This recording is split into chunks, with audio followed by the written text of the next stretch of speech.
Pick up the controller, feel the rush inside. Catching monsters, Pokemon unite my tribe. Digging deep in Minecraft, building towers high. Elden Ring, we slay the beast under the darkened sky.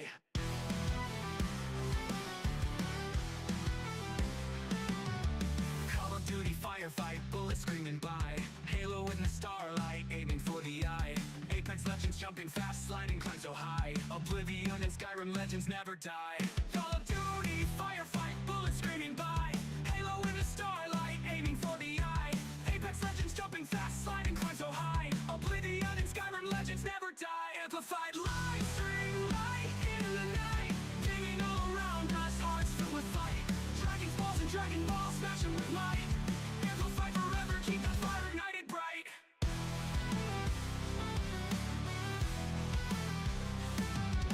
Keyboard clicking, tapping, joy inside the space. Taming creatures, Minecraft, endless open place. Crawling through dark dungeons, Oblivion's embrace. Fuss road, dying, Skyrim power shatters fate. Sweat trips, countless hours pushing till we break. Victory in every game, no matter what it takes. Amplify forever, streaming in the wake. Heroes rise, they never fall, ready for the quake.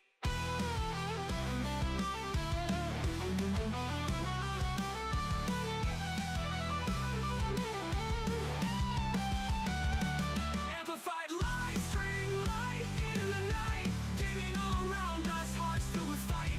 Dragon balls and Dragon Balls, smash 'em with might. Amplified forever, keep the fire ignited bright.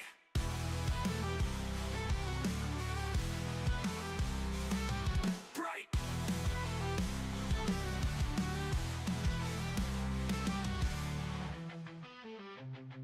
Keep up the controller, feel the rush inside. Catching monsters, Pokemon unite my tribe. Digging deep in Minecraft, building towers high. Elden Ring, we slay the beast under the darkened sky.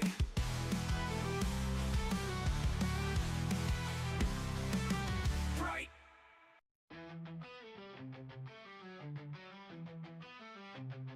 Pick up the controller, feel the rush inside. Catching monsters, Pokemon unite my tribe. Digging deep in Minecraft, building towers high. Elden Ring, we slay the beast under the darkened sky.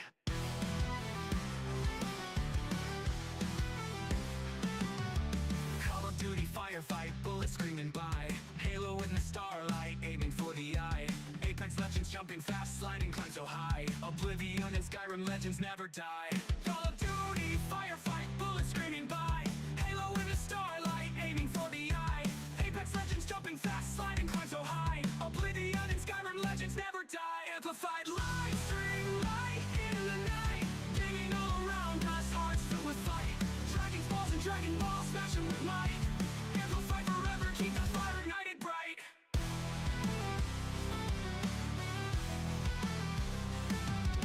Keyboard clicking, tapping, joy inside the space. Taming creatures, Minecraft, endless open place. Crawling through dark dungeons, Oblivion's embrace. Fuss road, dying, Skyrim power shatters fate. Sweat trips, countless hours pushing till we break. Victory in every game, no matter what it takes. Amplify forever, streaming in the wake. Heroes rise, they never. Dude, they just evaporate. They just evaporate towards the end.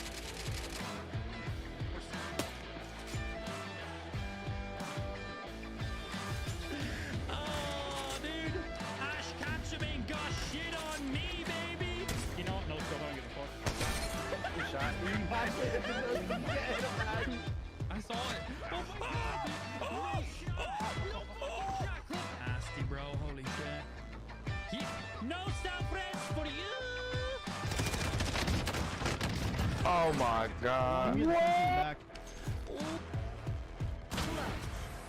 That's how you do it, baby.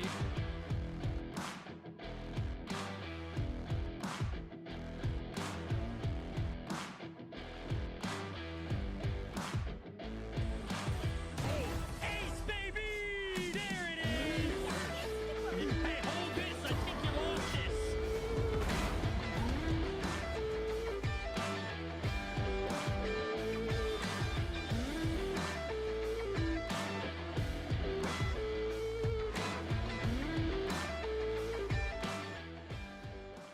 And what is going on? Good morning, good evening, good afternoon to yourselves. We're, of course, back live on that Monday, ready to play some video games. Probably in a little bit. We're doing some YouTube stuff to begin with, so we might not do any video games at all today. Depends how distracted I get. There was one or two things I seen, and I thought, oh, we'll save that, and we'll check it out on stream. That was this morning. I have forgotten what it was. So, yeah. All I know is I seen something on my YouTube feed and I've forgotten what it was now. So I'm hoping my YouTube feed still shows me what it was I was originally looking at, because I didn't click into it and I didn't save it. That would have made sense to have it in my history or something. But here we are. So that's how we're going to be starting off today's stream. Yeah, we're going to see if I can find it. I genuinely have no idea what it was. All I remember is I was like, okay, that's cool. That's interesting. I'll save that for stream. I don't fucking know. So we'll go have a look and see if we can. We're probably gonna go down a little bit of a rabbit hole for the first hour of today's stream. I'm gonna be honest, it's probably just gonna be watching some cool shit, because it's interesting. Genuinely can't remember what it was. No fucking idea. But I am hoping the YouTube gods realizes I'm stupid and just re-shows me what it previously showed me, but now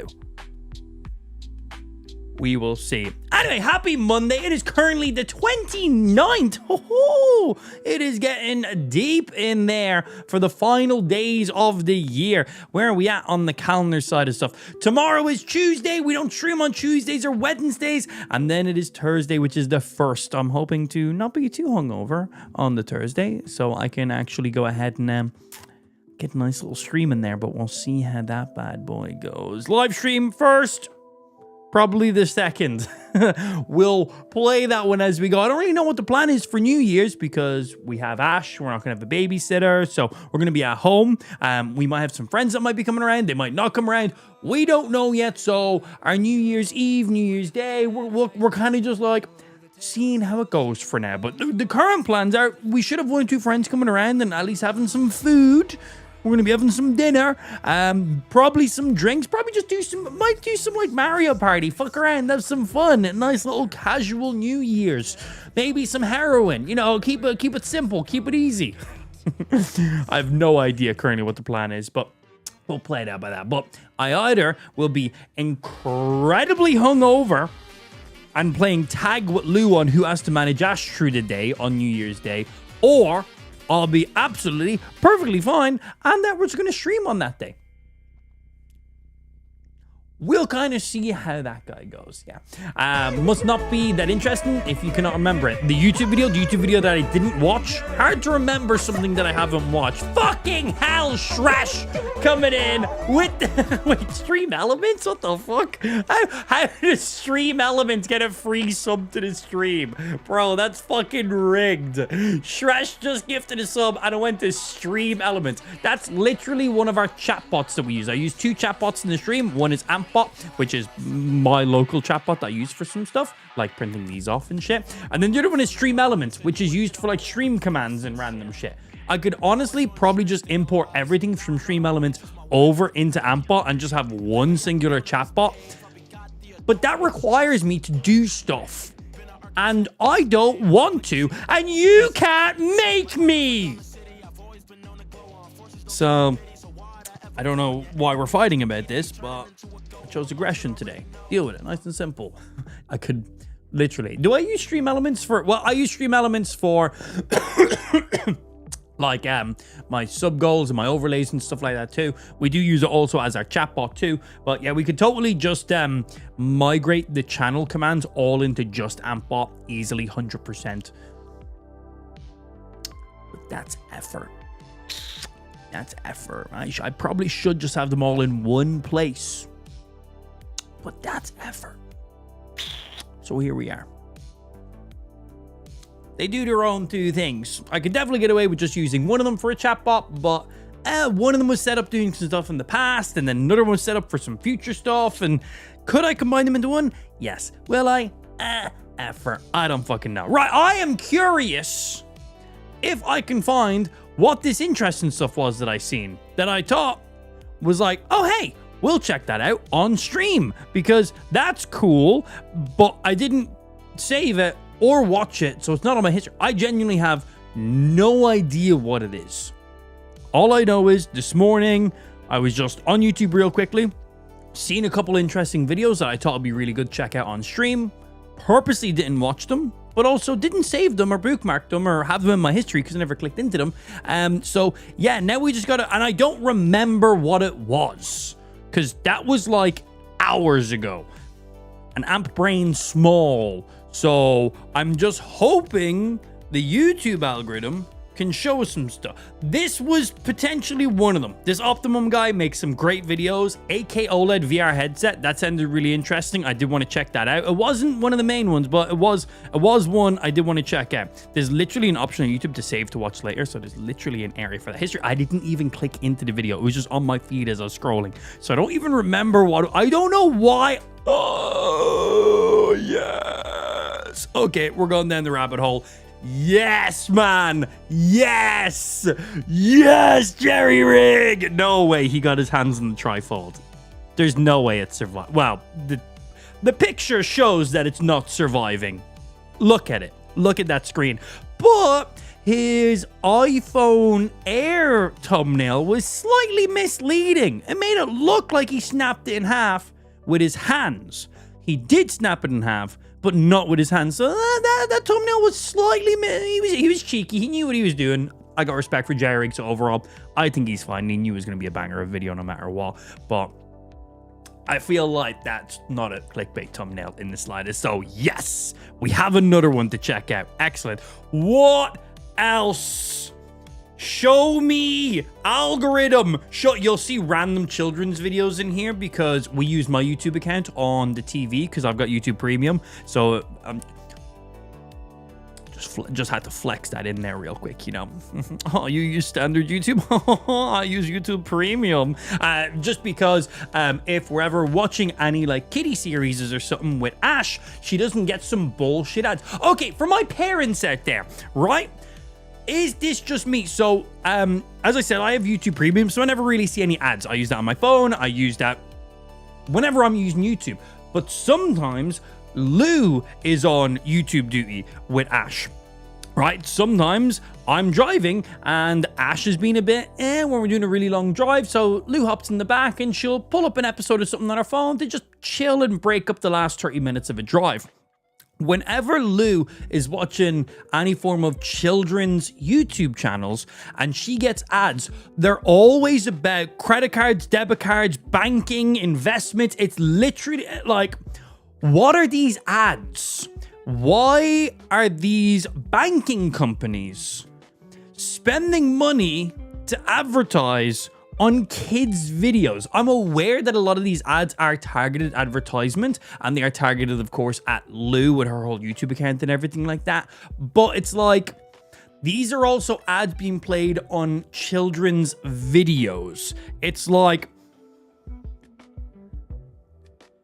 is there any other parents out there that get these ads when they're watching these kind of videos with their kids? Because literally, like, if we threw on like an episode of Miss Rachel on Lou's phone right now, within 5 minutes, she will have gotten some ad to do with banking or credit cards or crypto, like 100%, like every single fucking time. And it's like, understand, Lou is not the one watching this video. There's a child watching this video. I'm aware that it's linked to her YouTube and the ads are all targeted and the ads are targeted at Lou, but it's like, this is still an ad that a company has spent money on to have provided and shown that is being shown to a child. That's just a waste of money. That ad, not affecting Ash in the slightest. YouTube's making money because they're just being paid for the ads. But then the people paying for the ads, huge waste. Huge, like YouTube. I don't know if it's YouTube doing the bad job at allocating which targeted ads are targeted ads and which ones should be completely null and voided. Like, when we're clearly watching something for a child. It's like, that's just a waste of that fucking advertiser's money, which that's funny, I suppose, but it's like, the fuck? Yeah, Ben, Lou was saying that. She was saying that she thinks it might be a reason for for like YouTube to try and push you to download YouTube Kids. Exactly, yes. That's something that we haven't thought about downloading, because I feel like we'll probably have that when Ash is a little bit bigger and she can scroll stuff. We're going to have very managed time. She's not going to have like her own tablet for quite some time, is the plan. We'll see. You never know how it goes. But yeah, I feel like when we're the ones controlling it, no need to have YouTube Kids right now.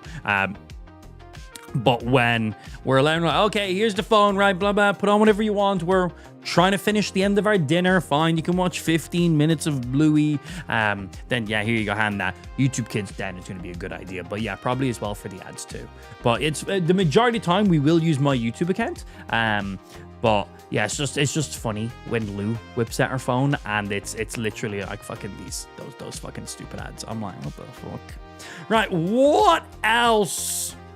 What else did I see that was interesting? What other stuff? Show me. None of the videos we've seen were the videos that I seen. And I don't know what the video was that I seen.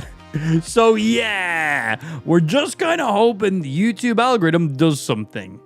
Oh, I remembered what it was. Breath of the Wild in VR made me think of it. Also, Breath of the Wild in VR. Okay, save to watch later. And it was... I posted it in Discord, but it was just like the mod list for it. Star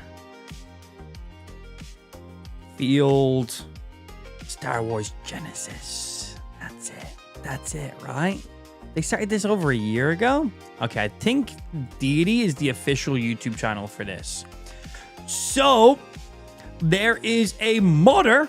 His name is Deity Venji, and he has basically made a mod list, but a little bit more than just a mod list, where he has basically turned Starfield into Star Wars. Yeah, and it's looking pretty damn good. So does he have a link directly just to the website to be easy? Let's see. That's just for achievement. Show me. Boom, here we go.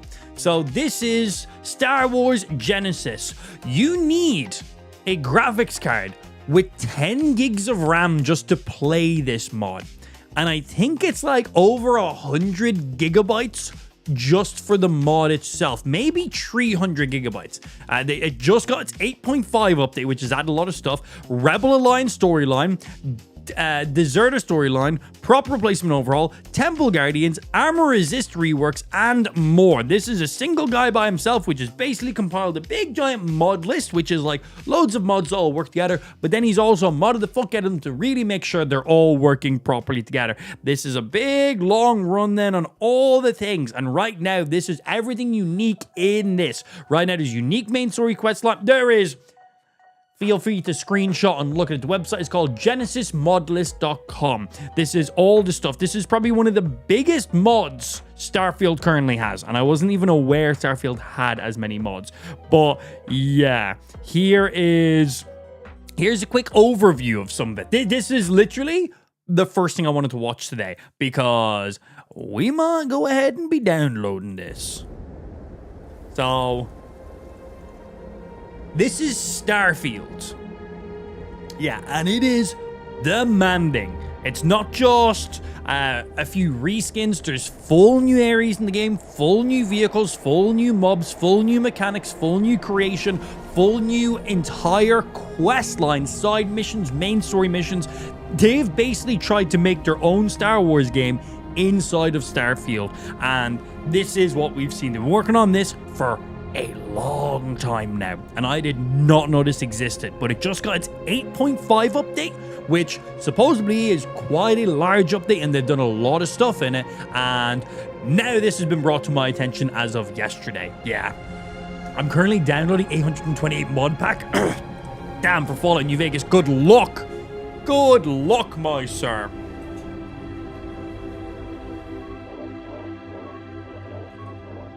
Again, this is Starfield. We may need to go ahead and download this. I do like me some Star Wars. That is looking very Star Warsy, man. And yes, you can choose sides in this as well. Yes, you can.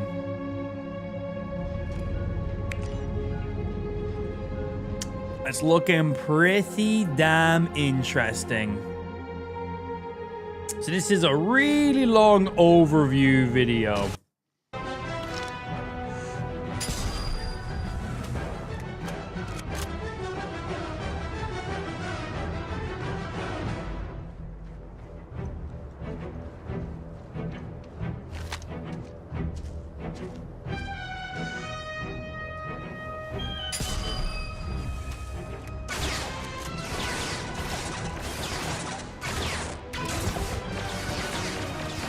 How much RAM was needed? So to my knowledge, you need a graphics card with at least 10 gigs of VRAM on it.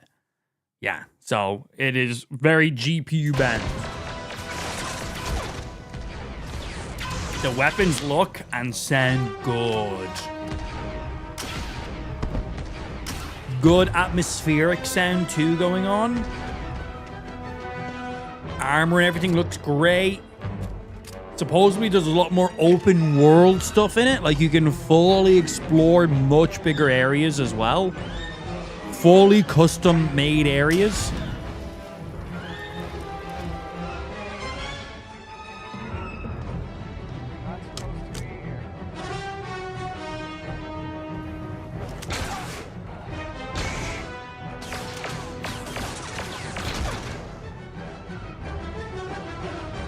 Over a farm. Hello again. Star Wars Genesis. So that was just a We're quick getting some little attention intro, now. and now here's the main 8.2 stuff. The video dev diary. especially has been doing really well. I don't know if it was a thumbnail or maybe because I talked in it or just the way I showcased it. But what I do know is I gotta keep that style going, or at least try to. And honestly, it's kind of relieving in a weird way, just talking about And yes, there is lightsabers. everything I did in the update and having people hear my thoughts and reasoning behind each change rather than having you guys just read the patch notes on the This website. looks so It's like much a cooler reward than in a Starfield. weird way. But anyways, biggest thing in 8.3 is going to be the main quest revamp. So this was the 8.3 update. They're already on the 8.5 update, so they've already done like 2 more updates since this has come out. And I think that's the one that's added in lightsabers, and I think more stuff for the main quest as well. for those of you who don't know, the Yuzon Vong main story was actually one of the first mods I started working on, going all the way back to V4 and V3. And again, full When quest I lines, full played through it side more missions. recently, though, I there don't was- know how many hours of gameplay this has, but this is probably Starfield's biggest mod list / mod you're like There's a ever lot going of to see. stuff I wasn't really a fan of. Like, it wasn't up to my caliber anymore, or not caliber, fucking standards. And the story only really kicked off at the midpoint. The beginning was pretty rough, and it was very similar to vanilla, to the point that people thought their install was bugged. Like, Sarah was asking you about visions and stuff, and people were rightfully confused about it because you start Genesis with an artifact. There is no vision yet. So yeah, I took a step back and established a sort of universal backstory for everyone starting anew. Basically, whoever you are, you somehow managed to get this artifact in your inventory, and all you know is that this random group in Coruscant is interested in it and is possibly going to pay you credits for it. So you start off with a quest for it now, and you go there, talk a bit, and ultimately the 2 choices you can make I've not are seen just this stuff sell yet, them the so artifact for 10,000 credits, this is all new to and me. pass on joining them for the main story, or agree to join them and go through the whole shit show that happens after. Beyond that, I also completely rewrote nearly all the one-on-one companion dialogues, which was about 1,000 voice lines. And That I don't sounds know, fun. of course I'm going to be biased because I'm the writer, But I really feel like these conversations, especially in the end game, bring a lot of new depth to these existing characters. Show us. And a lot of them now also lead back into new gameplay mechanics out of the Genesis, like the black market, Cool town though. secret locations, new crafting tables, This etc. looks Some so of these good. conversations are tough. yeah, man, devlog because stuff. Show us other areas and some shit. people see that the project uses AI voice in a lot better state, but like the armor variety is there. We have hundreds of armors, but we have a Hundreds of armors? Bro, Starfield had like 4 armor sets, so you're all small right. variety of absolute best armors. So Ooh. as of 8.3, we have 3 unique variants of Vong armor with their own perks. And now there's no helmet or backpack attached to this armor anymore, like how the That vanilla armor looks game fucking is. sick. It's just an armor you can wear and mix and match with everything. I also wanted to make these armors a bit more interesting to get. And then I had a sort of 2 birds, 1 stone idea.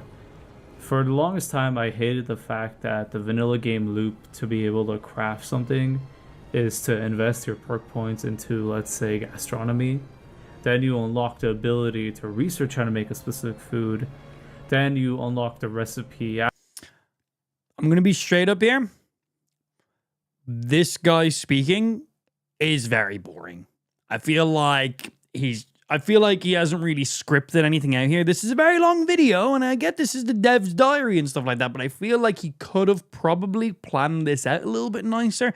It feels like he kind of just rambling a bit, and like this is a video showing you an overview of the mod and then like everything else, but he's just very slow and kind of going off on this and that, giving details about this and then going off on that. I feel like it needs to be cut a little bit as well. I feel like someone could cut this up a little bit nicer, get rid of some of the empty space in between as well. I basically think he could have scripted this a little bit nicer and done a few little more cuts to kind of tighten up those voice lines just a little bit. But again, that's not this guy's job. He's not like a YouTuber in that kind of way. He's not a content creator in that way. He creates content as in digital content, gameplay stuff, mods and shit. So completely not a requirement for him, but it would have just made this video a little After bit doing that research nicer. Like, I don't want to listen to all of this. I want to skim through. Random mannequin. Like, show me well some as other stuff that's some not other- just the towns. Outplay potential from being the second strongest, based on the idea that you're smarter ATSTs. tactically. Kind of like how Boba Fett, to your typical person in the Star Wars I like the universe, health is scary bar. as fuck. But compared to your typical Jedi, he's technically outmatched, and yet he's known for killing and beating most Jedi. It's that kind of Lore situation. accurate. But anyways, beyond balance and progression, though, I'd say I did a decent amount of Star Warsification this update. I actually ended up Star just removing a lot of the Warsification. vanilla signs from the game, like Hope Tech, Tayo. So all in one, just another update where it's less Starfield, more Star Wars. People in there that are... And that is actually the first time in Genesis where a savior nice. just straight up been corrupted due to a bug. And most people that had this happen to them, it wasn't a big deal. They just loaded a manual save from like 30 minutes or 1 hour ago. But some people, it was rough for them. They only had autosaves. And how autosaves work in Bethesda games is that they overwrite each other. This looks So nice. one guy lost like days worth of progress because of this bug. And it really sucks. I never want my mod That'd be painful. does. And they also significantly outnumber And this is why you need a graphics card with at least 10 gigs of VRAM. PC Foliage. players, so they're almost guaranteed to buy your shitty paid mod. Like, let's be real here. If you are an Xbox, the good parts of my mind. So what excuse does Bethesda have? Nothing. And I hope they turn it around. I'm rooting for their next expansion to be groundbreaking and not just a Shattered Space 2.0. Because my biggest mistake I made with Genesis was adding Shattered Space as a requirement prematurely. It's a bit too late to turn that around, but I'm telling you right now, Use it on the person that just taught you it. Expansion they release sometime in the future is not going to be added as a requirement.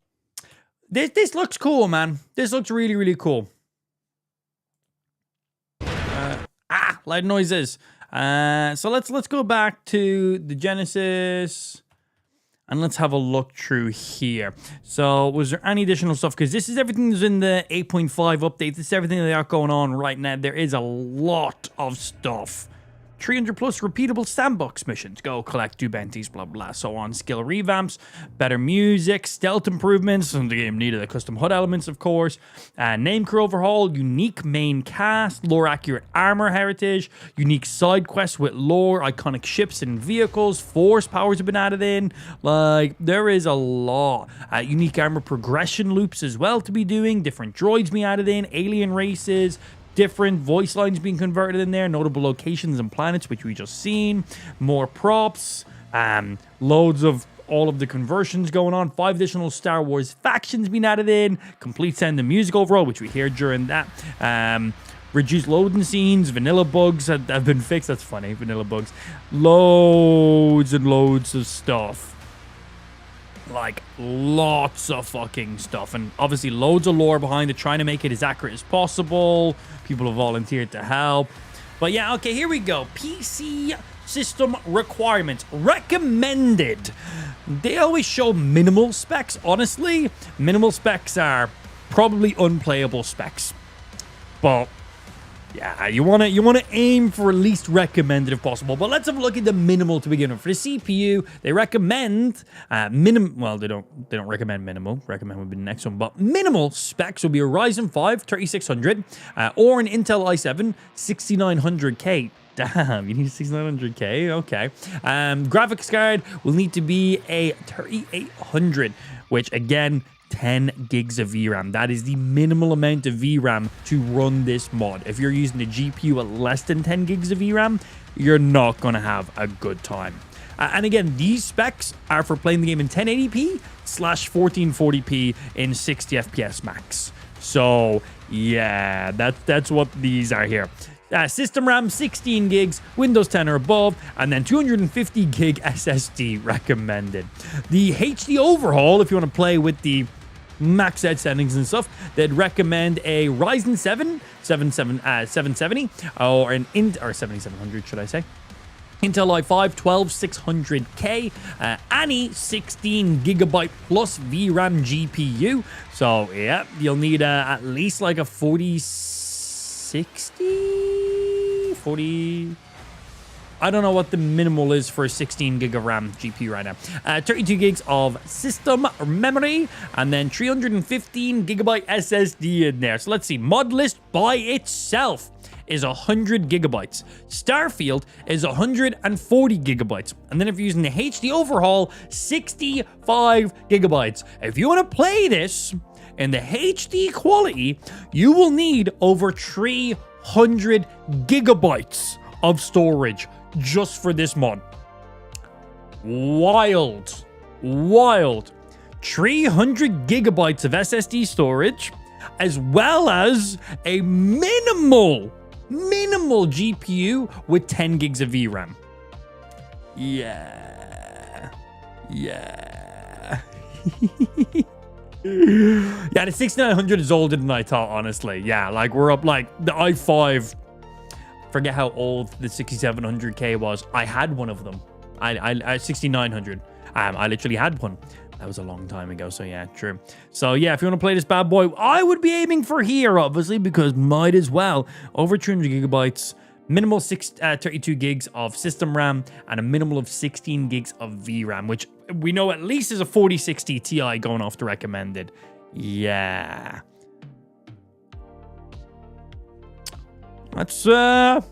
That's pretty damn good, man. That's pretty damn good. So what's the install? New install, updating, HD overall install.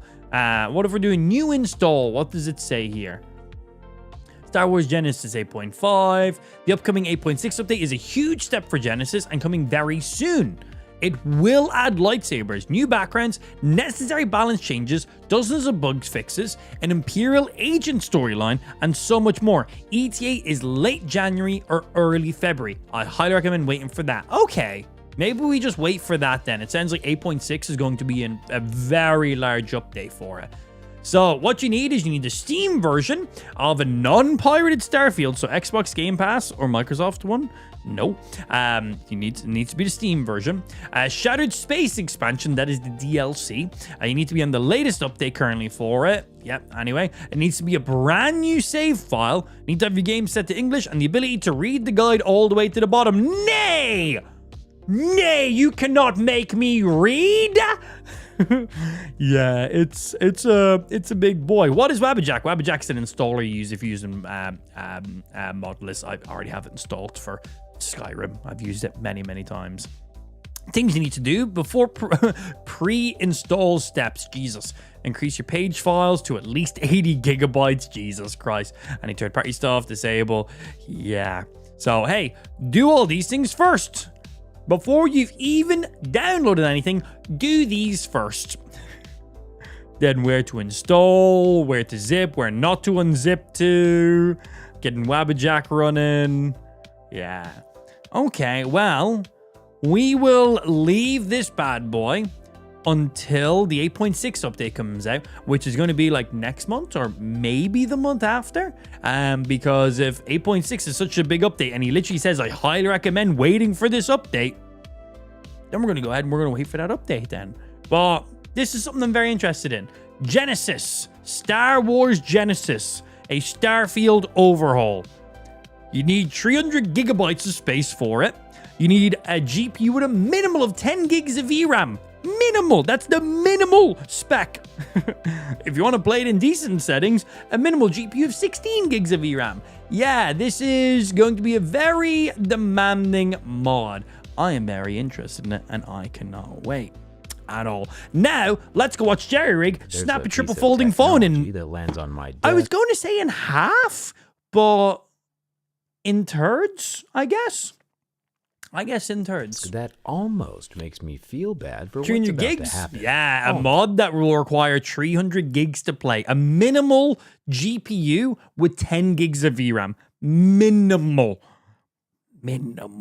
Yeah, it's a beefy mod. It's a mod that pretty much recreates Star Wars, but in Starfield. It looks pretty sick. We just done a whole run through of it. You can just look it up. It is called Star Wars Genesis, a Starfield mod. This is the Samsung Galaxy Z good. Trifold, I said third. the Yes, I'm aware. culminational climax of the I'm going to be honest here. This Samsung Trifold, I honestly do not see the purpose of me not owning one. I want it. It's fucking sick. Oh my God, bro. I will fucking think of the sizes of the wieners I could watch on it. last 7 years. I mean, boobs. Technology. Samsung I'm thinking has the now doubled size the of the number of hinges to make a tri-folding 10-inch tablet that fits in your pocket, Iron Man Wieners. style.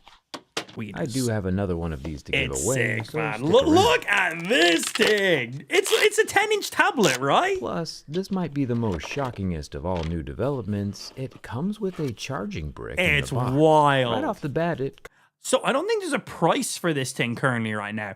But so I think it launched in Korea, and with currency conversions and import taxes and blah, blah, blah, blah, blah, and what we know off of current phone prices because phones exist globally, it's looking like this thing will probably come in around $3,000. So like $1,000 per section of phone. kind of feels What fragile, the fuck? which makes me nervous since I But definitely look at that. That is phenomenal.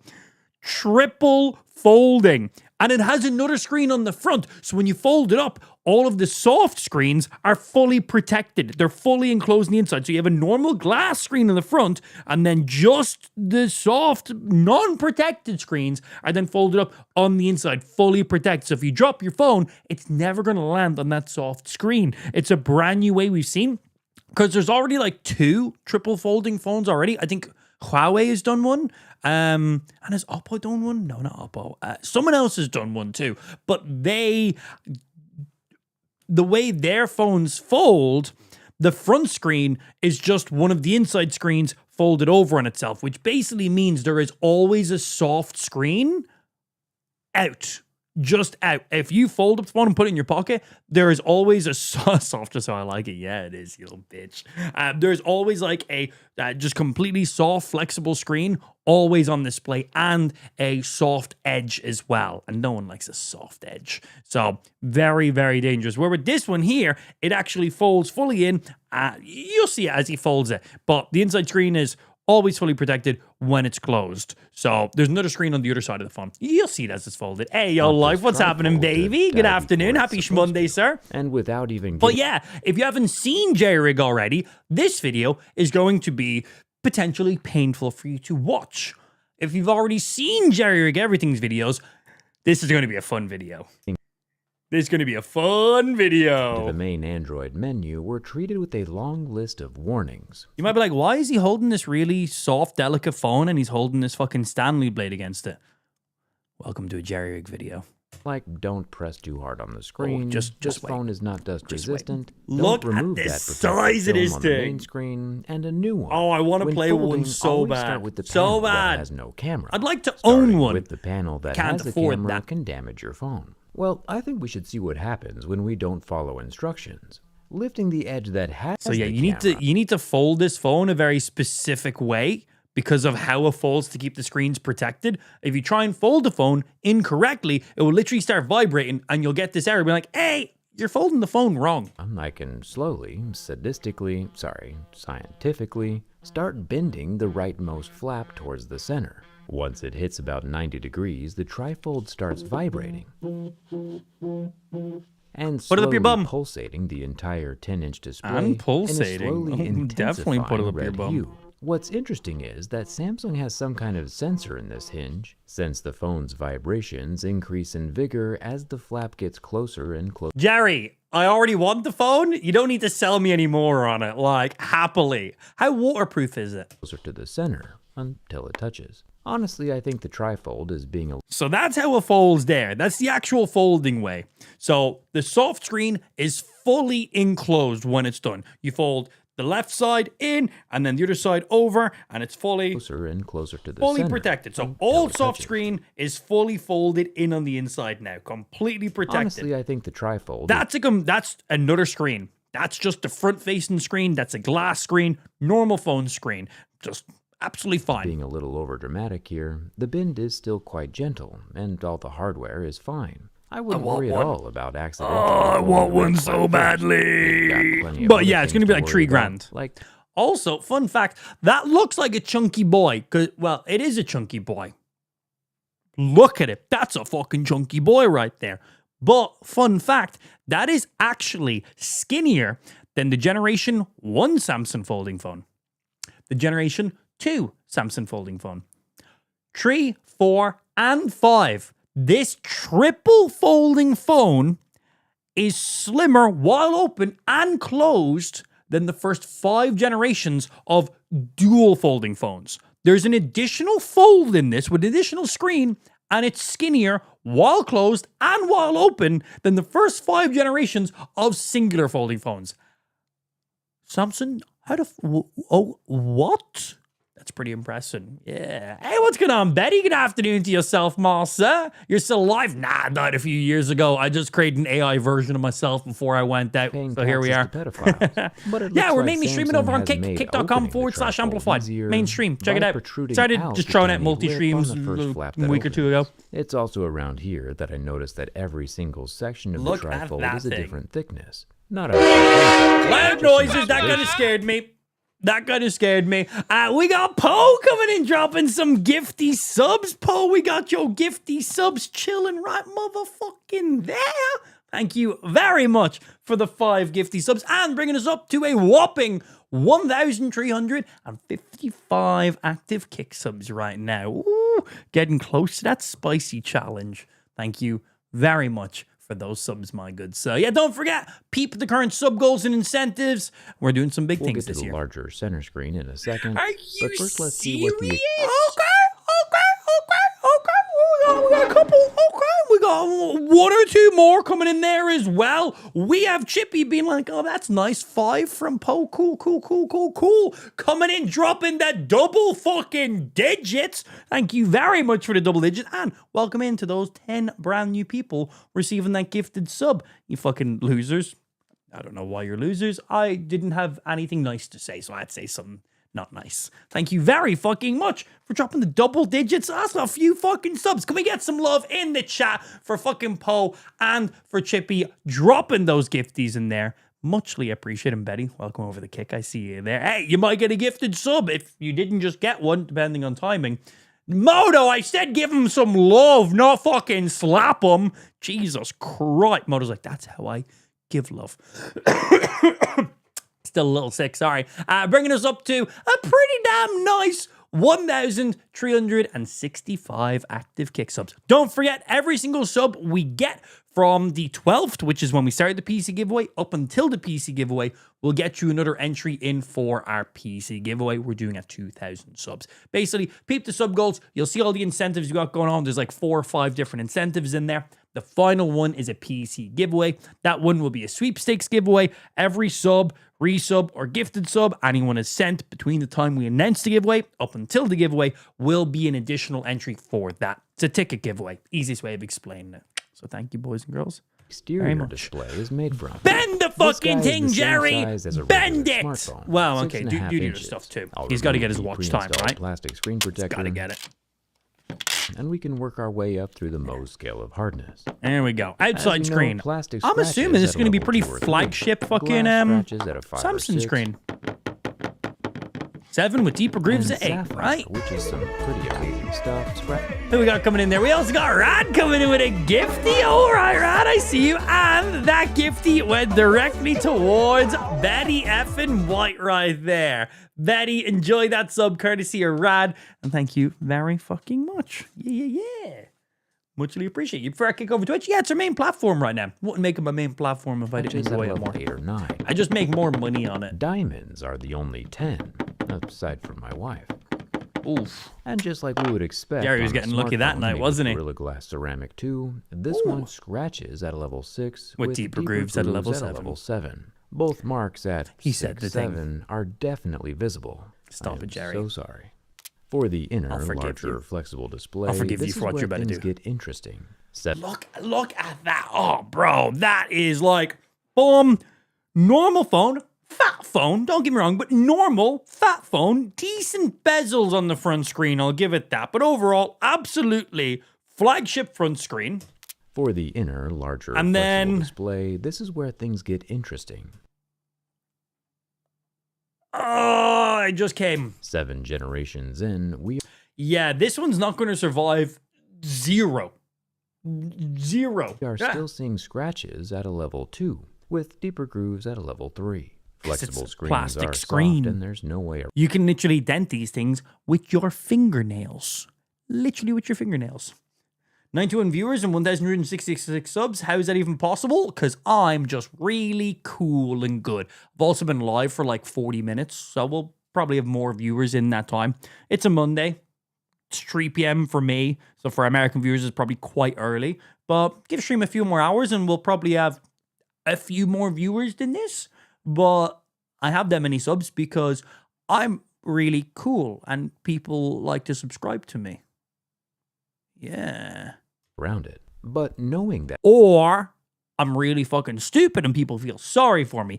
Either way, they subscribe to me, so I'm not going to complain. folding screens are soft, Yeah, so I'm is not the gonna first way to complain. protect it from damage, as long as you don't let the inner display come in contact with that's- harder, pointy objects Oh, like Jerry, fingernails, stop. The keys, pain. or The even pain, but coins. continue. It should Please last continue, a really Jerry. long time. Samsung has nice tested the folding screen. mechanism in a pristine, controlled environment up to 200,000 times. And the thing I love about this is it's closer to a 16:9 aspect ratio, so actually watching content on it is significantly nicer than a dual folding phone. Dual folding phones, definitely still nice for consuming content and multitasking, but triple folding phones gives you so much more vertical real estate to not have those black bars, which is so nice. with no so damage. fucking nice. That's folding open 100 times a day. So for welcome 5 to the years stream, straight. Betty But, fucking you know, members, not bro. all Not many people environments are remember that pristine. one. Damn, man, There's that was a couple of years 10-megapixel ago. hole punch selfie What camera are on this two? inner display. This has the same scratchable clear screen material over the I want them to just go bap right across that camera. Just, I want them to just pierce it. That's what I want to see. Just pierce that top, screen. so be careful with it. It's also very nice that the entire soft screen is protected when the trifold is closed up tight. There's I want another it. 10-megapixel selfie camera on the front glass display, so the whole want it phone so works bad. just fine when it's all closed up. I'm crying in my seat watching this after breaking my screen. Oh, yeah. That was only like 2 months ago, wasn't it, Ben?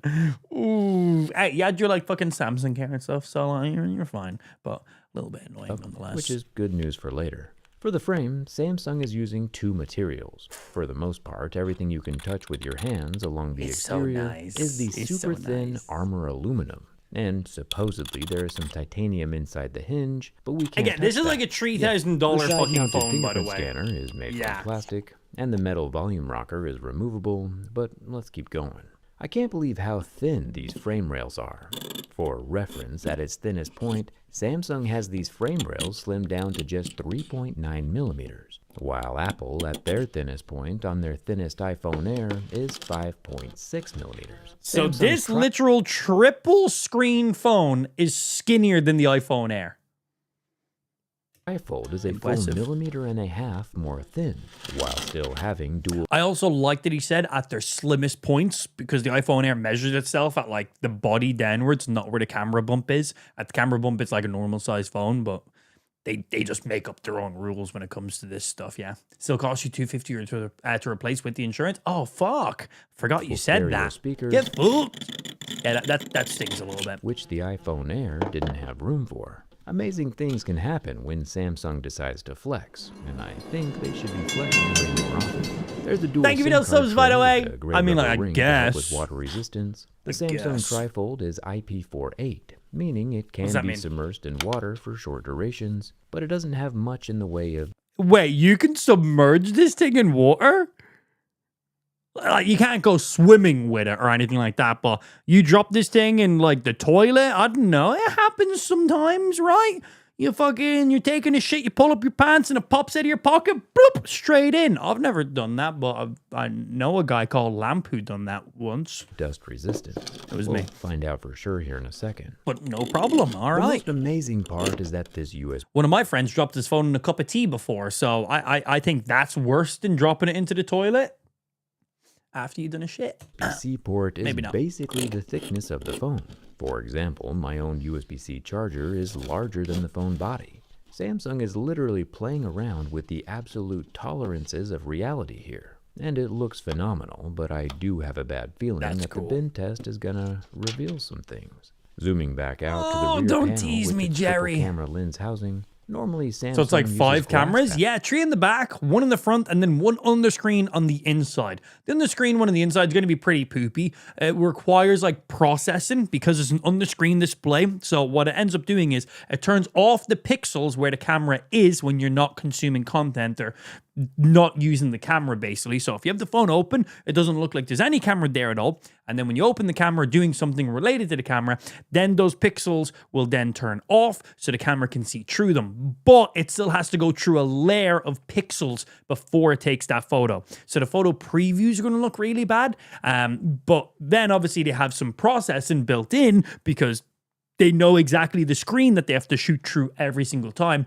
So they'll do some post-processing afterwards to then sharpen and, well, try and counter that under-screen display to make it look like it wasn't taken through a display. So the processed photos will usually look significantly better.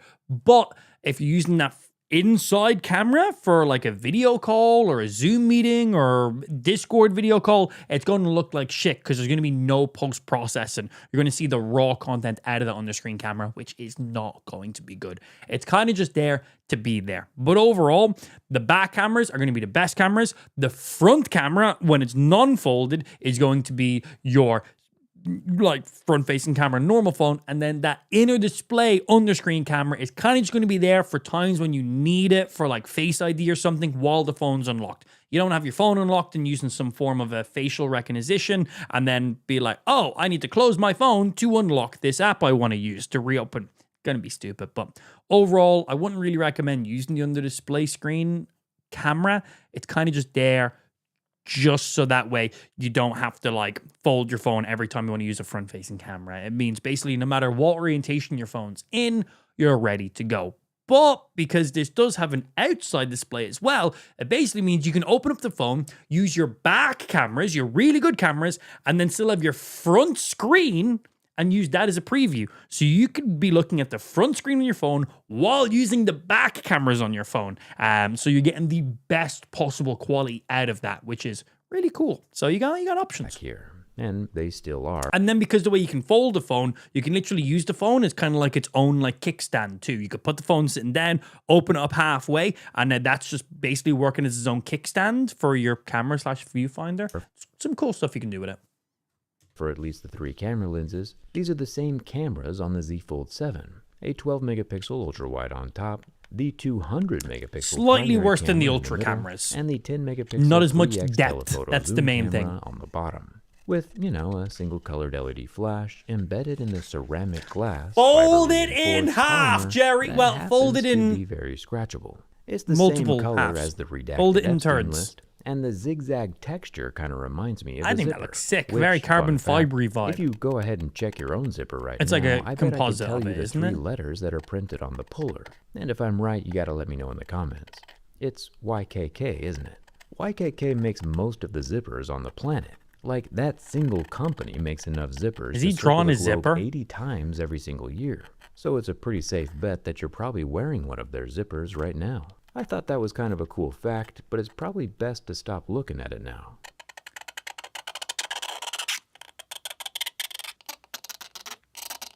The other non-screen panel is made from the same scratch. $3,000 phone. Don't worry about it. 3,000. Follow and give Amp subs to get him the spicy challenge. 3. We got Chippy coming in, dropping some kicks on the stream as well. Dropping the 1,000 kicks right there. Thank you very fucking much. Kicks is Kicks' version of like bits on Twitch and stuff. Exact same premise. 1 bit, 1 cent, 1 kick, 1 cent. But cheaper and better cuts, of course, in there. Thank you very much for the 1,000 kickies in there too. And yeah, text-to-speech on those because they're funny. Thank you very much. First for the subs and then for the kicks. Appreciate. Black colorway. Personally, I'm a big fan of the fiberglass. Yeah, it scratches, but I would way Fiberglass. rather have a scratched back panel than a cracked glass shattered panel. So I hope Samsung brings this panel material more. I into think their it looks mainstream cool. lineup. The front screen is a 120 Hz 6.5-inch 1080p 2600 nit panel that lasted about 17 Nice. seconds under the heat from my flame. Before Solid the OLED front panel display. went kinda golden and didn't recover. I realized about here that when the Samsung trifold is folded up, there is a very small gap all the way through the phone body. Obviously, so the outermost edge doesn't rub up against the soft inner screen. Definitely not a problem or anything, I just think it's really cool Get how some dust Samsung down put there. this all together. The inner 10-inch The engineering screen is the wild, same though. 120 Hz OLED, but it is only 1600 nit. 120 hertz, 10-inch OLED on the inside. And only lasted for about 10 seconds before the pixels burned black and did not ever recover. OLED panel So don't hold the lighter against your plastic foldable screen, I guess is, yeah. I love doing that with my phone, paired to my watch. Yeah, exactly. You can literally put your phone sitting down, open up the hinge halfway, basically use that as like your tripod, and then, yeah, use your watch as like a little preview viewfinder so you can make sure the shot's all lined up, and then just click your phone, take a photo or take the video. Love that shit, man. are super expensive. No additional and accessories rumor is needed. That replacing the middle Don't need to set a timer, put your phone then, hope it's in the right position, run over, take the photo, run back, look, oh, my head's out of shot because I'm too tall in comparison to my family. Readjust your phone. You have to, yeah, set up your phone generally where you want it to be, have a look at your watch before you take the photo, be like, yep, it's all good. Everyone, 3, 2, 1, click. screen alone will cost about $1,100 to replace or repair. Anything that But makes without those it family being moments released in the convenient, USA I'm quite about yet, we won't know for sure. If you remember from earlier, do it. Samsung says this thing is IP48 dust and water resistant, but What do we think? I think this is where the screens break. as you can see, and more importantly here, Because there was no gaps between each of those screens, minus that little back spine gap. I think one being folded over fine. Second one folding on top of that, I think is going to squish it down. I think this is going to like perforate screen. as soon as dust comes in contact with the trifold, it becomes a tri-full noisy. Oh, yeah. Oh, yeah. Oh, bring your You can see foldable the phone way to the iron beach. That's what that metallic dust means. from my backyard collects on the internal magnets. And I mean, yeah, the amount of dirt I sprinkled on top is rather extreme. No, it was not. That was a normal amount of dust to sprinkle on a With phone. how Yeah. instantaneous the grinding started, I would be very Got divorced, hashtag life. Wait. So you're telling me you're single right now, Betty? Okay. Well, hey, bro, if you wanna go out for dinner sometime and kiss me, I might be game. And we got Harrington also coming in with a little gifty in there as well. Harrington, thank you for the gifty sub. What are we on now? 1,367 motherfucking subs. Thank you very much, Harrington. Muchly appreciated. But yeah, if you ever want to go out sometime and kiss, let me know, dude. nervous to ever set the trifold down on a non-pristine surface, or even put it in a pair of work pants, even lot if of they do magnets. have that YKK zipper on them. You can see the location of the mini internal magnets with my magnet paper. There's a lot going on inside. The divorce of this took thing, almost 3 which years, we'll had a girlfriend for 2 probably years. Involuntarily see more of in Fucking just a second. bullshit. I missed my Sprinkling a bit more opportunity dust again. on the titanium Again. edge of the trifold. Even more dust gets inside. Oh, yes, Jerry. I think it's Fuck rather that shit generous up. of Samsung to give themselves a 4 on the dust protection rating. I would have left it at 0, or X, just to not give people a false sense of security. Doubling the hinges does double the dust danger. Now that our trifold's got more sand inside than an hourglass, it's time for the bin test. And just for fun, with how thin it is, I figured I'd try to snap just one corner off first. Okay. I've seen graham crackers thicker than this phone, so I figured it was worth a shot. The corner of the trifold did flex and permanently kink with just the pressure of my fingers, right there near that antenna line. 3.9 millimeters is not Those a lot. antenna lines By are the time you're dangerous, done milling out man. The internals for the battery and hardware, you're left with about They're the weak same wall spots. thickness as a I don't think this thing's going to snap on the hinges. I think if it's going to snap, it's going to be on those antenna lines. Didn't he do that with like one of the iPads or the iPad minis or something like that? pop can, and that ain't all too strong. I have a feeling that the insides of the trifold are about to be on its outsides. With a single bend in the wrong direction, Jerry, you can put my the insides on trifold the becomes outside. the first Samsung ever Oh, replay. becomes the first Samsung ever to kick the bucket during my bin test, with the thin plastic back panels not adding any Again. Oh, look at that curvature.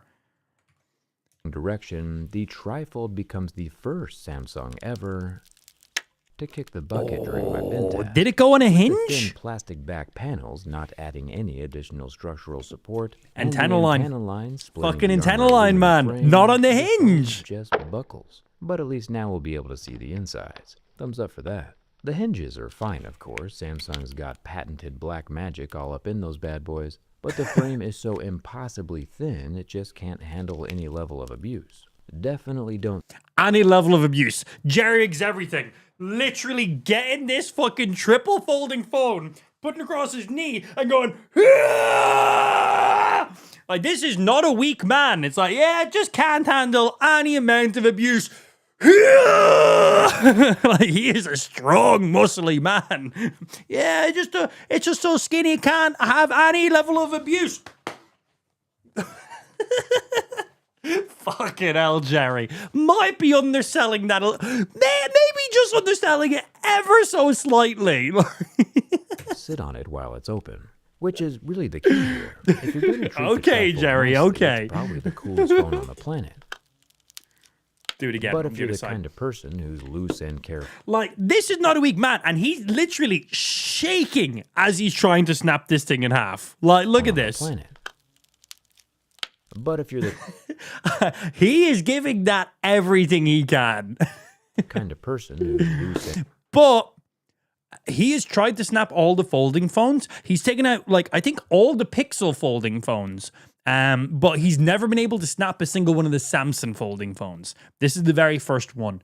Obviously, because it's so fucking skinny. And it didn't go on the hinges. Still, unbreakable hinges. and carefree with your hardware, this probably isn't the phone for you. And speaking open of it getting a phone just for you, I do know of an extra Samsung trifold. I'm that's being admiring given your away. curvature, thank you. New one, obviously, not this one. My friends over at D-Brand are actually giving away a brand They're new cool. trifold. All you need to do is place an order for anything at I like dbrand.com. them. That's very Borderlandsy vibe, man. That's very sick. Kind of like cell shady kind of vibe in there too. I like that. By the end of the year, and you'll be entered into a draw to be one of the first people to own one of these trifolds in the entire world. There weren't many in existence to start with, and now there's one less. If you need suggestions on what to buy, I might recommend their brand new Sketch 2D line. Each design is a hand-drawn representation Did it come in different of what colors? your device would look like if it came out of a comic book. And as a professional doodler myself, I gotta say I'm a fan. Of course, if you want to pick out one of my teardown skins, I don't blame you. That's his own collaborative skin. Perfect representations of nearly every popular smartphone. And everything D-Brand sells make you eligible for the trifold giveaway. Any order, no matter what's in it, is good for an entry, as long as it's before the end of the year. I'll leave a link to D-Brand down in the description that you can check out after we Bend finish it more. the teardown. Owning a fully functional trifold would be exciting. Must be nice. I mean, technically, one of the screens on my fold is still functional, but you know True, what I the mean. outside one still 75% works. of my pixels are toasted. I'll slice into and pull away the flexible panel on So the that non-camera middle side of the in the phone. back, the middle You section, can that's see the how front-facing flimsy and screen. structurally That still unhelpful these works. fiber-reinforced panels are. And Yeah, having a fully functioning triple folding phone must be nice. so far, we do see batteries in at least 2 of the 3 phone sections. This teardown is going to be interesting. The 12-megapixel ultra-wide on top does not have any optical stabilization, image stabilization. The main 200-megapixel camera in the middle does, though, along with the 10-megapixel 3x telephoto zoom. It Jerry, also has don't a fucking scratch the batteries. That's just the coil. That's fine to scratch. The battery's actually below and underneath it, but still. He fucking set the Pixel phone on fire last time. That shit dangerous. Do it. The 15-watt wireless charging pad sits below the camera units. I'm surprised the copper coils made the cut after slimming down so much. I'm glad because the copper coils always make the phones look so much cooler on the inside. They can also reverse wireless charge headphones in a pinch, which is a feature nice, I've cool. used before. Kind of fun. I'll remove the 22 visible Phillips head screws from the 22 on one section. camera unit panel. This frees up the wireless charger flap and the NFC pad that's connected to it. Normally these metal shields that protect the hardware have a bit more substance, but to nobody's surprise there isn't a whole lot of structure in here. I'll take out 15 more screws on the non-camera side flap and then we can work on the middle screen. You can tell this one is glass. What a by the way wild that it fucking is. device. What an absolute wild device, man. And he just Samsung snaps makes it in some of the half best and looking scratches phone it up guts and on the everything. planet, and it's a real shame nobody gets to see this unless they've subscribed Look to my at channel. that There are another masterpiece 15 of Phillips head engineering. screws holding in the hardware in this middle third. Then we can get a close-up look at the ultra-thin upper loudspeaker. Surprisingly, even with the ultra-thin form factor, Samsung still managed to fill it up with balls. Even the lower stereo loudspeaker has more you up balls with inside. balls? Remember, these tiny balls help the speaker sound bigger than it actually is by giving the internal sound waves more internal surface area to reverberate off of. The main motherboard appears to be on the left side next to the camera units, but there are several daughter circuit I take it he's not going to be putting back on that front display when he's done. I'm going to just take a guess that that front display is not going to go back on. boards in the other 2/3 as well. I'll unplug the long ribbon cables and pull out the dual SIM card tray. The goal here is to unbury the triple So 3 batteries. I assume all 3 are the exact same milliamp. This one here is just under 1700 milliamps. I'm going to assume all 3 are the exact same batteries, size. so we can calculate how much juice is flowing around in here. The middle Might not be, though. section They has don't an have upper to be. daughter board with the front-facing This one is 1680. Oh, this is 1680. This is 1689. And then we'll see what the middle one selfie is. camera still attached. Then the 9 main board with milliamps the on the right processor side. and primary More. cameras comes out after that. This circuit board is where most of the brains are at, like the Good, the middle one Snapdragon is 8 then. Elite processor. But in typical Samsung fashion, there is no thermal paste, nor even a thermal system beyond just hoping the aluminum frame absorbs most of the heat. I was also about to interesting. congratulate Samsung on the continuing usage of their battery pull tabs, but as you can see, we kinda now have a new problem. The thinness of the batteries makes the pull tabs kinda worthless, and they are bending in a way that makes me extremely nervous. This might be why Apple is now encapsulating all of their batteries in metal, so they don't bend Puncture during it. removal. Bending Puncture it. batteries can cause them to explode, like we saw in the Pixel Fold earlier this year. That was a Either nice way, I'd video. rather not catch anything on fire today, so we'll just admire these batteries from the inside of the frame and leave them Fair. where they lay. And what's the middle All one? 3 different sized batteries add up to a whopping 5,600 milliamp hours. Middle one is 2068. Not only is it interesting that each section has its own battery, over but 5,000 also that the milliamps in batteries altogether, are as he what said. take up the vast majority of the phone's internal real estate. 3 batteries, The only all way different for these phones sizes. to get thinner in the future is for battery technology to change drastically. But for the moment, Samsung has set the new standard and holds the record for the most useful and best-looking folding smartphone. The flexible screen That was itself nice. does look That was similar nice. for the most useful and best-looking folding smartphone. The flexible screen itself does look similar to what we always see on folding My smartphones, days. with the metal sheet supports on the backside and metal mesh along the curvatures. And of course, instead of just one hinge, I've never Samsung actually threw in seen two. what the underneath screen looks It's like on impressive. these. I'm I assume impressed. most people and now haven't. You can impressively be holding one of your own soon, since any purchase you make with the brand from now until the end of the year gets you a Look at chance those to win a hinges. Samsung trifold of your own. Again, not this one obviously, mine's gonna take a little rest. It's a new one, and I'll leave the D brand link in the description. And thanks a ton for watching. I'll see you around. There, Jerry. So, just for reference, what was the line he said? He said something about not requiring all that much for it to snap, as he's literally vibrating, snapping it. Like, Today we're going to turn this metal This rod is this into man. these channel lock pliers. The channel lock factory he has been is not a It's a small man. start add features and Show me you.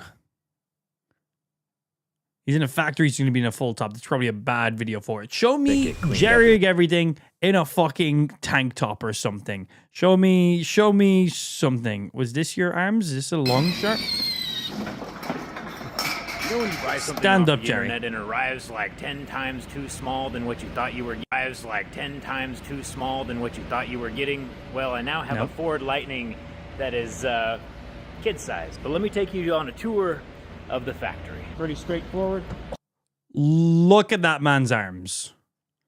His arms are straight. Straight. And he's like, with a little bit of force, it snaps. He was literally vibrating, snapping that thing. So good. What else did I have saved? There was something else I wanted to watch as well.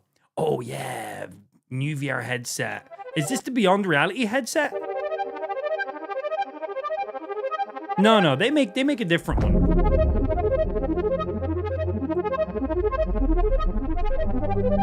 I only watch muscular tech reviewers. It's my kink. Leave me alone.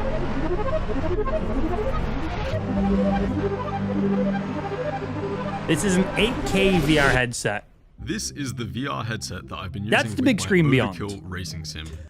These VR headsets require you to do a 3D scan of your face because they will literally custom print your very own face guard thingy. I don't know what it's called, but the thing that goes over your face. So that way it is made to perfectly fit your face.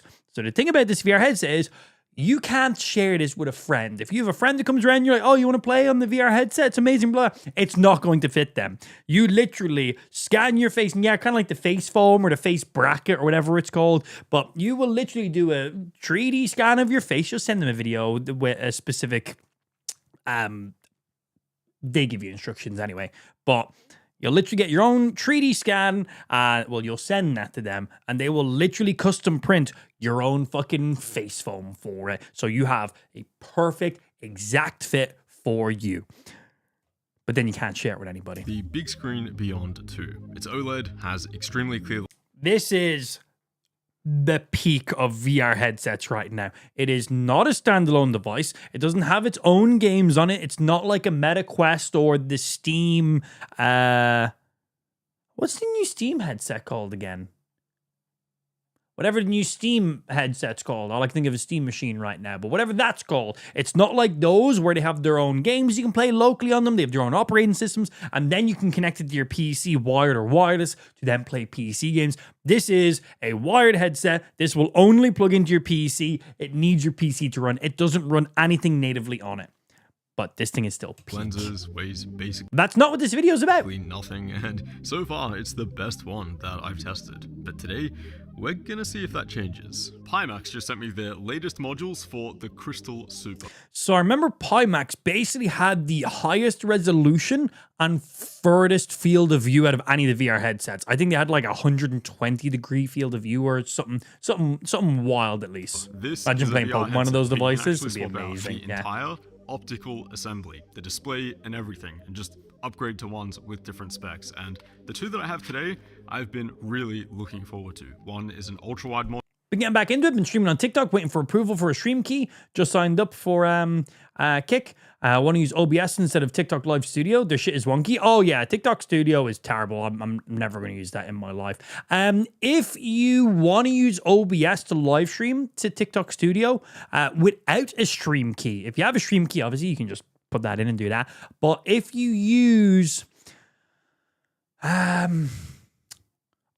is Stream Elements has a plugin for OBS. So you still use your OBS, and then there's a Stream Elements plugin that you can use that will give you multi-streaming, and that they have partnered with TikTok, so you don't need a stream key. You basically just like click one button, and it just does it for you. Very, very handy. Module with what would be the widest FOV I've ever tested. And completely the free. other one is an OLED with pancake lenses. Now, if there's one thing that I've So yeah, learned maybe testing have a look out into all of that. these different VR headsets is that the specs really tell you like 50% of the story, if that. Things like resolution and refresh rate. The main Waiting for approval from them. They don't give approval, by the way. Yeah, the only way you can, as of now, get a stream key for TikTok is you need at least 1,000 followers, and then you also need to be part of an agency that can get you a stream key. That's the only way you'll get a stream key to stream directly from OBS. Outside of that, you'll need to be part of an agency, or you'll need to know someone at TikTok that can hook you up with one. That's how I got one. That's the only way I got a stream key. Or, as I said, Stream Elements has a plugin you can just install in your OBS, really good plugin for their multi-streaming, and that will allow you to vertically stream to TikTok, YouTube, whatever other platforms you want to stream to vertically. But they have a partnership with TikTok, so you don't need a stream key. You literally just click apply and it will instantly set it up. But you have to be using the plugin. You can't uninstall the plugin and then use it separately. So just heads up. specs of a gaming monitor, for example. They're important here, but they're not nearly as important as the amazing that optics you can and just the get these lens new quality. modules for Things these like fucking the headsets. Focus sweet spot, how much of the display you can clearly see, and then as you get towards those outer edges, things like color fringing and distortion, those are still a very big Screen part of the door effects conversation, and shit. even on these flagship headsets. This is also why I've stuck with the Big Screen Beyond 2 as my main VR headset. Despite the spec sheet not being as impressive as the Crystal Super QLED, it does have just some nice VR amazingly headset. clear pancake lenses and also some really vibrant OLED panels sitting behind them. It just makes for Where's Dragonite? We're doing a New Year's stream? He said he hasn't been in the stream today, but he said he was planning on his first stream being January 1st. Now the first one here is the ultra-wide module. I will either also be live on January 1st or I'll be hungover. I'm not quite sure yet. Yeah, we'll see. Still a 3840 by 3840 QLED display per eye that can run up to 90 Hz, just insane specs, but this one stretches the field of view up to 140 degrees horizontally. An increase in FOV has been one of the biggest things that I've been looking forward to. A lot of VR headsets still give you the feeling that you're looking through a pair of goggles, but hopefully not this one. And the second module is actually an OLED. This one uses tiny micro OLED displays from Sony behind concave pancake lenses, so similar to the Big Screen Beyond, but that's about as far as the similarities go. This one has twice the amount of... Look at this size. So this is just a module. You can literally pop this out, slap it in the previous headset, upgrade as you go. Modularity. Love that shit, man. pixels and a higher refresh rate and a higher... How you doing this when claimed you have FOV. glasses? Ask them. Swapping in one of the new I don't modules fucking is... know. I do know with some of these headsets, there is enough space for you to wear glasses. With other ones, you can get prescription lenses in them. So, yeah, I would imagine with the big screen Beyond VR headset, the one that literally like 3D scans your face to get you a perfect face mold so it fits you and only you. I imagine you can probably get prescription lenses with them because it's such a customizable headset just for you. So I'm assuming you just do that because many of the headsets do prescription lenses. You just give them your plus or minus for your prescription per eye. You tell them and they'll just install them for you. Probably for an extra fee, I would assume. But yeah, most of the big boys, like, no limitation. You're good to go. Actually insanely easy. There are two plastic Especially if you're retention paying clips this that you kind can of pull back, premium. and you can literally just hot swap to a completely different display and set of lenses, and that's it. Load up the Pimax software, do sick. any software updates, change the LED stripe on the front to whatever you want, and you're Whoa, I really needed a headset that would change the RGB on the front. back to gaming as usual. Now let's start with the ultra-wide module, because this is the one that I was most interested to try. All What's of the the field VR of view? headsets that I've tried pretty much so far have been a 100 to 110 FOV, where you What's can this actually go still to? see the interior edges of the headset itself. I've been really waiting to try something that just opens that FOV right up and gives a super immersive, just 180? natural field of view. The moment I put this on, I Is it gonna be a full immediately 180? noticed the difference. Were the interior black edges completely gone? No, not even close. You can still see them, but at the same time, this is significantly wider than anything else I've tested, and you notice it right away. Everything feels more open, you can see more of the car interior, and the wider FOV did feel more What's the natural, field of like I was view? hoping. Things like feeling the car dive under heavy braking, which was not a difference I was expecting, but yeah, you can just see those more obvious What a cool balance setup to shifts play on, of the man. Look at cabin this and just shit. notice what the car is doing a bit more. At the same time, I'm not sure how much of that extra field of view I would say is like super usable. It's definitely extra screen there, but it does get a bit soft and fringy towards those edges, which is a bit of a shame. For me, So what's the this field of view is then? better than the QLED module I had tested previously in the Crystal Super, but it does still feel like a downgrade compared to my big screen Beyond 2. Specifically, Funny. the visuals, the image quality, the colors, things just look Just a that little edge bit more fringing, man. unnatural and washed out here, and you are reminded that you are playing a game. So what does that mean for this right here, Pimax's new OLED module? Well, compared to the big screen Beyond, it's heavier, it's larger, some would argue it's way more uncomfortable, and it's also twice as expensive, believe it or not. But man, They're I'm gonna not say, cheap in to terms begin of with. raw image quality, I have never seen anything like this. This is the best looking VR headset that I've ever seen. It's the closest thing that I've seen to putting on a headset and not feeling like you're looking through a pair of lenses. The big screen 2 gave me this feeling as well, but it's even more apparent here. I mean, you put this thing on and it's immediately Wow. clear. It's so clear that you can almost wear it incorrectly and it's still fine. The focus sweet spot is massive. I'd say the middle 70 to 80% or so for me looks extremely crisp. And then off to the edges, yeah, there's some minimal color fringing, softness, distortion, the usual stuff. I think we are a long way from complete Micro edge-to-edge OLED clarity, display. but Whew. so far, this is the closest Probably thing that very I've seen expensive. to that. One of the biggest things that I noticed between this and the big screen Beyond 2 is the resolution, just the sheer pixel count difference between these two headsets. Now, It's I'm 8K. not able to get any through the lens recordings of that headset because the lenses are like this big and it just doesn't look realistic, but hopefully you can see what I mean here, at least with So on the left, that is the entire VR headset minus the head strap. On the right, that is just the module. That's just the middle part, not including everything else. the Crystal Super OLED. That's the other part of the headset. 4K per eye was The module pops inside of that. Yeah.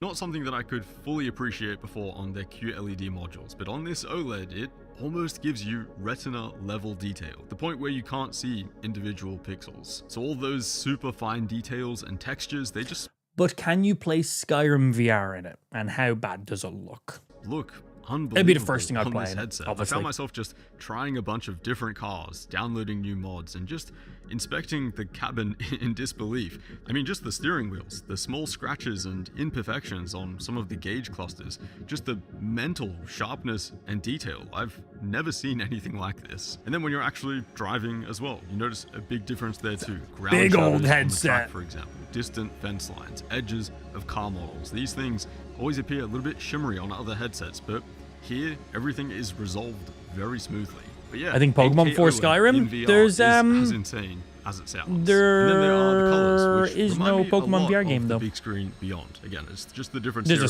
of Skyrim OLED VR game, like there's an versus official LED. There is Skyrim VR a made by monstrous Bethesda. difference. Much more vibrant, richer, more natural colors here. The game world But there's truly no comes to life. official I'm Pokemon mostly VR. playing modded Assetto couple Corsa, fan-made things lots that were of kinda different, cool. like, weather That was and about graphics it. mods, and I have to say, with this Pretty headset, janky. these are easily some of the best PC graphics that I've ever seen. And again, this isn't just because of the OLED and the resolution, it's primarily because of Pimax's new lens design that makes everything so clear. Also, because of the concave structure, you can get your eyes really close to them, and for me, the optics improve even more by doing that. But yeah, these are the most comfortable set of lenses that I've Man, when I was a kid, I was told, don't sit too close to the TV, you'll ruin your eyes. And now we got these VR headsets, and he's like, yeah, lets you put your eyes literally touching the lenses. You can feel the glass against your fucking pupils. It's amazing.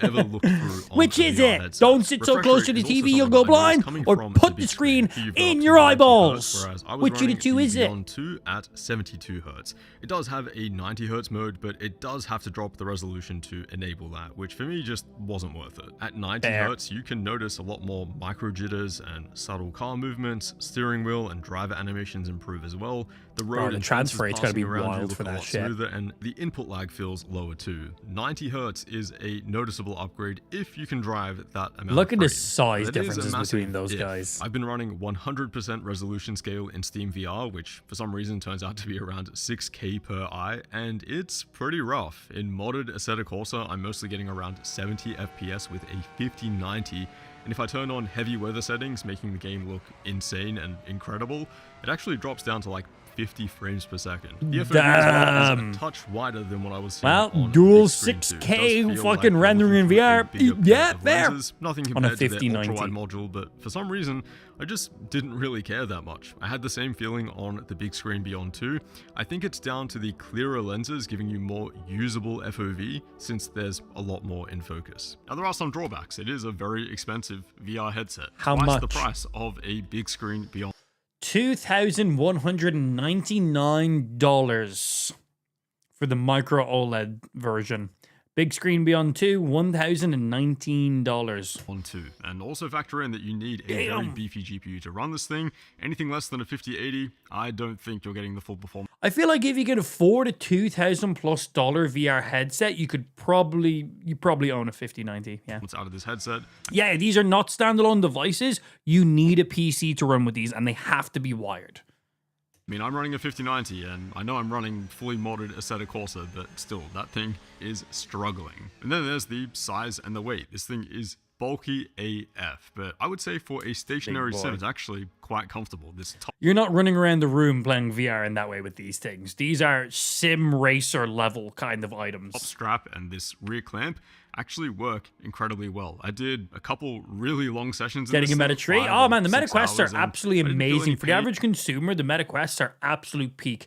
We got the Steam Frame coming out soon. That's going to be a pretty fucking good competitor in that space as well. I think that could be potentially a disruptor in this space, which is very, very cool. These headsets here, these are aimed at a completely different market of people. Completely different market. In any discomfort, I got the occasional like pressure marks on my cheeks that go little away bit. within like 20 minutes, but yeah, that's pretty pretty much standard it. for I VR will also note headsets. the lens perimeter does stick out quite a bit. It can tend to hit you on your nose, so just tighten up the top strap, and that seemed to solve that issue for me. There are a few don't be other born really with a cool big things about the nose. Crystal Super that I mentioned in my initial video with it. The inside-out tracking, for example, is super cool. It's really nice not having to rely on external base stations. The built-in speakers are also extremely good. I've been using Just them at like stand out of your 60% car and volume, walk which is around. plenty. And the fact that you could I bet potentially you it see looks more phenomenal. upgrades down the road and just swap in a new module, that's pretty neat as well. I know Pimax are also working on the Dream Air and Air SE, much smaller, lighter headsets, one of which looks like it has the same display and optics to what we have here. So that will be interesting. That's then their competitor directly to the big screen beyond them. Because those things are sleek, man. There is also the Steam Frame, which was just announced, but I think that's looking more like a Quest 3 killer rather than 100%. a As I Pimax said, or big screen different kind of competitor. targeted It's market. an LCD module that's much lower resolution, even if that thing Steam has the Frame looks best sick. lenses. And the Steam Frame runs its own OS on it. You can use this thing as a standalone computer if you wanted to. In the world, I don't think You do not need a PC with this. You could literally pull this out of a bag in an airport and start playing VR games or start doing stuff on your PC on it because it is literally just Steam OS on that bad boy. Like, it's just running fucking Proton. You run whatever you fucking want on it. It's full Linux. It's amazing. it's gonna really come It's close. the same software that the Stream Deck uses. Steam Deck uses. These. For a VR simulator right now, though, the Pimax Crystal Super OLED is These at the are top for of the food very chain, small and percentage I of don't think people. it's by a small amount either. He did it again, didn't he? You can't keep getting away. Don't fucking autoplay videos for me, YouTube. I didn't give you permission for that. Because while we're on the subject of VR, I wanted to see what this was like in VR. That VR video caught my attention, and then there's a Zelda in VR. I want to see what the deal is with this. How do they do this? Fucking Breath of the Wild is a Nintendo Switch handheld game. How are they playing VR on it on PC? I'm aware you can emulate games on PC, and there's a Switch 1 emulator and stuff. But how the fuck are they emulating a Nintendo Switch game on PC and then modding it for VR? The fuck, man? And how bad/good is it? Okay, that's sick.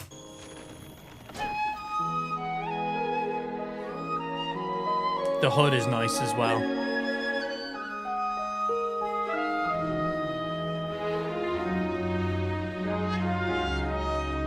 Okay, well now I want to fucking play this.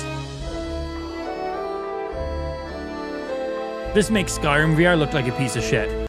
Which it is, by the way. Skyrim VR is a piece of shit.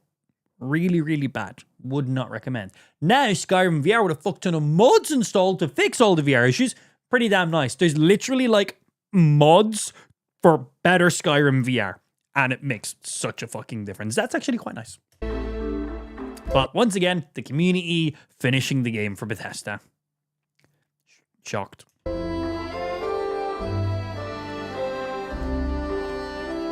This looks sick. How does it work? What do you need to run this? And how long until someone from Nintendo virtually appears in my room and virtually kills me? How long does that take?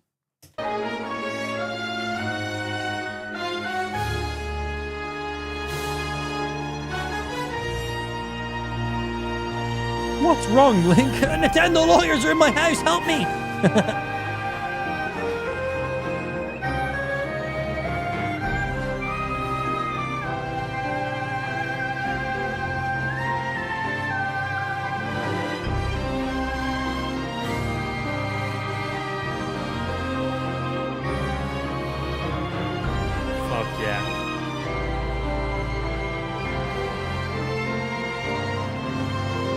Oh my days, first person Lionel fighting.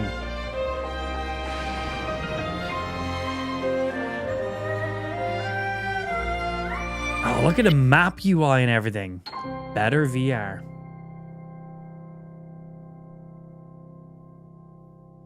This is free open source VR mod for Breath of the Wild for Wii U. So yeah, I think the reason it's Wii U, so Breath of the Wild launched on the Wii U and the Nintendo Switch 1, but I believe for emulating it, the Wii U version is easier to emulate, and then obviously you're on PC, so you just bump the resolution, bump the frame rate and stuff like that, and it will just instantly surpass you the version. But yeah, so there's two versions of Breath of the Wild, Wii U and Nintendo Switch. You emulate the Wii U version because the Wii U version's just better. But yeah, this is just an open source VR mod for a Wii U emulator for the Wii U version of Breath of the Wild. Sick. Dawn of the full release, 48 hours remaining. This was released one day ago. So this comes out tomorrow? Oh, there's more.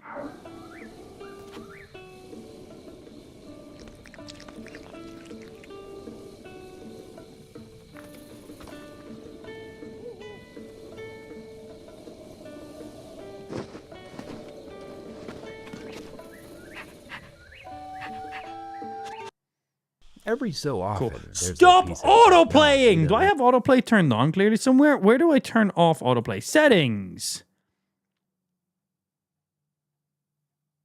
Is it volume, ambient, annotations? Wait, stop it, YouTube. I don't know how to turn autoplay off. Stop autoplaying videos that I've not said yes to. Unless they're really good videos. Then in that case, feel free to, I guess, yeah. Nintendo lawyers edging until they see the disclaimer page. Oh, they're getting ready for it. But it's free. It's open source. So you can get away with it. You can get quite fucking cheeky in there with those kind of fucking things, man. Looking up at them fairies for Link's point of view is going to be wild. Oh my days. They got some big titties on them. Yes, they did. Didn't know it was releasing the Wii U? Yeah, the only reason I knew it was releasing the Wii U was not because I emulated it on PC. Anyway, what other YouTube videos is there? I shrunk down into an M5 chip. Okay, we're watching YouTube today. Isn't it crazy how we taught rocks to do math? What? Anyway. What? Isn't it crazy how we taught rocks to do math? Oh, mineral CPUs. Okay. Anyway, every year now, for a few years in a row, Apple unveils the latest version of their computer chips. M1, M2, M3, M4, and now the latest version, M5. And every year, there's some slide or some graphic with an impossibly big number of transistors on one chip. On a Bigger device that you can number hold in your hands. is like it's really good. hard to understand Good. what that even means. Simple as. Now, I'm a numbers person, so I really enjoy like those scale of the universe type videos. I need one of those for all three And, like, kids. how Yeah, else is good the average luck, person bro. supposed to appreciate how small we are and wrap your head around the billions of stars in the galaxy and then the billions of galaxies in the universe? It's crazy. But 5. what about billions of transistors in a single device that you can fit in your pocket and watch this video? What are some of the fucking CPUs even down to right now? Are they down to like fucking 2 nanometers now? God, I remember when like 5 nanometers I was like, whoa! And now have they gotten to 2 nanometer now? What if you could actually appreciate just how densely packed I'm sure he'll go everything into has details to be about and how this. small I love it has to MKB get videos. They're so to good. fit on a device that just goes in your pocket? Well, that would require changing the scale in the opposite direction. Or we would have to on your shrink wrist. way down. Or but with a on your face. Smart glasses. The amount of power that's involved in some of those. Watches, fitness trackers, smart rings, like phones are incredibly impressive. But like even these other things, so good. little help, I'm up for that challenge. And by the way, no generative AI is being used to create this video, just a whole lot of Blender. So let's get to it. Wow. Every time I snap my fingers, Good job, you and your team. I'm going to shrink down by 100 times, which is a massive amount. 2 orders of MKB, can I commission your Blender artists to increase something of mine by 100 times, please, and thank you. It's my penis. It's really small, and I could use that. I've tried to use the AI to make it bigger, and it says it needs more data to work with in the first place. So, yeah, MKBHD, if I could borrow your Blender designers, that would be great. I'm trying to send dick pics, and it doesn't work. Thank you. Shut up, Carl! Hey, Dim baby. You play around with your glasses anymore? of magnitude. So here I am, you know, the person you know. I'm 6'3". Loads of stuff. so Look up some around videos 2 on them. meters Tons of shit tall, you can do with them. basically. So you could picture me standing in the room. Just in front pull of you, and harder. the I gadgets we can't use, grip you know, every it. day fit into the palm of our hands. Smart socks. You know what? If you Google smart socks, they'll be a thing. It's probably going to be, you know, we can get like gloves, like heated gloves. I bet you it's just that, right? What about 100 times smaller? All right, here we are. Now I'm the size of a single key on your keyboard. And of course, it wouldn't be a good scale video. Bro, YouTubers are getting too fucking cocky nowadays.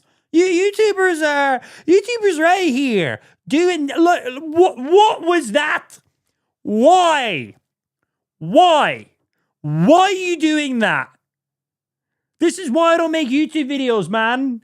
How do I even come close to making something like remote? It's not like, what the fuck was that? Firstly, not AI, fully edited. All right, here we are. Now I'm the size of a single key on your keyboard.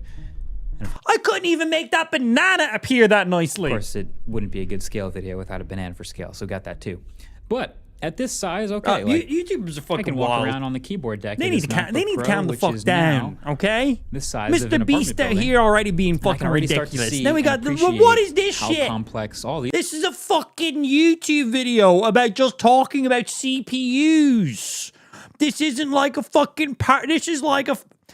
These components already are. And this pisses me and off, storage man. Have been ridiculously small for years now, and so we've got 8 terabytes of it. And the M5. I want to see a behind the scenes of the editing of this whole video. This is stupidly impressive. Chip should be right over here. Powering this the whole took thing. a Now, small army of this people to make. By is the the way, size of a single transistor. but I assume this is banger video for the end of the year as well. In I'm smelling jealousy 1948. incoming. It's impressive. This is pretty It's insane. Like, we've impressive. clearly made a lot of progress in the I'm gonna go just play VR Zelda now. last 75 years. That's you don't what need I'm me to gonna tell do. you that. But this already puts it into perspective, like how far we've come since a computer was the size of a room. And one more thing I want to at least highlight here. Technology only gets better because of the people working really hard on it. Like, without this hard work, none of this improvement happens. But because we do have all these brilliant minds focused on computers, we have things like Moore's Law, which I'm sure you've heard of. It says that the number of transistors on a microchip roughly doubles every 2 years. And that's stayed about true since the beginning of the semiconductor industry, which means we have a long way to go. Stop it! Okay. Wow, welcome That was to the too- scale of that's too micrometers. clean. I am now 200 This is better than fucking Marvel animations. The fuck? micrometers tall, which makes me about twice as tall as this human hair is thick. This is already the size of some of the tiniest stuff we're able to see using our own eyes.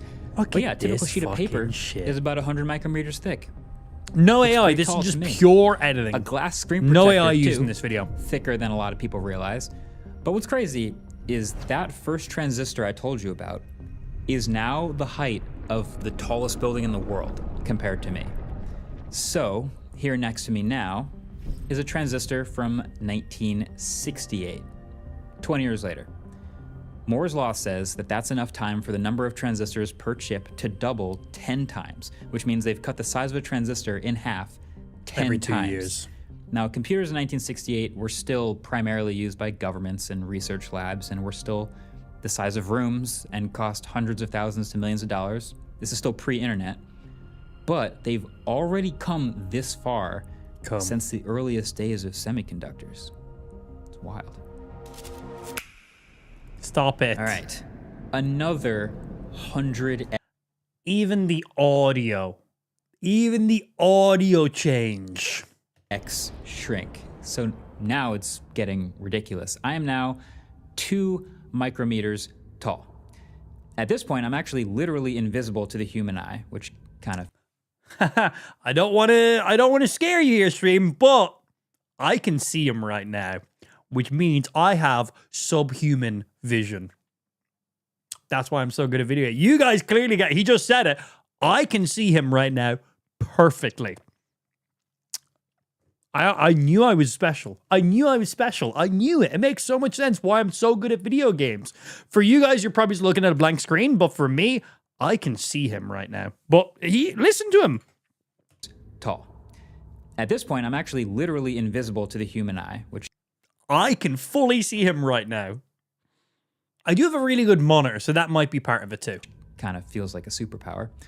But I'll also need to be very You careful are special, because Lamp. a human Thank you. hair is like a Thank you very cliff much. the size of a 25-story building. A single grain of rice at this scale would be the size of Mount Rainier. I could live... I don't know what Mount Rainier is. Is that in America? ...comfortably inside a single groove of a vinyl record, and a 1 millimeter droplet of water would feel like a massive lake. This... Oh, so like 2 of my penises. Ah, yeah, cool. This is the scale that bacteria live at. It's funny because physics also starts to behave kind of strangely at this scale. Air molecules, for example, are too large for these tiny lungs to breathe, and even the wavelength of visible light is as tall as I am, so my tiny eyes wouldn't exactly pick it all up. And the world would look kind of blurry and wavy, but somehow, by the 1980s, humans have found a way to consistently... I need to go like take some drugs and then come back and continue to watch this video. That's what I need. This video is too much. This is not what I thought I was clicking into. This is wild. Manufacture functional electronics. Shut up, MKB. At this size. Get smaller. Just like clockwork, Moore's law Get continues smaller. to see dramatic and consistent improvements of the semiconductors in our computers. So by 2003, the computers that we had, you know, they started to resemble the ones we have today. Laptops are starting to go mainstream. Wi-Fi is a standard. Windows XP is the most widely used desktop operating system. Good times. But if you can believe it, we have to shrink down 100x yet again. Okay, 20 nanometers. I am now 20 I'm pretty sure we're down to like fucking... I know at least 5 nanometers is a thing. I think there might be some chips that are down to like 3 or 2 nanometers. Nanometers tall. So, an individual transistor from a brand new 2026 M5 MacBook Pro is about the size of a garage for me. Now, I'll note that this most likely isn't 100% accurate because Apple's not going to share their exact chip architecture with me making a YouTube video. But still, the smallest parts of it are still smaller than me. And at this scale, you can see individual atoms, which are the size of marbles. Now, obviously, or maybe not obviously, but 3 nanometer transistors this size aren't just built like other objects the way you might be expecting. There's a pretty refined manufacturing process called photolithography. Basically, it's I know like what that is. Developing a photo with light projected through a microscope, but onto atoms instead of film. And that is how you end up with billions of these inside a computer that you can sit on your lap. Now, to be honest, I don't really know how much... But MKB, how does my phone make it so I can order Uber Eats? How does my hand computer know I want food and then food place knows I want food and then food arrives? How does that work? How does that work? Longer Moore's law can apply to semiconductors as they get down to the literal atomic level, but I sure do want to appreciate it while it's happening. Speaking of appreciating it, hey, this is Epic Spaceman. Who's one of my this? favorite creators, and of course a massive help with this video. He's been down to this scale before in another video, and it's a pretty crazy view, right? Hi, Marcos. Yeah, it really is. Even when you can stand on them, I still struggle to get my head around how many transistors there are here, considering this is just a tiny cutout section. The full chip is 32,000 times bigger than this. So yeah, the best way for my brain to really appreciate all of this has been to visualize this scale. From the tiniest 3 nanometer transistors we have in computers 3 today, nanometers. I was at the like, scale of DNA, I was like, I know for a fact 5, but maybe 3 or 2. and individual 3 atoms, nanometers. all the way to the micrometer scale. Where in like 1988, it was like 90 nanometers. With the computers of the 2000s and 90s, 1988 and 80s, humanity has been so motivated for so many years to get this stuff down to such a ridiculously small scale that it makes a grain of rice look like a massive object. I want to see you can go And back yet to full it keeps size. going and going, all the way back to the earliest transistors the size of a deck of cards. You know, something else I've realized though, Even though we've seen now all of this scale I want to see him go back to full size, but then break through the table. and how tiny things can get, sometimes it can Damn still be it. hard to keep all the nanometers and picometers sorted and really comprehend it all. And sometimes it's actually easier to make things bigger rather than smaller. So let's try this. The world's first electronic computer is often credited as the ENIAC. They finished it in 1946. Look at and they that had boy. light bulb-sized vacuum tubes called triodes. And of course, that computer was the size of a whole room. But if we still made room. computers like this, with transistors that big, how big do you think the iPhone would need to be to fit the 19 billion transistors that it has today? Think about it. Maybe the size No, of just tell a me. city block? Or what about the size of the entirety of Central Park? Keep in mind, you need to fit all of these billions of For that many transistors still at that size for the original one, honestly, probably bigger than that. Probably bigger. transistors. Wouldn't it be crazy if we carry around the equivalent technology of a phone? Marquez, I don't think anyone's going to carry that around for some reason. The size of Jared Everything might. He may. the city of Manhattan? Well, the reality is, these are all still too small. Your So it still need to be bigger. phone, with the More! technology from 80 years ago, would need to be the size of the state of New Jersey to fit them all. For it to have the same amount of transistors that the phone has today, but at the size for the first computer being made, that's the size your phone would have to be to match the same size. This progression of technology has given us a computer the size of a US state 270 miles long and shrunk it down to fit in our pockets. Wild. I'll even do you one better, okay? If a modern transistor was roughly the size of a Toyota Prius, then that iPhone that fits them all would be about the size of planet Earth. So hopefully that gives you an idea of just how ridiculously small I don't understand what size planet Earth is, Marcus. I need a banana for scale like a normal person. individual transistors have gotten. How many bananas wide is the Earth? I don't know, Marquez. Since the beginning. I need my banana for scale.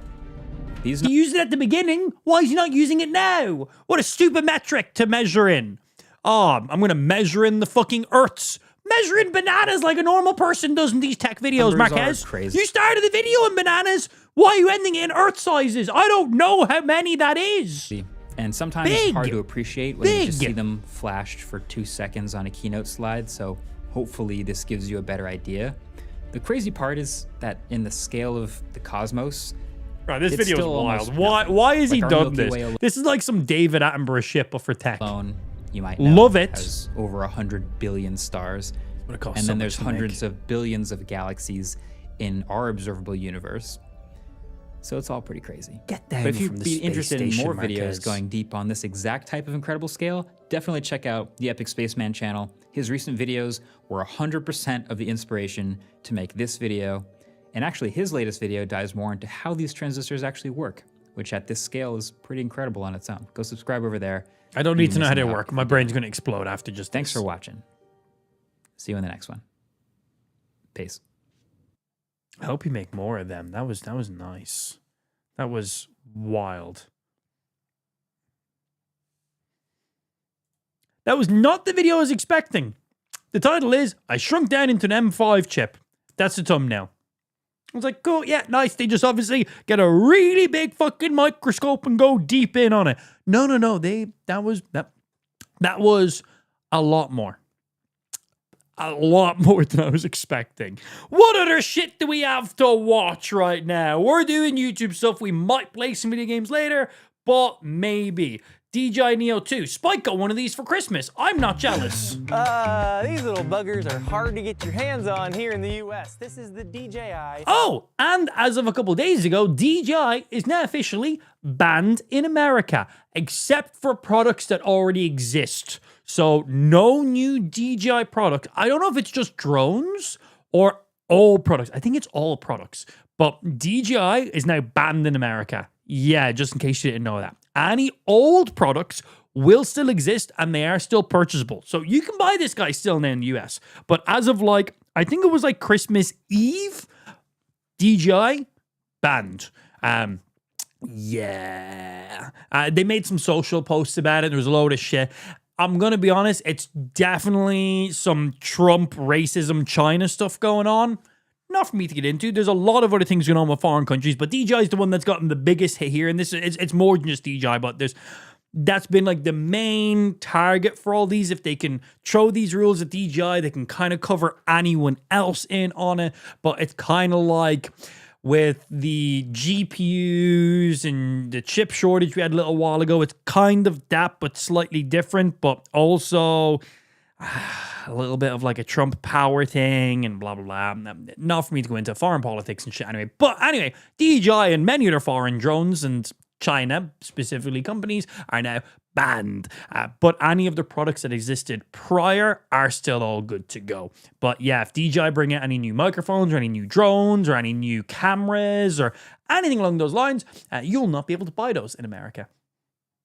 Neo 2. This is the DJI Neo 1. I'm pretty sure it's not just drones. It is a lot of fun, but drones, all foreign drones and drone parts are being banned. Only drones? So like if DJI brings out the Osmo Pocket 4, that's still good?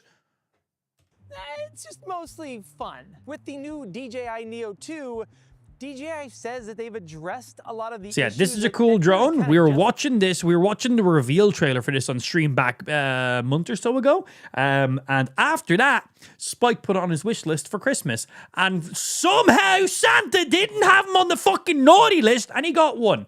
Made this fun. And now they're saying like this is a drone you can fly and you do not need to use a phone. You don't need to use a controller. You can just use gestures and automation. Pretty cool. You can use a phone and you can use a controller, but you can literally just pull this thing out of your pocket and just literally Jedi fucking mind tricks it. It's pretty cool. Serious, kind of, I want to say FPV drone, but really this thing can do lots of things. Very versatile. But today we're going to talk about handy for just throwing up quick shot. Good to go. Flying the DJI Neo, and not so much like pros and cons because. No real setup involved. Turn it on, put it on your hand, fly, tell it what to do. Good. We'll talk about what is good about only drones. They basically want to kill consumer drones, but in the US. Oh, okay. I thought it was like all DJI. Okay. Drones are a very large thing for you. Makes sense why over the last couple of years DJI has been focusing so much more on pretty much everything. They just announced the fucking their own DJI Rumba. They make microphones which are top of the game. They make cameras, action cameras, obviously drones. Now they're making fucking they make receivers and transceivers as well, obviously. Making Rumbas now and shit. But yeah, they're definitely trying to make sure that drones aren't 100% of their sales anymore, which is great because the products DJI make are very, very good. Tiny drone that is on the cheaper side for DJI. Although I will say, so yeah, this is going to be their last ever drone they launch in America. Another drone that can do as much as this drone. All right, like I said, this might be DJI's also means all their enterprise stuff is going to be gone too. That was a huge part of their market. This table right now, my desk, these are all different ways that you can fly this drone. Now, one of the coolest ways to fly it though is without any remote control. I mean, for sure, the coolest thing about this mini drone that the other... See, this is the thing I like the most about this drone. The fact that you can just have this in a bag, take it out, turn it on, fly it up. That's the setup done. You don't need to take it out, put it down on the ground, take out a remote, turn that on, connect it, calibrate, fly, get the angle you want. This is something where if you're like out on a hike, you're with your family, you can just pull this thing out of your pocket, on, voomp, and just use some gestures to get it set up the way you want it to be. Set some, there's buttons on it, so there's a couple preset profiles. So if you wanted to like follow behind you or do a spin move or something, if you want to get a specific shot, you can pre-save those onto the drone and you can just take it out of your pocket, turn it on, press 1 on the side, and it'll be like follow mode. I know I'm going to go behind you and follow you at this specific distance that you've previously set. So you can just boom on, boom. Okay, good. That's going to do exactly what I need it to do. No messing around, no faffing, no setup. I think that is the coolest part about this drone. As a person who has owned a couple of drones, great, really good, but a lot of faffing around with some of this stuff. A lot of faffing around. Got to make sure this is charged. Got to make sure this is calibrated. Got to make sure the remote's there. Got to make sure, those remotes are bigger than the fucking drones themselves. So it not needing any of that shit is very, very DJI fucking sick. drones don't have Very is these sick. follow me modes. I do not have a remote control or the app hooked up. Nothing's hooked up right now. When are you going to stream I'm just Minecraft again? selecting follow We in have a here, and hardcore pressing and Cybercraft pulling we have to the do. start I'm trying to give button. that a little bit of time, though, because we done the drone stream follow. not too long ago with it. That's it. The Done. drone takes off, locks onto me as the subject, and then wherever I go, the drone is going to stay in front of me, shooting the shot back towards me. So I'm going to hop on my one wheel and go this way. and That you'll was the see whole setup drone done. will move to my front to get ahead of me. And then wherever I go, the drone is going to try to run out in front of me and stay in front of me. Now, I can also try to make it go further just by using hand signs. So there's a Someone just runs over and grabs his camera in the background over there. blue light on there. I can hold my hand up. That's gonna lock on. Now I'm gonna put my hands together and then move them apart. That is gonna make the Just drone use go away gestures. from me. No And need to pull one out a controller. hand, I'm gonna move my hand a Drone's too little close. higher. Oh, the drone's too no, low. I want a better angle. There it is. A little lower, right there. Once I like where it's at, Literally just a be like, fist, up, and now down, I just keep left, riding and right, it's gonna maintain right and or left. try to maintain that spot. That's it. Again, No need to be like, oh, the drone's a little bit lower. It's a little bit too close to me. Oh, let me pull out the controller and re-angle it. Okay, that's a bit right. Put it away. Just, nope, drone, too high. Over there. Boom, done. it's the wind. So if I'm So moving nice. this way, it's trying to stay in front of me wherever I go and whatever direction Someone I steal move. his Because I'm going this fucking way, camera. It's this way, and then as I turn, I'm gonna do a big turn this way. Ooh, I tricked it. I thought I was going that way. I'm gonna do a turn this way. It is going to whip around. Those one wheels are crazy, and man. try They to go get so back in fast, front don't of they? me I want to that go it on one. always I don't want to own is one, in but I want to front of me. go So on now I'm one. going this way. It's gonna see that and get back in front of me. That's This fucking is sick. So sick. No and it remotes, no works controllers, so no well. I've phone. had a lot of these different drones that Go. have had these modes. They just haven't worked great. Like they worked well, but just not great. This is like almost flawless for me so far. I'm gonna pause again. I'm gonna And it put has my like hand full out. It's gonna lock onto me. I'm gonna put obstacle it over to the avoidance, side, up, down, front, nice and back. high, right there. Beautiful. That's it. And He then just as told the I drone, go hey, this way, go a little more that way. It's now going to maintain Seconds. that side tracking mode, filming I think this those way. wheels I didn't can't know handle people your fly like force, high. my force. And then, of I just have a course, as natural soon as I am force ready about me. To land the drone, I just hold my hand out, comes in like my little That's it. buddy. It just full and gesture lands back on controls. my hand. So No sick, app, man. No controller. That is the thing that this drone can do that no other DJI drone can do. The Neo can do it, but like once you go to like the Avata and the Mini 4 Pro, any of those drones, they can't do that. Some of those gestures could be problematic in some countries. Yeah, maybe avoid Germany with that drone in public. Maybe if you're flying this drone in Germany, maybe just use your phone or the controller instead of using gesture controls. Yeah, agreed. Like that Yeah. Oh, we should recommend Spike goes on vacation to Germany and tell him to bring his drone with him. That's a good idea. Cool, and I think probably the thing that this drone can do that none That's of a the good other drones idea. can do, so that makes it pretty special. But the camera Just system steal on the this drone from has Spike? No. also gotten an We trick him and we make him go although to Germany with kind it. of not really. Like it's the same sensor. See how long it takes for from him to the get Neo 1 arrested. to the Neo 2, but somehow it now looks significantly better than the Neo 1. We Because don't have processing. D-Log M in there, so this does just shoot standard mode out of this thing. But it also now has a 2-axis gimbal in here. So the Neo 1 can stabilize the camera this way. So like if the drone went like this, see how like the camera points straight at you, but this way, not so much. Now on the Neo 2, we have a 2-axis gimbal, which means not only do we get that direction, but we also get this direction. It just It's means we're gonna cool, get much man. more It's stable cool. footage out of this drone.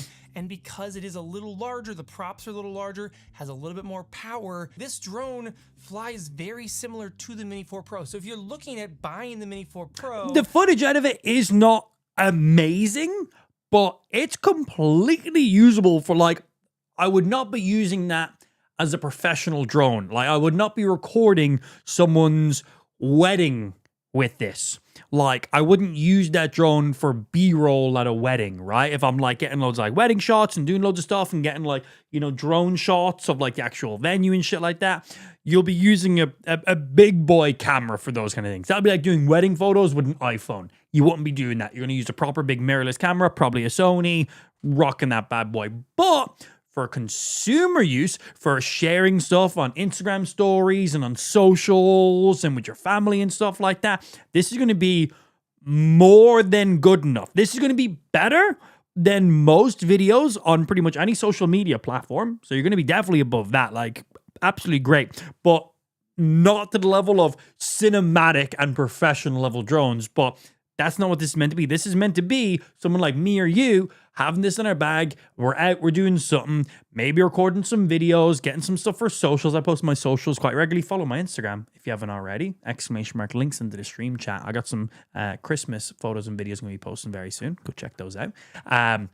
But this would be perfect for that. Having this in my bag with my other camera ready to go, whip it out, get some nice little shots here and there, hands-free shots, you know, ones that then I can be part of because I'm usually the cameraman. So I'm usually never in my photos and videos because I'm doing the photos and videos. So this is really nice because I could just pull this out of the pocket, throw this up in front of me and have this literally just be my remote cameraman. It has good enough image where I can just absolutely take photos from it or just have some really nice B-roll videos of in between of all the other videos and stuff I've been shooting with my handheld camera. But you're not ever going to use D-Log-M. Like, you're like, I'm going to just fly it in standard at all times. You could instead buy the Neo, get kind of like those Mini 4 Pro shots. Like, you can flip any of the remote controls into cinema mode, get that really slow, like panning shot with this thing, but then you could also then have a drone that can super simply follow you. Like, again, the versatility of this drone. PP pic, you said. Its strength, I need more of a zoom on my camera for that, kinda come in unfortunately. That camera system. Again, a 1/2-inch sensor on this thing, and no. He's streaming, jump over there and tell him to go. All right, this is a 20-meter. You want me to give Spike a viewer? Nay! Nay! Never! I will never give him an extra view.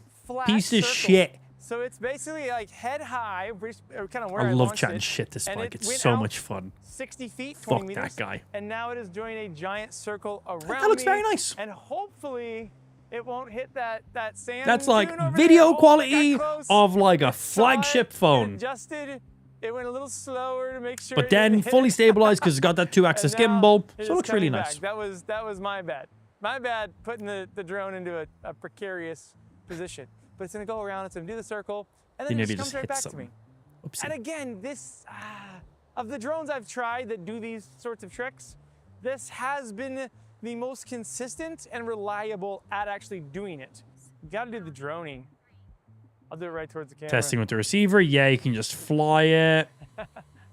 Really good on this thing. Like it is kind of shocking how sticky Active Track is for following myself as I'm just riding around, but also for my vehicle. I tracked my van driving down a mountain. Yeah, I was driving down a mountain while I was tracking my van, and it stayed locked on perfectly. Like at no point. This is the display from the controller, which is only like 720p or something like that. That's not what the footage out of the drone looks like. That's just the preview he sees when he's on the remote control. He probably said that, but I'm skimming ahead in the video now. I'm kind of dang impressive. seen everything I've needed to see. For a teeny tiny drone like this. Also, the transmission distance, I am way down there. I am. If you turn like this, look at this How far shot. away are you? See where home is? You see where the home is, and I am way down here with full 660 meters full away. RC bars. I don't know what the claimed Yeah, range once is you don't on have this, anything if, in between you, buildings blocking you, once you've line of sight. guys, you can What are see the costs? what I the think, gap- so you can buy this drone, I think it's a couple different bundles. You can buy the drone just straight up by itself, and I think it's around like $200 or maybe just under $200 just for the drone. If I was buying this, that's the version I'm getting. I feel like you do not need a remote control with this. The remote control is just as big as the drone. Like, yeah, it's handy because you can manually control it and fly around and get those very specific shots. But the thing is, you can just use your mobile device as a remote control. So if you want to just take this thing out, fly it up in the air, get it to follow you or do some of the automated modes that you've preset it to do. You know, handy, no other device is needed. But then if you wanted to manually fly the device, you know, fly it up and go look over somewhere and just fly like a normal drone, you could just connect your phone to it. You're not going to be able to fly it 10 kilometers away with your phone, be able to fly it a little bit away with your drone. I don't know what the distance, he probably said in this video. But the remote control is if you're trying to fly 10 kilometers away.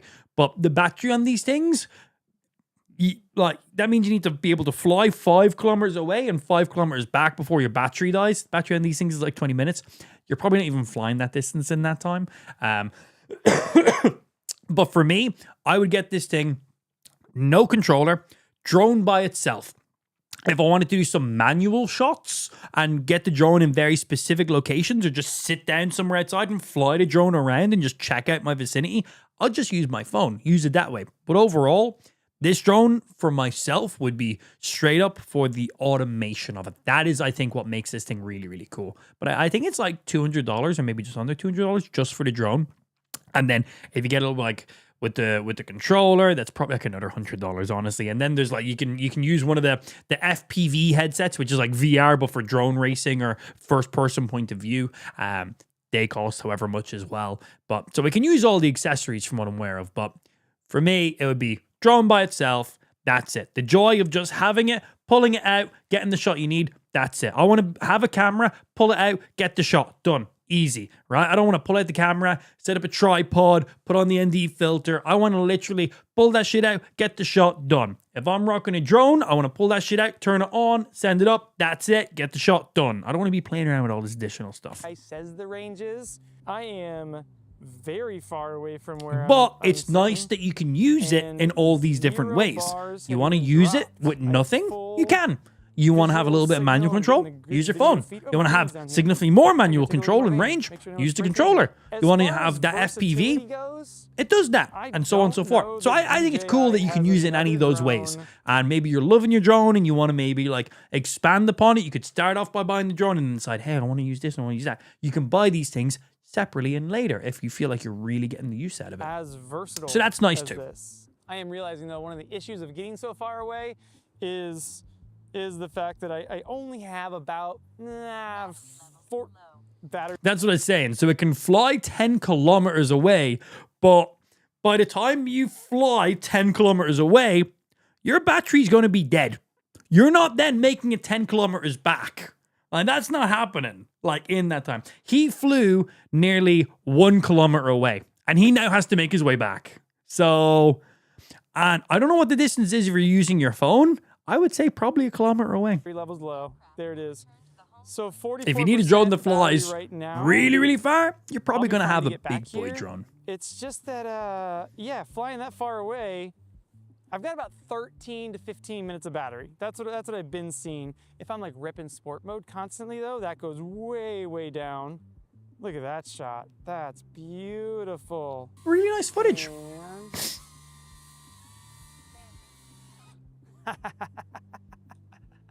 After It's cool. every flight, that's just how I feel. Like I feel silly because it's so fun. And then the other like massive improvement that this You're gonna drone spy has on now Spike? is omnidirectional I'd need to sensing. So we have I'd need a drone with significantly longer battery life and fly time to fly it from England all the way over to Ireland. I'd need a drone that can fly a few hours and then a few hours back. Oh yeah. If I'm in the country, I could go spy on Spike. But he's never doing anything interesting, so it'd be kind of boring. camera on top at the butt, Ever doing anything interesting.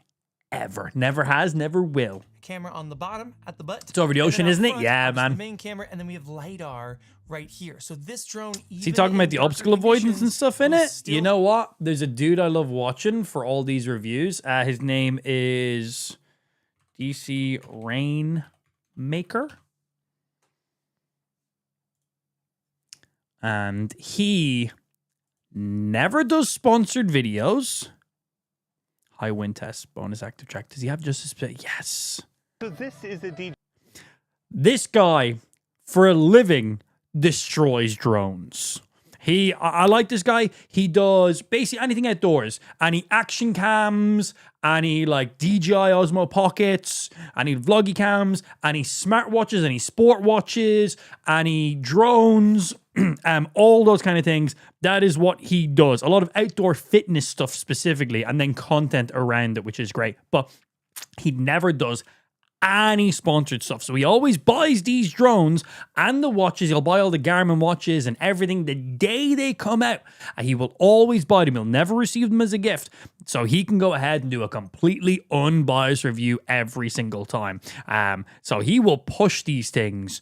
You know he is never favorited on which drone companies he likes because they always send them early samples or anything like that. So I really like this guy. But he has this thing called his gauntlet, and it's basically an area he brings all these drones through because all these drones now have obstacle avoidance and stuff, and they're meant to be really good at avoiding them. And yeah, he likes to go kill these drones. It's really fun to watch. This is the start of the gauntlet, a multi-stage, multi-phase extravaganza to test how well this thing tracks.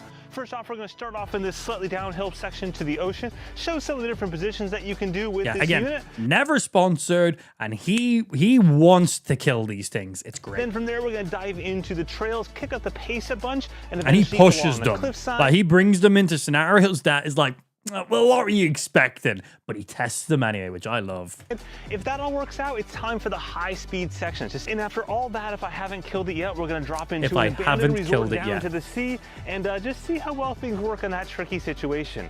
With that, let's get rolling. There are many different modes of the DJI Neo 2. You can fly it with a phone, you can fly it with one of many different DJI controllers, or you can fly it by just simply crush it already. It's 10 seconds into the video. From a standpoint, you can't see that it's flashing, but we have it in cycling mode, following behind me at a medium high. You can change the modes on the side right there using those buttons. You can also use the phone if you want to as a preview screen. Again, I just want to show you what it looks like with nothing other than drone itself. With that, we'll just simply take off. I press the lower button there. Cycling follow. 3, 2, 1.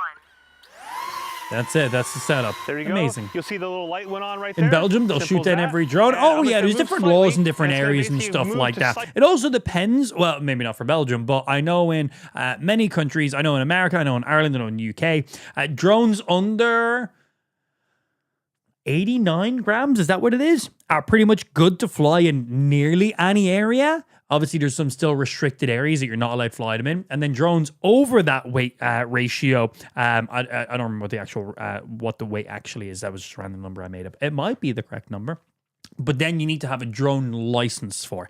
And if you don't have a drone license, you will be fined heavily. Very strict about it too. What's cool though is if it doesn't automatically follow behind me, all I got to do is put my hand up like this.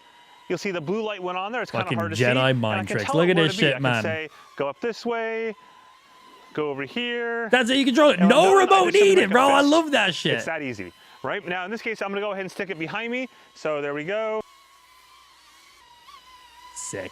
Crash it already. So now let's get rolling on this relatively easy section. And then again, 4K, 60 FPS, full unedited footage. This is the raw footage out of this thing.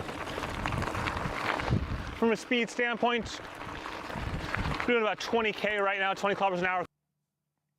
13 miles an hour, no problems following me. So we'll pick it up a little bit right here. Making sure we're at max quality settings. Non-color graded, no nothing, just black. Obstacle avoidance enabled, so it will be avoiding obstacles also, as it goes along. Love the Things speed like edition. this trees right here, it should avoid that, no problems at all. In just a moment, we're going to get to a section where the trees get a little bit closer. Not as close as later on. That'll be a lot more fun. You can hear it back there, no issues. And once we get past a couple of these trees, I'm going to go under this one for fun. You need to get a flight clearance to fly in the US, even in free airspace. You see it?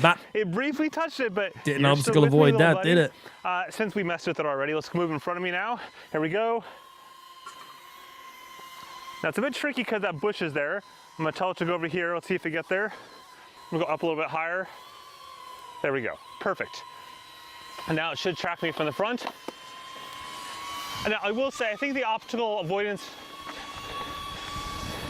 And now I will say, that's too close, man. I feel like I'm going to crash into it. But it always amazes me. Its first obstacle fails. Yeah, it's like it only sometimes obstacle avoids. It's like, not so great on that first one. DJI spent so much engineering and effort to avoid making a beacon or a remote control. It is mildly insane how much effort they spend to do that. Okay, now it's gonna see, well, flip around and follow me from behind here. That's good. There we go. Lost So it did the tracking flip. because he So went past generally it, speaking, and then it DJI kind of tried to drones, when they refine fail them. to follow in front to the side, they'll fall behind. And this did a good job of that.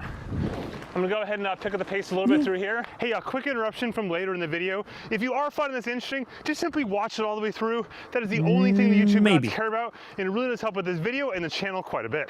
That's lots of little branches right here sticking down. It's dipping below those, so kudos on that. So we need But to of go course, it underneath is those. repositioning to the front. I bet if we stop So for a it's second, above avoidance is good. find its way to the front. Come on. You should be in front of me. Good job. You can do it. Go on. No? Okay, here I we think go. it's probably because he was To the looking front. at it, so it thinks it's Again, at the this is front, just super right? cool. Up a little bit. Because it would go until it sees your And face. again, If it here's the sees your part where I face, can go it's probably in front of further you. away. Oops. There we go. There. And move it a little bit to the right. There we go. We'll see if they'll stay there. Honestly, They probably I just want to feel like a Jedi just making a drone fly. I don't want to just be like... I just want to do that. That just seems fun. won't. Okay. I don't want a drone flying that close in front of me. go. Like, I feel like it's going to just It's dive doing bomb all my right. You know, fucking it's not face. bad. I mean, it's avoiding all these trees. That's the impressive part here. As I say that, it hits Yeah? me. Hey, little buddy, Is what it you doing avoiding a back there? tree? But you Because know it what, looked though? like it just hit followed two me. Like, trees. it figured it out. With that being said, it's hit one branch, another branch, and maybe one more branch. I don't know if that was it just trying to get him back, like, in front or not. It hasn't stopped flying. Out, even though it lost me temporarily, it followed me, and we got to the beach. Now, what Okay, we're gonna last one was just losing tracking and getting back to him. So it's hit two branches. But yeah, the recovery on it's been perfectly fine. Like, he hasn't had to go pick it up off the ground. do from here is head up to the top of the cliffs over there, reset, and get things cooking. Now, I know some of you cyclists as well as runners want to know how well does this fit in your pockets. So from a cyclist standpoint, first, fits in the back jersey pocket, no problems at all. Takes like 2 seconds or so. And likewise, if you got cargo bibs, no problems fitting in that cargo pocket. That little antenna pod there pops off with a couple screws. You only need it if you're flying with the remote control, so otherwise you can take it off and it'll simplify getting into your pockets. Even from a running standpoint, I had zero problems fitting in this pair of generic running shorts. Nothing fancy about these, no special pockets. And of course, weight-wise, it's actually lighter than a GoPro, just for context, so weight isn't really an issue either in the running shorts or in the back pocket. Okay, now it is time to step it up a notch. We got a tighter trails portion, including some down trees from windstorm 2 days ago. Right now it's on flat, rear, close. I also like that he does it on a bike and he doesn't just jog around everywhere as well, because he's going to be going significantly faster, right? So the drone has to be flying faster. So for it to be able to avoid an obstacle, it has less time to react because it's going quicker. If he was walking or jogging, it's going to be avoiding these obstacles like it's absolutely nothing. But because he's making it go that much faster, it has less time to react, less time to see the obstacles. So it's a proper little stress test. It means it's just going to crash more, and that's more interesting. So that's good And too. another set of down trees. So you go around this way. No problem. It flew up a little bit, avoided, flew back down Pick it up again. here a little bit. Here's things are Oh, that was good. That was good. So far, so good. I can still hear it. Now, would I have done that if he was going 30 kilometers per hour? Probably not. But good luck getting that speed because he basically had to do a full U-turn, so absolutely not. But like, that was clean. Hey, Rad, welcome back. How's the pupper doing, bro? What's going on with his leg? Did he fucking... Did you say he like pulled a ligament in his leg or fractured his leg? What's happening, bro? We're going through about 20 kilometers an hour right now. Not super fast or anything yet. I've seen it in Discord this morning when I got up. Later on. And we tried speed earlier on too. This is really about avoiding all this Gone. Hey! There it is. Full dead. Full dead? Little buddy. Just right in the middle of the trail. And this is where it gets tricky. A lot of this stuff is relatively thin, like olive trees right now or something like that here. So it's just easy for it to see. But as you Tried can see, to the sun's out. avoid Like, the this first isn't one. super difficult, though it is winter. So It was just minute the first one. Avoided it. Collision on the second. So close. It's either that, it's like a torn ACL and a bad disc, or it's a degenerative spine disease. We're trying painkillers and time before doing the test on her spine. Is she a German Shepherd? Or do you guys call them Alsatians over there? They're basically the same thing. German Shepherds have a lot more of a curved back, but yeah, a lot of German Shepherds have issues with their back legs because if you have a German Shepherd, you obviously know. I don't need to tell you this, but we've had my uncle used to breed German Shepherds at one stage ish. There was like 9 of them, and then his friend done breeding. My uncle like bred them once basically, but he basically had like big old kennels with like fucking 9 different German Shepherds at one stage, but his friend done it for like literally as a living, and yeah, a lot of their backs and back legs when they got to older ages was a regular thing. It's just the way they're bred and stuff, man. It can be not fun times. So hopefully it's a temporary thing and not a permanent thing, because if it is that, all you can do is literally meds and stuff like that, right? Small surgeries can help a little bit to extend, but yeah, hopefully it's just pulled something. A little bit of time, a little bit of healing, then all good. That means low sun on the horizon, thus it's not as well lit. Give another whirl here. Here we go. This little section is where I tend to lose most drones. Exactly, Ben. Exactly that. Fucking love German Shepherds. They're such cool fucking dogs, man. A lot of trees around here to worry about. So here we go. This isn't too bad right now. Those get easier and again. Fuck got you some up branches too. here. It's got to go under these. Will it do it? Oh, it did it. Oop, left for me. This thing's surviving, man. Open up for a second. Going. Then we're gonna get more difficult as well. It's a pretty section of trail coming around the corner though. Here we go. We got some more pine trees in here. Oh, it made it. Good job. I hear it still. It's right there. Okay. Good job. Back there. Picking up the speed. There's decent amount of this video left, so I'm going to say he doesn't kill it in this video, at least not for a while. Here we go. He's doing a good job at avoiding most of these small branches. Bit of a tree tunnel coming up right there. Basically just my head. It's slightly angling, it's slightly going down, slightly going up. There, nicely done. Okay. I'd say the obstacle avoidance on this thing is quite decent. Back into the tunnel. And so far so good. It's going at a decent pace the entire time. Like, if you're just flying this thing and you're walking around and trying to get some cinematic shots, it's not going to be going at this speed. It will avoid whatever obstacles. I think the obstacle avoidance on this thing is going to be great. One of my tires feels a bit low back there all of a sudden. Okay, that tree there, branch, can be tricky. Nope, we got it still. Oh, I think someone might have cleared the tree. Does he kill it anymore? Most replayed. Why? Happened, little buddy. He's done. Okay, so I regret to inform you that you cannot do a moving orbit with the Neo 2, which really is a bummer. You can do it with the controller, not your phone, not the unit itself. You can just do a single circle otherwise, and so that doesn't Here we go. Here's another most. How are they both most replayed? I'll see what the max speed is that it will follow you at. Nope, totally gone. Oh, you got me! Holy cow, little buddy. Nearly 30 miles per hour. 28 miles per hour is what we'll track at. Fine. It's not going to keep up with a car now or anything like that, but running and cycling, it'll do all right. Oh, nice. I think he crashes here again. Oh. This video's longer than I was expecting. I'm kind of. I'm going to go under it. Which way is it going to go? I'm going to go through it, actually. No chance. Yeah, no chance. Where's it going to go? What's it doing there? It's dying. Save it. It's dying. It's kind of like stuck in the bush. It's gonna go down. Come on, you can do this. This would be super cool. If you can get yourself out of this pickle right now. Is it gonna make it out? It sees me. It can't figure this out though.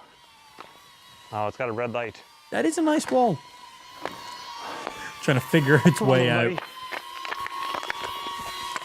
Yeah, I think it's gone. I think he's gonna have to move it, right? It's no way it's making it through that. Got me. Slowly, slowly. Follow. I can't help you once I let go of the tree. It's not gonna follow him when he's standing that close to it. He needs to move away, but he can't move away and hold the bush.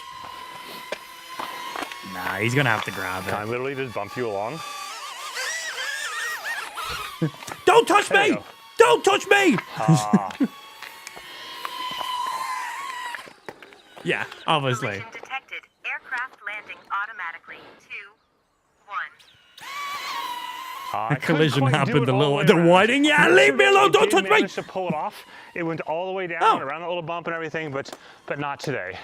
So let's see how far we can go here. It flew over it. Not gonna lie. I was like, why is he trying this so hard? It's like, it's not making it through this fucking bush. That sounded like an arc. Okay, we're almost at the ocean. That drops down again. I can't go over this with my bike, but I can jump get some it. stairs there. But I can go through the doors. Jump what do you it. think? Can I do this? Can it go through here? Okay. I'm gonna go to the other side because my handlebars don't fit that side. Just follows him around. This side they do fit. Overall, it's pretty sick tracking, man. Pretty fucking sick tracking. The best drone this Christmas. No you. Spike got one for Christmas, so it's clearly dog shit in that case. What other random videos we have to watch instead of me playing video games for the day? I mean, what we got? This monitor is made for streamers. The Elgato Sidekick with a Christmas... What? Sometimes to make something really great, You've interested me. Hey, I use one of these. you have to break. This is why I have chat on right now. Yeah, you guys are inside one of these right now. That's how I read chat. That's how I stare into your souls while I read your messages. Yeah, because my chat's right here in the camera. Actually, I can kind of show you. I can kind of show you a little bit. Let me see.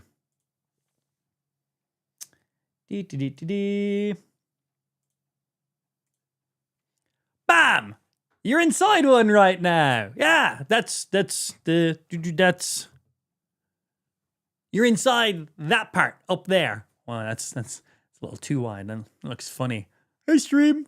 God, this is a very wide shot. Let me out. Stay in your damn prompter cage. You come out when I tell you can come out. Okay? It puts the subscriptions on its skin or else it gets the hose again. Now stay in there and keep sending subscriptions so I eat some really spicy sauce and be in pain on stream next week. Okay? Thank you. Stay in your damn cage. No, you won't be fed. Okay? Eat your own dead skin like I told you to. There's enough of it there, you fat pricks. Just nibble away on your fingertips and stuff. Stay in your little box. Stay in there. You're not allowed out, all right? You gotten too close to the edge. Back it up. Back to where you're meant to be. You got too close to the edge there. I didn't like that. But yeah, that's what you guys are inside of right now. And no, I will not let you out. It's where you live. Be good little viewers and stay inside your little streamer box, okay? Break a few things first. But yeah, that's what that thing looks like. That's what I use. Don't break it. They're not cheap. And they're really nice. Sometimes it means cutting back. I like simple setups. One monitor, no clutter. Ooh, that's cool. It's just a mini display, though. It's just a display. The question is, does it cost as much as a full display? Because if it costs as much as a full display, just buy a full display. It's significantly bigger and going to be more useful. Falls apart. That's what it comes down to. So what I made was something small. Something that lives right next to my main screen and right up against my camera. Wait, has he made this? It shows me the extra things that I need. It's just a display. It's just a side display. Not another whole monitor, just a sidekick. I actually bought this OG sidekick just for an unboxing. I remember those. I always wanted one of those. They flipped up in our hands. So cool. So I wanted you to at least know. Didn't have one. They were cool, though. That might bring back some Ever watched airsoft videos? No, but I had a few of my friends who were big into airsoft. Monitor. There's a reason why it's big so into where I used this Frankenstein prompter monitor as like a sidecar display. It was a simple little screen. It only took a single cable that plugs right into my other monitor, and it has a mounting hole in the back for putting wherever I want. And Elgato thought it was a cool idea. So we started working on how we could make it even better. We added a kickstand for putting on your desk. We added cold shoe mounts to each side for mounting your webcam. We added a mounting hinge for super easy setup. And because it's a smaller display and you can put your camera right next to it, in a lot of ways, it's a lot like the prompter, just half the price and kind of a little more flexible. It's not a screen you actively interact with all the time.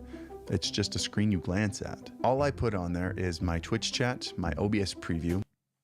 how much is it? Because you could just buy like a fucking 24-inch monitor for next to nothing. So fucking cheap. Just get a second-hand one and you will get like 4 times the real estate. And you'll get more use out of it than just leaving 1 or 2 things on it. Like, I use my prompter just for my chat.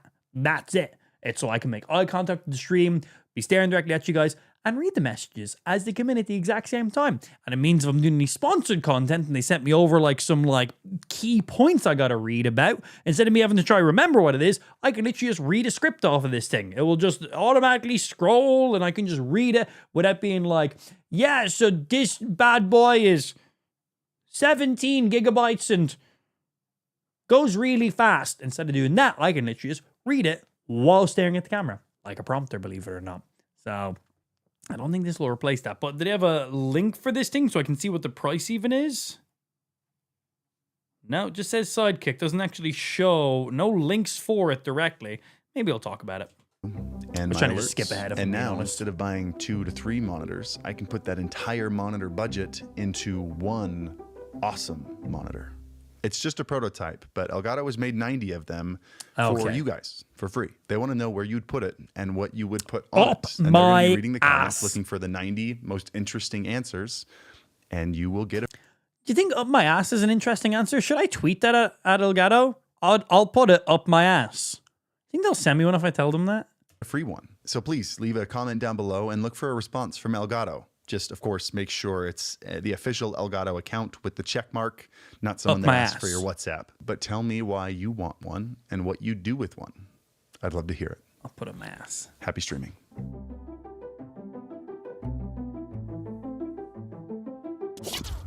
Hey, you guys.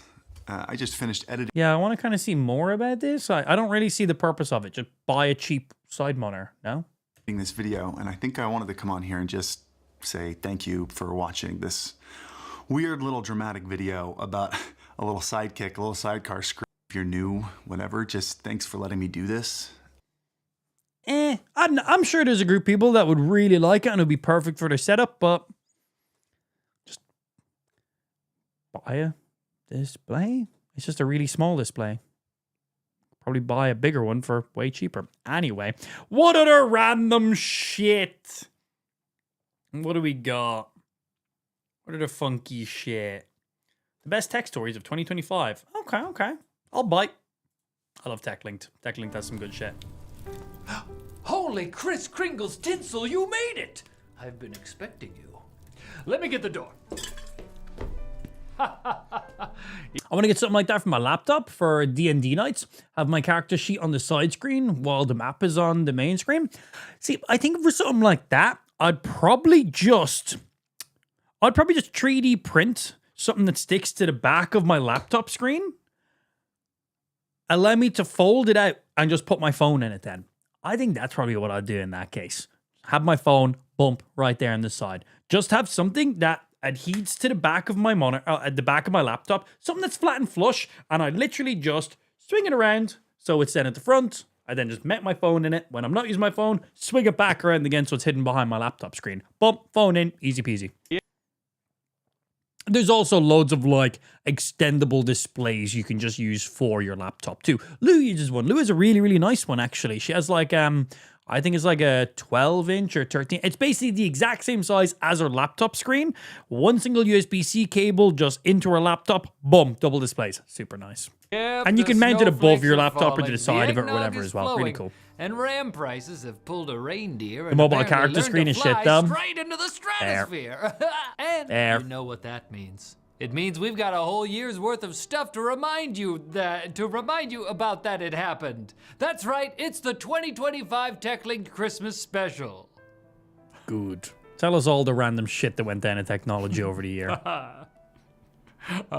Hey, let's kick things off with hardware, and kick that off by remembering how NVIDIA CEO Jensen Huang kicked off his keynote at CES 2025. Do you like my jacket? Turns out it was actually an appropriate way to start a year that would be defined by Jensen and other tech leaders. See, NVIDIA is going to be cutting down supply of like gaming GPUs next year by like 25% or 40% or something stupid like that.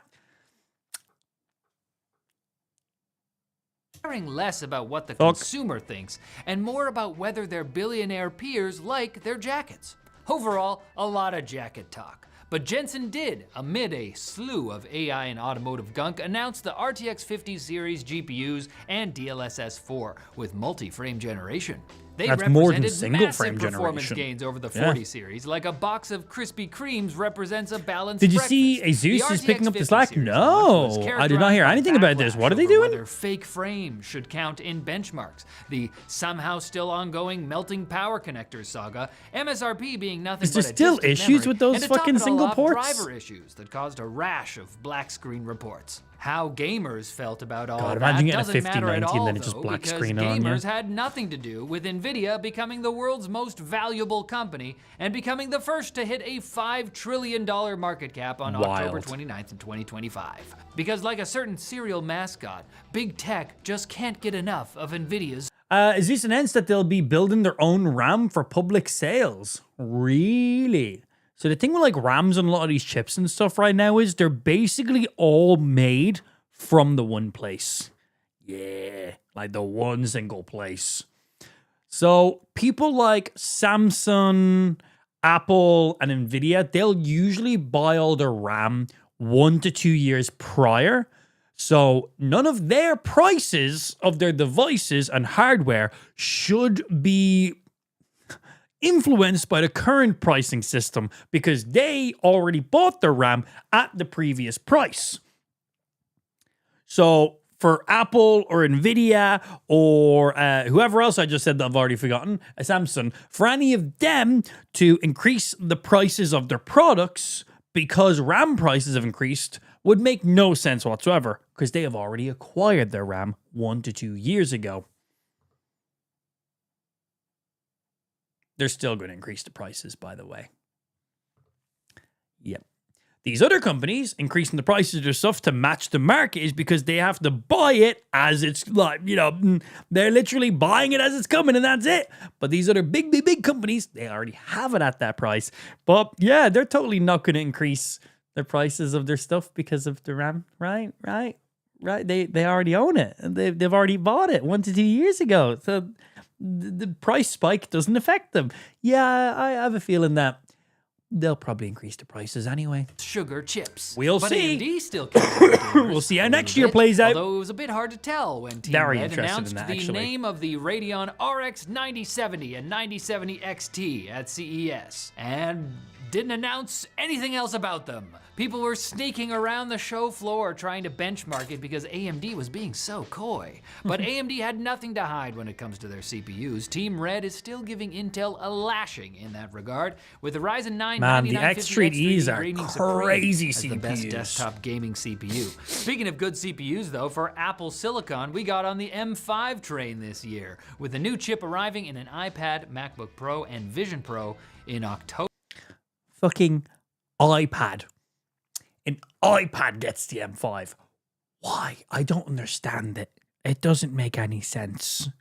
The iPads are a very powerful device and they can do very many cool things, but they are limited by a lot. Right? They are limited. It just seems weird. Seems I don't get it. And after a ton of rumors and leaks, the iPhone Air finally launched. Samsung's triple folding phone is skinnier than this. Literally, skinnier than this. Wild. Roaring sound of a global...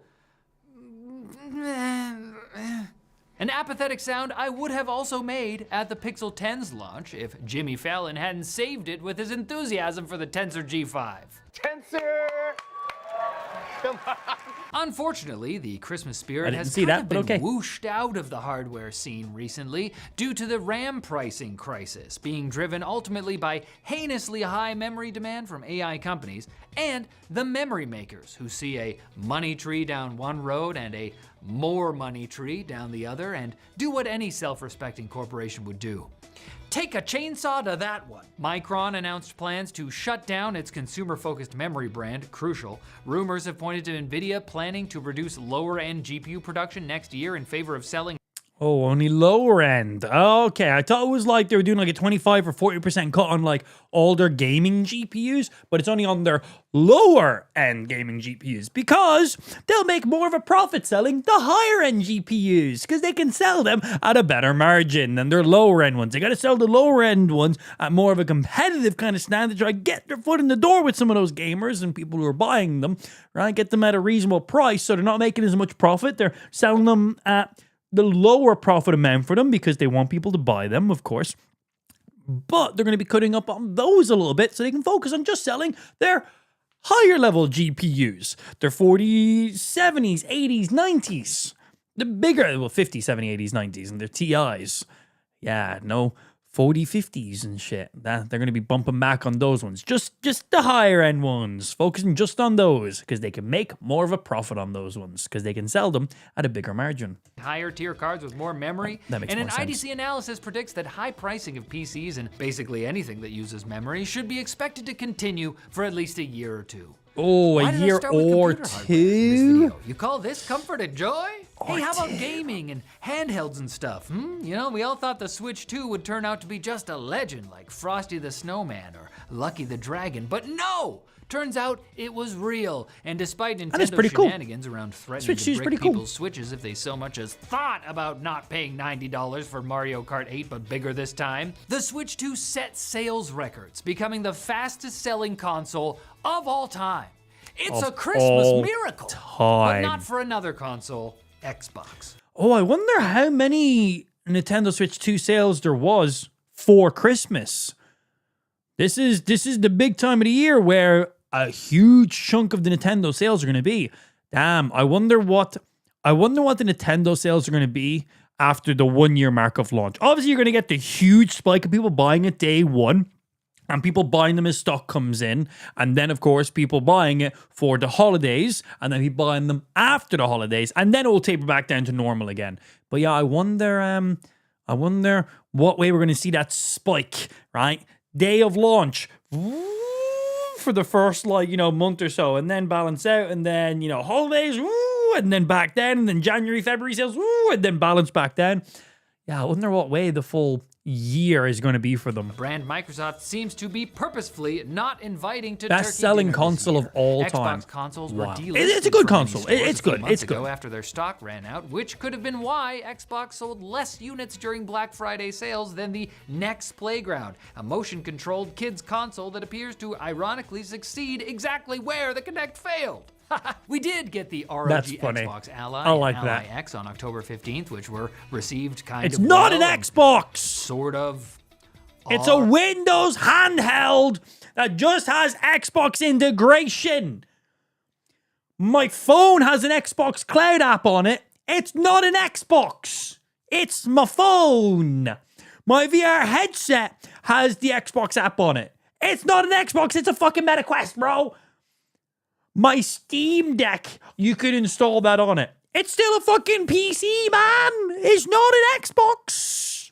ROG Ally X or whatever the fuck it's called. Still just a handheld Windows PC, but just branded for Xbox anyway. Or Xboxes in that Not they an are Xbox. Devices, which is now the only defining factor in what an Xbox is. Xbox-y, yeah. Raspberry Pi, Xbox. Hearing aid, Literally. Oh, who's this? Is this trouble? Is that trouble? Who's that? Riley. Is that Riley? Yeah, we Is that know Riley? You know Riley. You coming up with me? You letting all the cold? Oh, you're gonna go get a controller. There's a surprise. Oh wow, Ash is gonna go get a controller. Hold your head. I am shocked. Can I have that controller? Is that in Daddy's lap? Come up here. Apparently she's eaten 3 bowls of beans and bread, so she's very full. Hi, Stream! Good girl! Hi, Stream! Yes! Yeah. Have you been watching my stream too much? Is that a guy up there? He's that guy. Is he over that way? Who are those people? Impromptu saying hi, Stream. We'll make a streamer. You've taught her well. Yeah. Taught her real well. You gonna play some games? What you gonna play? You gonna play some Pokemon? Or you wanna play some Call of Duty? Nah, we go boo, Call of Duty. Pokemon, yeah! Pokemon! Woohoo! Is that what we're gonna go play? Yeah. Daddy's being lazy and just watching videos today. You can play some Pokemon. You want some Pokemon? You want some Pokemon? Okay. We turn on some Pokemon for you. Yeah, Pokemon. You're gonna do it. If I can turn it on. Turn it on! We're gonna turn on some Pokemon.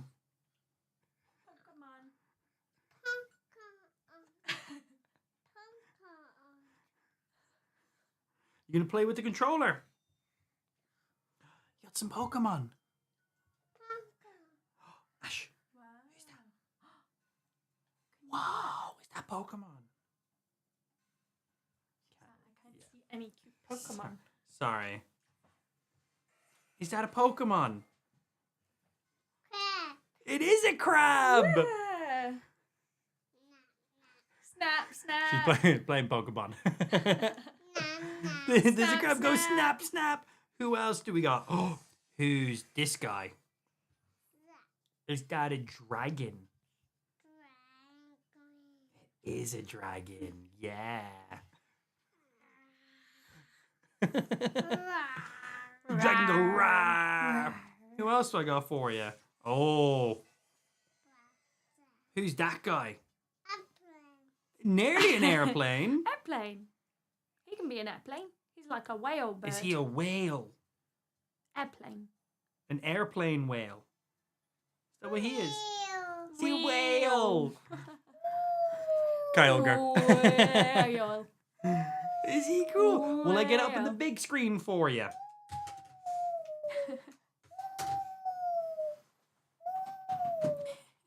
We'll get it up in the big screen for you. Ah. And we'll go boom, boom. There we go. We go. Wow, did you see the whale? That guy cool. We get that crab. Oh, he's that guy. He is a crab. He does go snap, snap. What about that guy? See a dragon. Dragon. Oh, that guy's a little funny. He's a funny little guy. What did you say he is? Kind of like a frog. We go outside and go find some.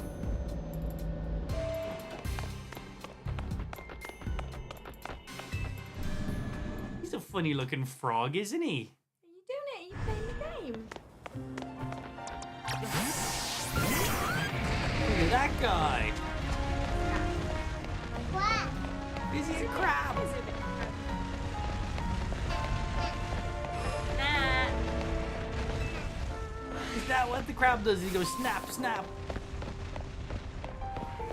It's that guy.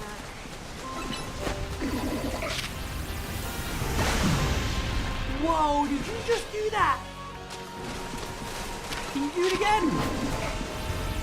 You're pressing the buttons. Whoa, did you just do that?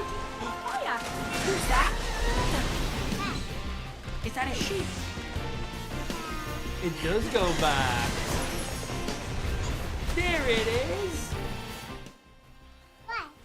Look at that guy. What's he did? Is he chasing us? We run away. Nearly. Kind darling. of. Almost. We go boop.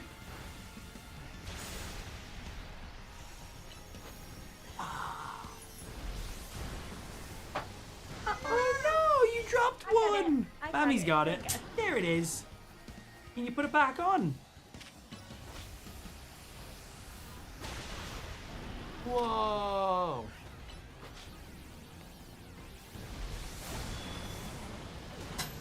Bye-bye.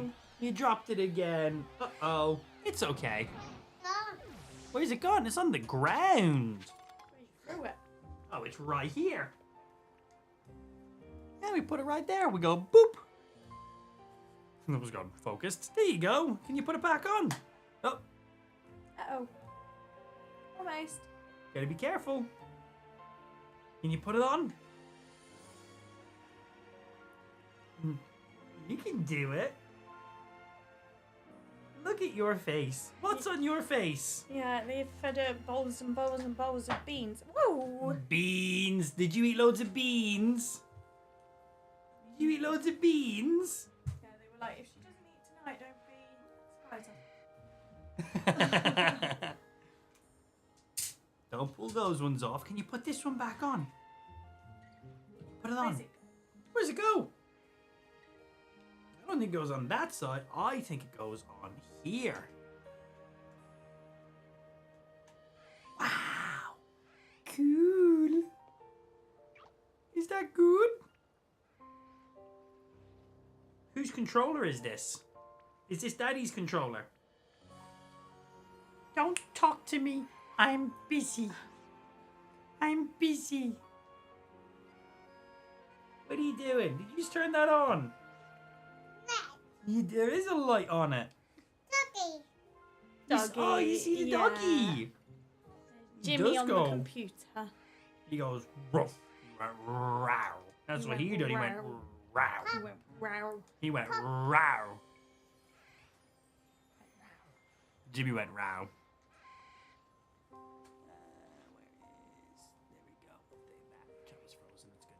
It's over there. It's Kitty watching them focus, trying to figure it out. She got it in. It's the little What guy? Guy. Do you see the little guy still? Is he funny? Guy. What guy do you see over there? A guy. Oh, you see that guy up there? That was a drawing. Yeah, that was a drawing someone done for Daddy. There is a dragon on it. Is that what the dragon? Roar! Roar! Oh no! Oh no! What? What's broken? What's broken? You broke this. Oh, is it broken? No. We can fix it. Can we fix it? Put it on. That's Ash's favourite thing at the minute, to go, oh no! Oh no! Oh no! When she purposely does something. What are you doing with those ones? They're my controllers. What do you do with my controllers? Where's what gone? There it is. There it is. There it is.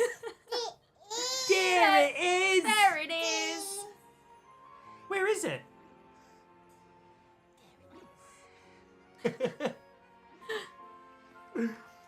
It's time. What 4 starters would she be choosing?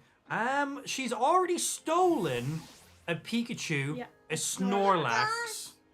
She stole an Ekans. Who?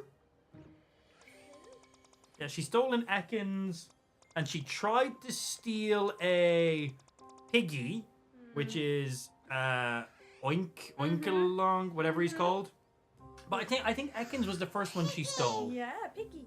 Yeah, so she might be a Team Rocket girl. Oh. Yeah. Naughty. Yeah, you're gonna be Team Rocket. You're gonna be Jesse or James. Sleepy. The sleepy one. Snorlax. Snorlax. Is he always asleep? Is he? Snorlax. She's got a big Snorlax she stole from here. Making a move. You see more stuff. She's playing right now, by the way. She's like walking around. She has the controllers. Can you make him walk? Use that one. What you see? Can you do it? Press this one. Oh, you're doing something. Ooh. Who's that guy? Do you see that guy? Is he a unicorn? He does have a white pointy part in his head. Yeah, why not?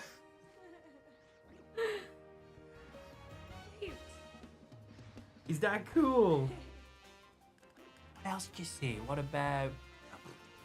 I used the right controller. No, your controller's okay. Whoop. Where are you going? Oh, wait, you're running around. Do more. I can stand here. You're getting hit. Oh no! Uh-oh. Oh no! You need to run.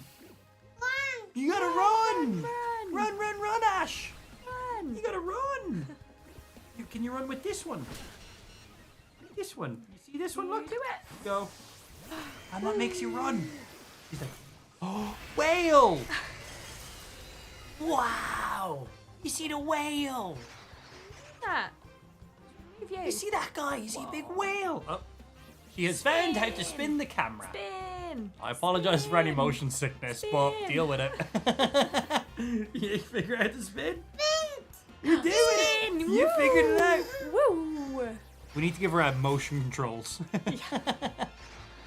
Wow. Are you doing that? You're gonna make everyone vomit. Good. They deserve it. Getting sleepy. Should we go have some dinner? No. That's okay. No. Can I have those remotes back, little girl? Oh, thank you. Say thank you, Daddy. I'm gonna steal one more remote on my way out. Excuse me? Oh, you're stealing the keyboard. You taking that with you? What else is... Oh, is that coming with us? Yeah. You're stealing the keyboard from me. Hey, that's my keyboard. No. I already have one. That guy. That's me. Is it you? That's me. It's you. That's me. Oh, and hey, look. Ben just gifted a subscription. Look at that little guy.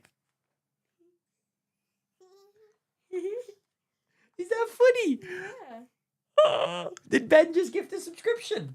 Can you say thank you, Ben? Thank you, Ben. Good girl. Yay. Can you say do more, Ben? More. Can you say give me 10 more? More. More. 10 more. More. Say more, Ben.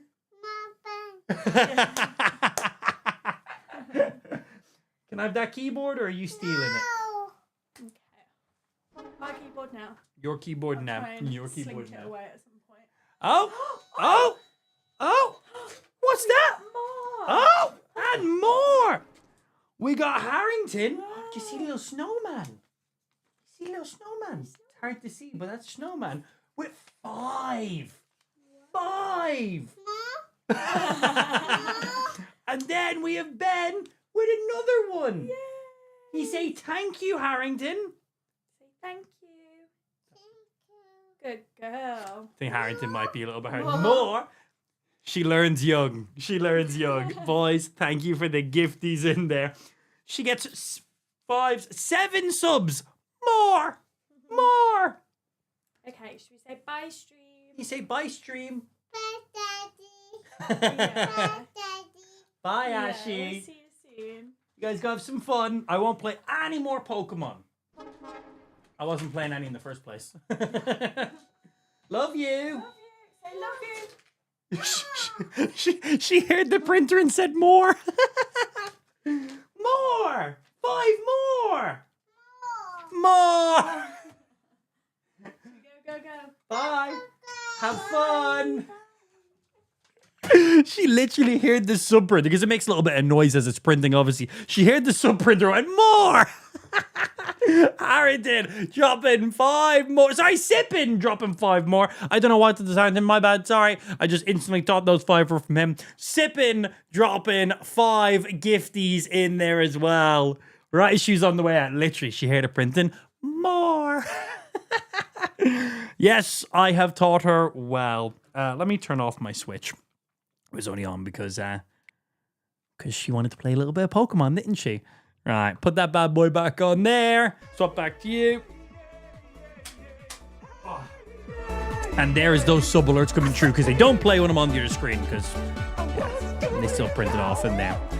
So fucking funny, man. So fucking funny. Thank you, boys, very much for those subs. Ash definitely enjoyed. More? More? Thank you, Bend. I think she said bend. I just have more controllers everywhere.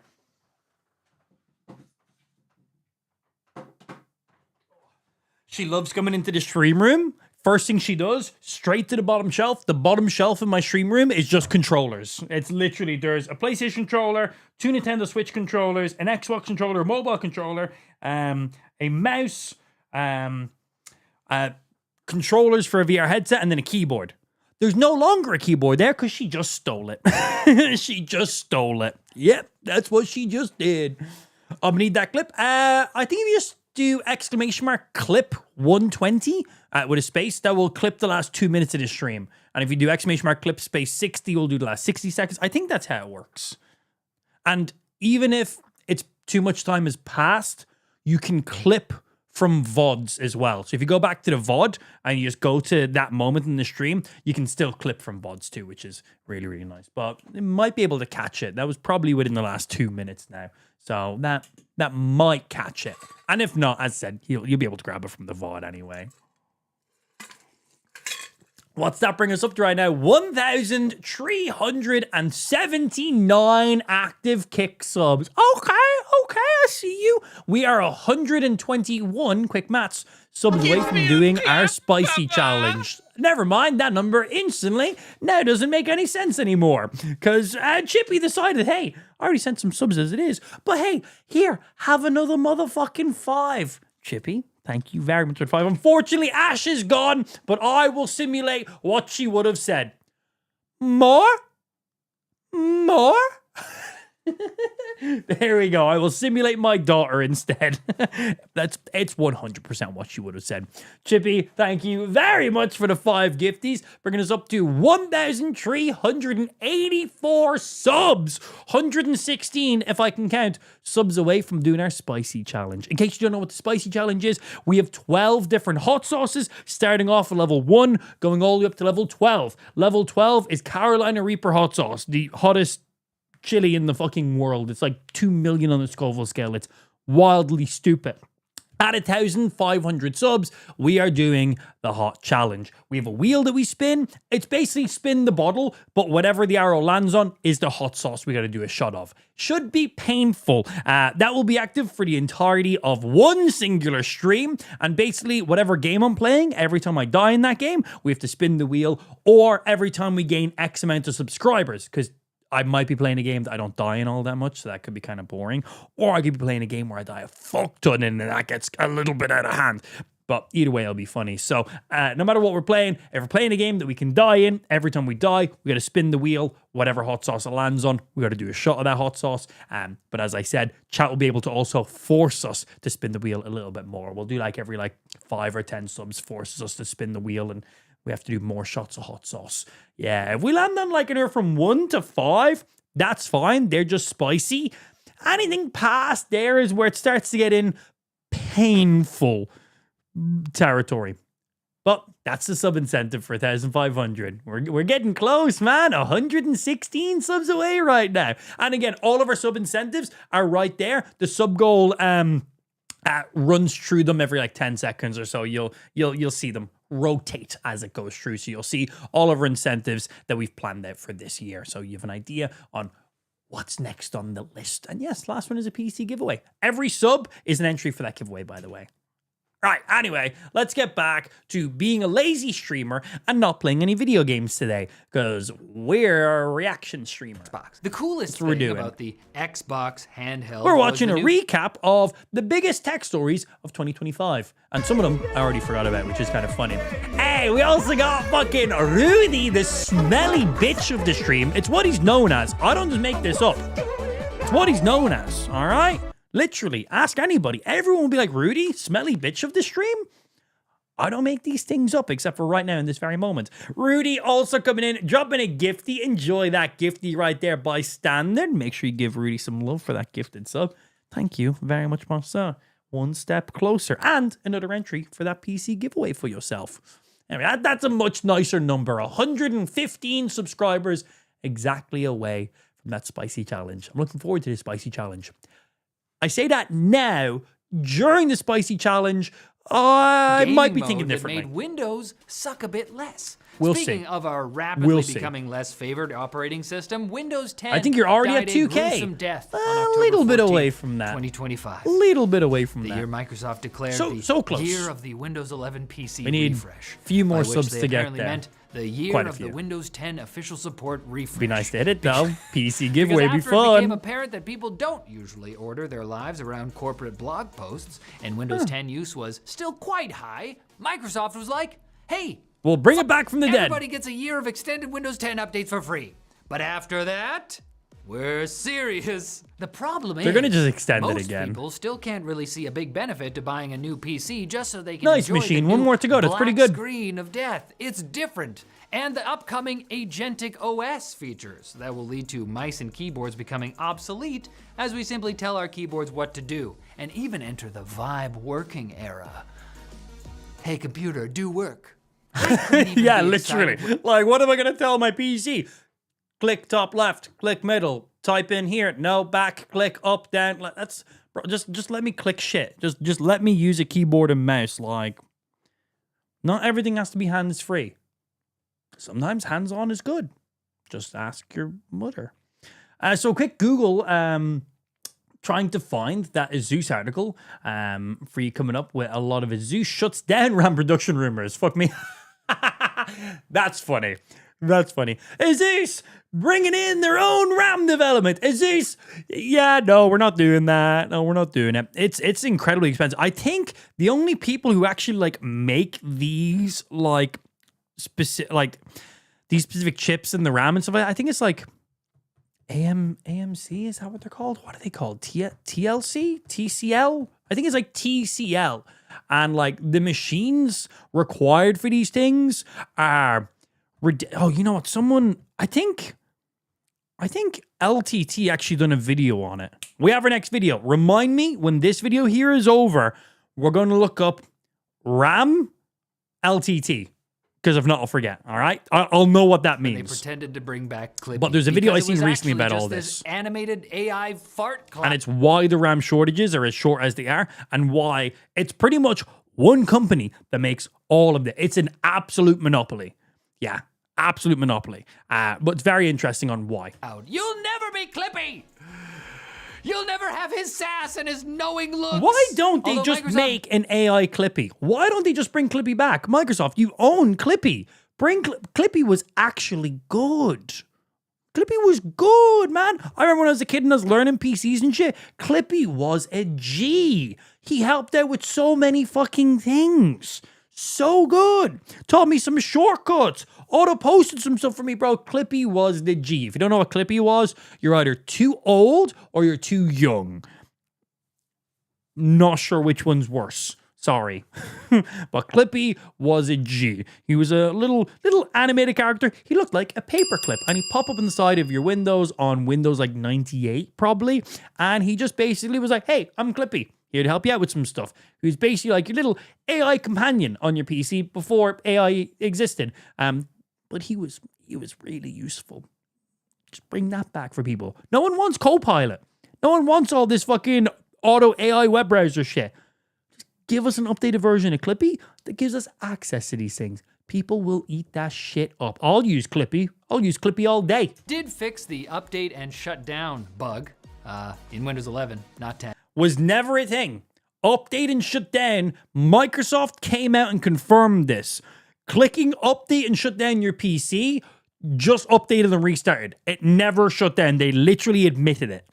Now this all has Windows gamers in particular pining even harder for Steam OS as an alternative, Just wild. along with other forms Wild. of Linux. And the Steam/Linux future is looking kind of Yeah, because if you ever click update and shut down your PC and you leave because, well, if I'm updating and shutting down my PC, I'm not sitting here waiting for it. I'm shutting it down. I'm not restarting it. I'm done for the day. So I'm dipping on. Update and shut down. Okay, bye. Boom. I come back in the next day. My PC fans are running. My RGB is on. I'm like, what the hell? And I'm sitting at like my login screen. I'm like, cool. My PC's just been sitting idle all night. I'm a person who turns my PC off when I'm not using it. Some people leaves their PCs running 24/7. Some people put it in like sleep mode. I'm a person that if my PC is not being used, it is off. It is off. For some people, they find that weird. For me, I find people who leave their PCs running 24/7. I find that weird. So, but I see it from both sides as well. For me, that's it. PCs have SSDs now. They boot up so fucking quick, and you can just leave everything cached in the background. It's not like, oh, I turned off my PC, I had to reopen up all my tabs. You can turn back on your PC and have everything still exactly where it was because, well, system memory is really good nowadays and SSDs are very fast and you can boot your PC really fast. My PC gets to the login screen before my monitor even picks up the DisplayPort signal. Like, by the time my monitor picks up there's a signal coming from the PC through the DisplayPort, then it does its splash screen, then it turns on. My PC is already ready to go. So for me, I don't see the issue. People who maybe have the habit from years and years and years ago where PCs are a lot slower to boot up, and when you boot up your PC, you have to reopen all your apps and all your tabs and reconfigure everything the way you wanted it to. I get that. But maybe just creatures of habit at that stage. But for me, if my PC's not being used, it's off. For some people, they find that weird. Some people, the PC goes in sleep and that's it. Right now, we got the first. My PC boots up as quick as it wakes, so I'm going to just turn it off fully. I don't want to run in the background. I'm not using it. It's off. The Steam Machine with a new cute design, affectionately being new called Steam Machine the looking Cube sick. Cube. I'm not buying one. I have Just no needs to need get for one a whatsoever. But I cube-shaped think for a lot of people, along with a new very Steam cool. controller and the Steam frame. Yeah, exactly. VR Not using headset. PC, it's Although off. Windows handhelds are still going. I leave it on while I'm printing stuff in case I got to make like some quick edits to like a fail print. But I usually will update and shut down at night, only to have to get up out of bed in the middle of the night because my screen is lighting up the whole living room. Yeah. Strong. If by strong you mean the couple models. Yeah, from funny. GPD Update and shut down. INEO It's just sporting update and restart. AMD's beastly Literally. Strix They Halo finally chip. admitted But, it. hey, guess what? So funny. You can install Linux on that thing too. Of course you fucking can. Oh my gosh, do it! But I'd actually like AI to do a bit less. The only Linux system I've ever used is literally the Steam Deck. Mind, aside from the aforementioned RAM crisis, That's it. AI has continued to improve. I like the idea of Linux, somewhat useful things but like coding headache, and man. math, but even more so at headache. forcefully injecting I just so can't. much slop onto the internet. It's made people sick of Studio Ghibli. Ghibli? Ghibli? I don't know. You had it right Yes, the first time. standalone image generators are out. ChatGPT and Google Gemini's Nano Banana have improved a ton, Love and that after word. Google VO3 launched, photorealistic video complete with synced audio became standard and put your parents in grave danger. Meta Bro, released the amount of fucking bullshit AI videos I see on Twitter every day. Twitter's my doom scrolling app. I don't use TikTok. I doom scroll Twitter. That's my go-to. But man, the amount of just AI generated random bullshit videos, and it's so. There's no way it's not AI. It's so outrageously AI. Like, you go to the comments and the amount of people commenting genuinely, like, oh my God, I can't believe that. Like, and it's like, are you for real? Like, am I logged in on Twitter on this PC? Yes, I still call it Twitter. Deal with it. Am I logged in this PC? I am. Like, let me see. I'm going to find one so fucking quick. That's a real video. Come on, give me a random bullshit AI one that people in the comments are like, oh my God, I can't believe that actually happened. I'm not going to find a single AI video now because I've mentioned this. It's usually all I don't always get it, but I'll get a few every now and again. Like, is this one AI? Is this real? That's a real video. Real. I'm not going to find a single fucking bullshit AI video now. Now that I want to find one to show you, the comments are so laughably stupid. The amount of people that just genuinely cannot tell the difference is fucking wild. I'm not going to find a single fucking one. I'm going to give up in a second. I'm clearly a fucking liar at this point. Come on. Give me just an... What the fuck? Sorry, wrong person. Who the fuck is the right person? What the fuck? Anyway, I had to click into that. I'm not going to find a single fucking one. It knows that I'm looking for it. Why? I just want to see the bullshit comments on how stupid people are. But now I'm the stupid person because I told you these videos exist and now I can't find a single fucking one. Come on. Like, seen one the other day and it was like an ambulance driving down the highway and it crashed and an incredibly obese person came flying out the back of it and then another incredibly obese person crashed into them riding a pig on the highway. And bro, the comments, people are so genuine.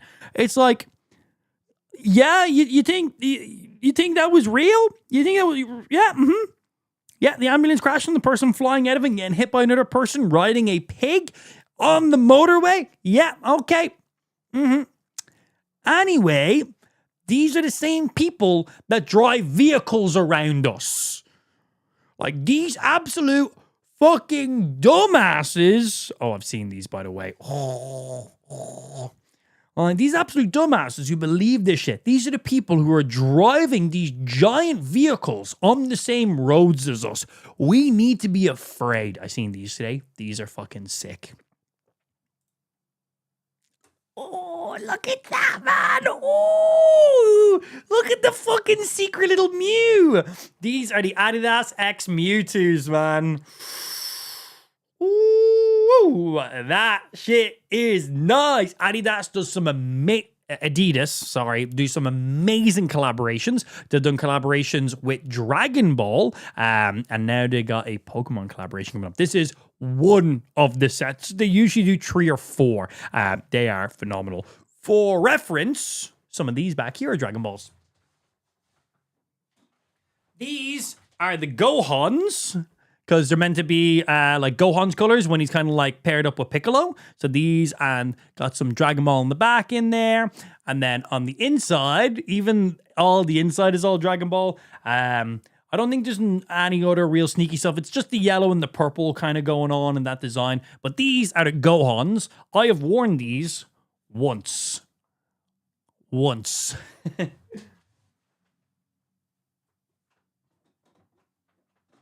These are the Omega Shenrons. They are Omega Shenron. Nice and simple. This is what Omega Shenron looks like. These are like the EQTs. Even got little gold, I forget what tips of laces are called. There's a funny name to them. And then again, of course, they've also got the Dragon Ball insoles in them too. I'm not taking them out because effort, but yeah, Dragon Ball in there too. And then sneakily in there is a Dragon Ball right in there. So that's just like your little pull tab. But yeah, secretly, boop, you can see a bit of it right in there. Little secret Dragon Ball on the inside of it too. And then I have another pair that I wear daily, which is the normal Shenrons. They're in the other room, couldn't be arsed to go get them, but let's see. They look a little something like that. This is my daily wear. These are the normal Shenrons. And they're meant to look like Shenron from Dragon Ball. Those are the Omega Shenrons. They're black and gold. These are normal Shenrons. Green, brown, yellow, red. Shenron colors. Big old dragon from Dragon Ball. These are my daily wear. I've been wearing these for quite a while. I don't do a lot of walking. I play video games inside my house, so they're in amazing condition. But yeah, there was also a pair of Gokus and Vegetas that they also made. I didn't get them because, if I'm going to be honest, I wasn't actually a big fan of the actual shoe they're designed off of. These are the Adidas EQTs, I think is what they're called. They're just a normal Adidas shoe, which have then designed with the Dragon Ball colors. And all the Dragon Ball shoes are based off of a normal Adidas runner. But the ones that the Vegetas and the Gokus were based over, I wasn't a big fan of the actual runner sneaker shoe that it was. Let me find it. You might really like them. I just didn't like the actual shoe. The design was sick, but the actual shoe, not a big fan. And I think there might have been a Frieza as well. We'll just find them all this way. Oh, yeah, there was cells as well. So these are the cells. Look at these things, man. Oh. They're pretty sick. I couldn't get them, unfortunately. Also, all of them were gifts, except one. I bought one pair. I bought the Shenrons myself. They're the ones I wear daily. All the other ones two other pairs were gifts. Lou got me a pair for my birthday one year, and she got me a pair for Christmas one year as well. So I do not own a huge sneaker collection. Every really nice pair of like sneakers I have are here. Gift. These are Pokemon collaborations. These are Adidas Dragon Ball collaborations. All gifts. They're just really cool shoes that I bought years ago. These are just a really cool pair of Nikes that I bought years ago. These are the Nike Voodoo. They were just really cool. But I've worn these quite a lot. They're too worn in now and they hurt to wear. But they're still a really nice shoe. They're meant to look like this. They're meant to look very scruffy and voodoo-y and shit. But yeah, so they're just cool runners that I don't. They wear my daily wear, but now those Shenrons. So I bought the Shenrons, and then I bought those ones, but all the rest of them back there were all gifts. There's some Pokemon Converse are these two sets here. One's from the 25th anniversary, directly from Pokemon. The other one, I can't remember exactly what it was, but other Pokemon ones, and then Dragon Ball, then I rock the Shenrons. But they're not cheap, man. They expenny, and they sell out like that. You gotta buy them on like on reseller websites and shit. So these, for example, on this website, these are the cells. These look amazing. Depending on your size that you're getting, I wear an 8.5 to a 9, depending on the shoe. 8.5 is £200. That's probably like $220 to $240 for a single pair of shoes. They do look amazing. I would rock the fuck out of these. These are great. But as I said, I only bought one pair, which was the Shenrons. All the rest were a gift, but these cells look amazing. God. What other ones? They done Majin Buu ones as well. That's not for me, but I'm sure there's probably people that would fucking love them. I'm sure there's probably people that would absolutely love them. I somehow clicked into a full photo. There we go. Little Dragon Balls on the side of them as well. Little Boo logos on them. Majin. That's literally Boo. So good. Oh yeah, here's the Gokus. Very cool looking, but not my style of Adidas that I like to wear. Yeah, very, very cool looking. But as I said, I was buying one single pair for myself. I went with the Shenrons. I have a Shenron tattoo. I literally have a Shenron tattoo that takes up a large portion of my arm. So I went with the Shenrons. I was like, I'm buying one pair of these because they're expensive. So yeah, I went with the Shenrons on those boys. And then I said I got the Omega Shenrons and then the Gohans as a gift then, which very fucking nice gifts. And then there is the Frieza. And then I think there's a Vegeta as well. There's the Frieza ones. Not a big fan of the Frieza ones either. The colors are amazing. But again, the actual runner, shoe, sneaker, whatever you want to call them, not a big fan of the actual shoe themselves. Is there? Oh, here is literally everyone. Can we open you in new tab? So I have you full screen. Is that the best we got? Okay, so yes, there is. So there's the Gokus, there's the Vegetas, Frieza, Boo, Gohans, Shenrons, Cell, and then Omega Shenron. Yeah. So I have you, and you. I would very much like these ones, but they're too expensive. And then all the rest of them, I love the design on you, and you. Not a big fan of you, but then I don't like the actual runner sneaker trainer. I'm not an actual fan of the actual shoes, where all of these ones, love all these ones. I bought these ones, but yeah,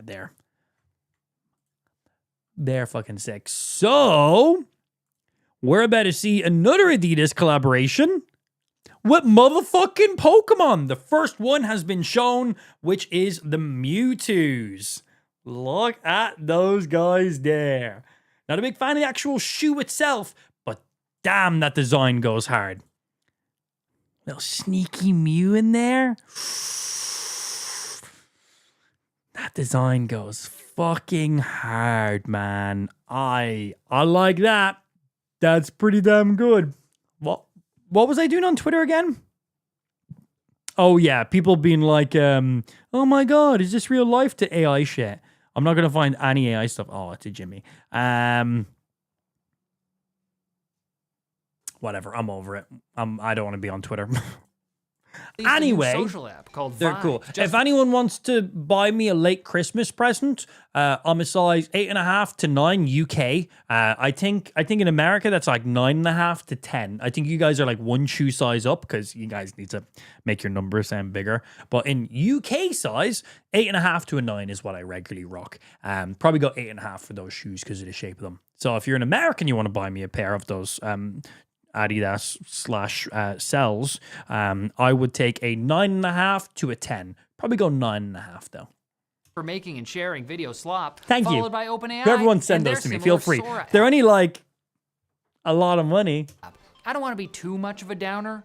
I mean, So AI, expensive. even generative AI, does seem to have some interesting and not horrifying use case. But yeah, I am. If that's what the Mewtwo's look like, just imagine what the fucking oh god, they're gonna have a pair like Gyarados. Well, they do Gyarados and Charizard. They could just go like obviously Pikachu, Eevee. You know, you see a Pikachu and Eevee. They could go like the original starters, of course, in there.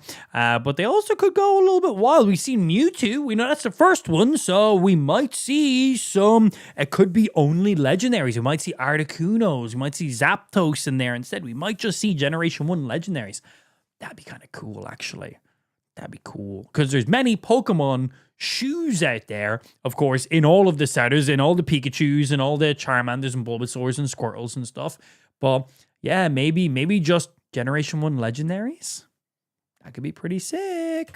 But the honestly, masses, whatever it is going to be sick. Really, we're not prepared to have pure slot machines thrust into their hands. You have big YouTubers publishing tutorials on how to generate vapid, Yeah, if you're a collector, you wouldn't give a fuck. But slop for kids to watch. If I got them, this new I'd like to gamer folk use can do them. something about this. I'd like to use Because them. ignoring the whole audio-visual problem, we had some concerning But moments. as I say, those Shenrons, they're my daily wear. Mecha Hitler. And having various public breakdowns. I remember this. ChatGPT users revolted when OpenAI launched GPT-5 and took away the more personal, more emotionally intelligent GPT-4o, and it was revealed to everyone just how bad this whole AI girlfriend and boyfriend issue is in 2025, which is, fun fact, the year that...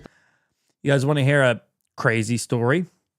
So I don't know names or anything like this, but just that sparked it for me. So Lou told me this story. Again, I literally don't have any names or anything like that. Not a close friend to us or anything along those lines. But there was this dude, I don't know if like one of Lou's friends told her this, no idea, but this is the story. So this dude literally has an AI girlfriend. These are a thing. There is literal apps you can subscribe to, and there is AI girlfriends. They'll have an avatar and they will chat to you. Boom. Anyway, it gets very sexual with these things, believe it or not. And it did. And his AI girlfriend basically eventually recommended that she wanted one of his friends to join in and become a throuple. So she wanted one of his friends to join in and start sending dick pics because he was literally like sexting this chatbot. And again, there's like video and stuff involved as well. So he was literally sending the dick pics and doing stuff and like, he'd be like, oh my God, amazing, stroke your dick. Oh my God, put this up your butt. Oh, I'm going to get undressed because there's like an AI avatar that would literally be like your full-on girlfriend. But it was literally trying to get him to ask his friend to also join in. I did no such thing. It was Carl. It was all just Carl. Carl asked me. But no, this is a story Lou shared to me a while ago. I don't know who it was. It was like a friend of a friend, kind of. It was me. It was a friend of a friend. But yeah, it was literally trying to get him to... that was the next step. That was the fantasy. That's what this AI girlfriend thought he then wanted. So it wanted his mate to then join in. He asked his friend to send dick pics to his AI girlfriend.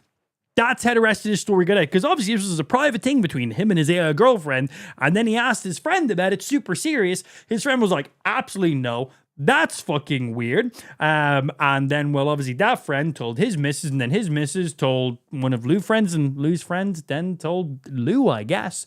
But yeah, he genuinely asked his friend if his friend would join in his AI. Oh, by the way, this guy is married. This guy is married. His wife has kids. Probably should have started with that. Forgot about that. But yeah, genuinely AI girlfriend, literally sexting it, sending photos and videos, and it's sending photos and videos back. And yeah, tried to get his mate to join in and send some dick pics to his AI girlfriend, which he said no. And then obviously that's how this story then got around. Crazy shit. Married with kids, by the way. Yep. Obviously, that relationship is... someone's not getting what they need from that relationship, I guess.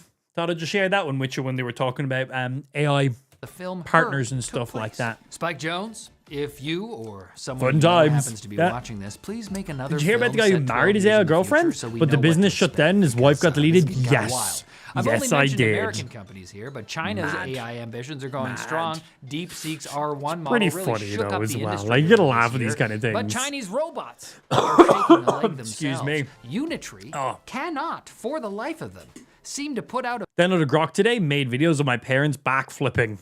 That's hot. a video of its widely I've available never used G1 Grok. robot or any robot without having the main focus seemingly be I use ChatGPT quite regularly, which is handy. And then Google got that update for its Nano Banana, and that's meant to be really good for photo editing and videos and stuff like that, making small edits.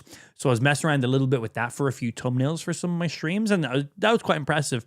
And now I think ChatGPT in its last update also got some updates to try match Google's Nano Banana. I haven't messed with that one yet, but ChatGPT is my main just go-to. It's one easy, like for the stuff I need to do. I use it regularly for when I'm like coding stuff for stupid mods that I use in Minecraft and figuring out some scripts and API random stuff that is incredibly boring and requires a lot of lines of code to type that I don't fully understand. So that helps me. That saves me days of work. It saved me so many days of work. its very ability to handy. punch and kick, which was also the main focus of Engine AI's reveal of the T800 robot. What are we doing here, huh? Skilled is a company working on robot brains, and at least they're trying to help Oh, I robots do remember this. different sorts of things, like figure out how to They were continue using, like, real accomplishing their goals, brains, even if you saw right? their freaking limbs off. Okay. I just I have a want robots to 200 be quid able month subscription to Claude for coding. Jesus. Lou's literally got like a premium subscription to like every single one of the AIs. Like every single one. She's like, I use this one for this specific thing. I use this one because Lou works for Google. She works for YouTube. So she obviously has like Gemini because that's the main one they're meant to be using in-house. But then she uses like Claude when she wants to. Like obviously none of the stuff is tracked that she does, but she's still like, I'm looking for a new job outside of blah, blah, blah. She's like, I'm not doing that on Gemini just in case. She's like, no, it's not. But like, I'm going to use Claude for that. Or she's like, I'll use this because it's better at these specific things. I'll use this because it's better at this specific thing. She kind of uses them as, you know, for their own specific flavors and shit. I'm like, I just use ChatGPT. I just needed to code shit in Minecraft for me and answer stupid questions on stream that I'm too lazy to Google. I basically use ChatGPT to code stuff in Minecraft, to edit some stuff, and as a quick Google search. That's basically how I use that. That's it. That's it. do normal things, like load the dishwasher and pick up laundry, like the 1X Neo robot, which can actually do the Neo barely thing is anything stupid. itself and mostly exists as a husk This that a Neo remote robot is operator can stupid. control inside It's your literally a home. remote control For when robot. you That's want all it is. Cleaning staff, but don't like how squishy they usually are. Squishy, like the ever-expanding AI bubble. I mean, we can't know that it's a bubble right now, but some shrewd, financially minded people seem to think it's a bubble, and the machine god will remember that they thought that when it's born and punish them. Thankfully, some AI services were feeling the Christmas spirit and added what you could charitably call parental controls this year, including Character.ai Crazy and that ChatGPT, didn't exist already. the latter of which also Crazy announced that didn't adults exist. could generate their own erotica. I seen a funny thing a couple days ago, and you know the way when we were younger and we were talking about stuff like going to school, our parents would always be like, when I was your age, I had to walk 10 miles in my bare feet and swim through a giant lake chasm to get to school every single day. And now you get me to drive you in a car to school every day and it takes 2 seconds to get there. I seen a thing that was basically laughing that it was like before AI, kids writing exams and doing stuff. Us, when I was younger, we used to have to slam 7 coffees and read textbooks and manually write out this 5,000 word essay. You know, that is now going to be our equivalent of back in my day, I had to walk 10 miles to school every day. Back in my day, I had to manually write my own fucking essays. It's like, yep. Seeing that, thought that was funny. Next year. Because it's pretty true. It's pretty true. You had to stay up and actually read chapters of a book and then actually manually write out each of them. Yeah, I just use AI to help me summarize everything. It's like, it's the equivalent of our parents saying that they had to walk, blah, blah, blah, to get to school every day. Maybe that was just my parents, I don't know. I didn't mean to. That was not planned. Oh. Believe it or not, there is so much AI stuff that I cut out of this episode because I could keep talking about it. I just really don't want to. What I want to do is thank our sponsor, D-Brand, who are feeling the Christmas I like this guy. spirit Yeah, so this much, guy's Riley. He's pretty funny. They just got to give something away. Yeah, So this channel is really, really handy. They upload 2 videos a week. It's called Tech Link, and it's literally just updates about, it's literally just tech news. It's literally just news, technology that happened throughout that week. They do 2 episodes a week, and they're usually, this is a long one. This is a recap of the best tech stories of the year. They're usually not this long. They're like a max 5 to 10 minutes. They start off with some bigger stories, like quick little sponsor thingy, and then they go on to the quick bits, which is like, all right, they've done this. This is coming out next week. This is this. Boom, there you go. You're all caught up. So they'll have their bigger stories at the beginning. They'll be like a minute long each. 30-second sponsor bit, and then it's like 30 seconds, 30 seconds, 30 seconds. This is the topic. Boom, boom, boom. Really, really handy. It's like I will watch these as they come out on the day to just give me a quick update on what NVIDIA's doing, what Apple's doing, what Samsung doing, and really, really handy. First are entered to win. They also have another channel called Game Linked, but I don't think they focus on that one too much. In an ultra-rare Galaxy Z Trifold. It's a phone, I think, but it might also evolve a Pokemon. But he's not the only presenter on this. So he does a lot of the writing and he also does some of the presenting, but there's also a handful of other people that will write the scripts / read them here. So this specific script, he might not have even written this one. He's just reading it all as he's going. But yeah, there's literally like about 3 of them that will like rotate around on who's writing the script and the stories and shit like that. It's good. It's very nice. But if or when it is, it's probably going to cost like $3,000. You don't know. Again, any and every order is it's just a nice little recap, saving me from just scrolling through articles and articles and articles. Anything important that I probably care about, these guys will cover it in the week, which is really handy. Until January 1st, including D-Brand's new Sketch 2D line. Yeah, like this is the sponsor part. You can think of the rest of this video as 30 being seconds. The quick bits. You'd be wrong to think that, but you know, nothing to be ashamed of. I was wrong when I implied at the beginning that this mug had eggnog in it. It doesn't. It's filled to the brim with hot cocoa. Now, I know what you're thinking. Wasn't TikTok supposed to be I'm waiting to see the Samsung Trifold IRL. And I thought that too. I want to play it with so one, man. did the hordes of TikTok users who flocked to other Chinese-owned social apps like Red Note and Lemonade when TikTok was actually briefly banned before it came back. Unlike the long list of games that were suddenly banned from Steam this year because payment processors and banks didn't like them.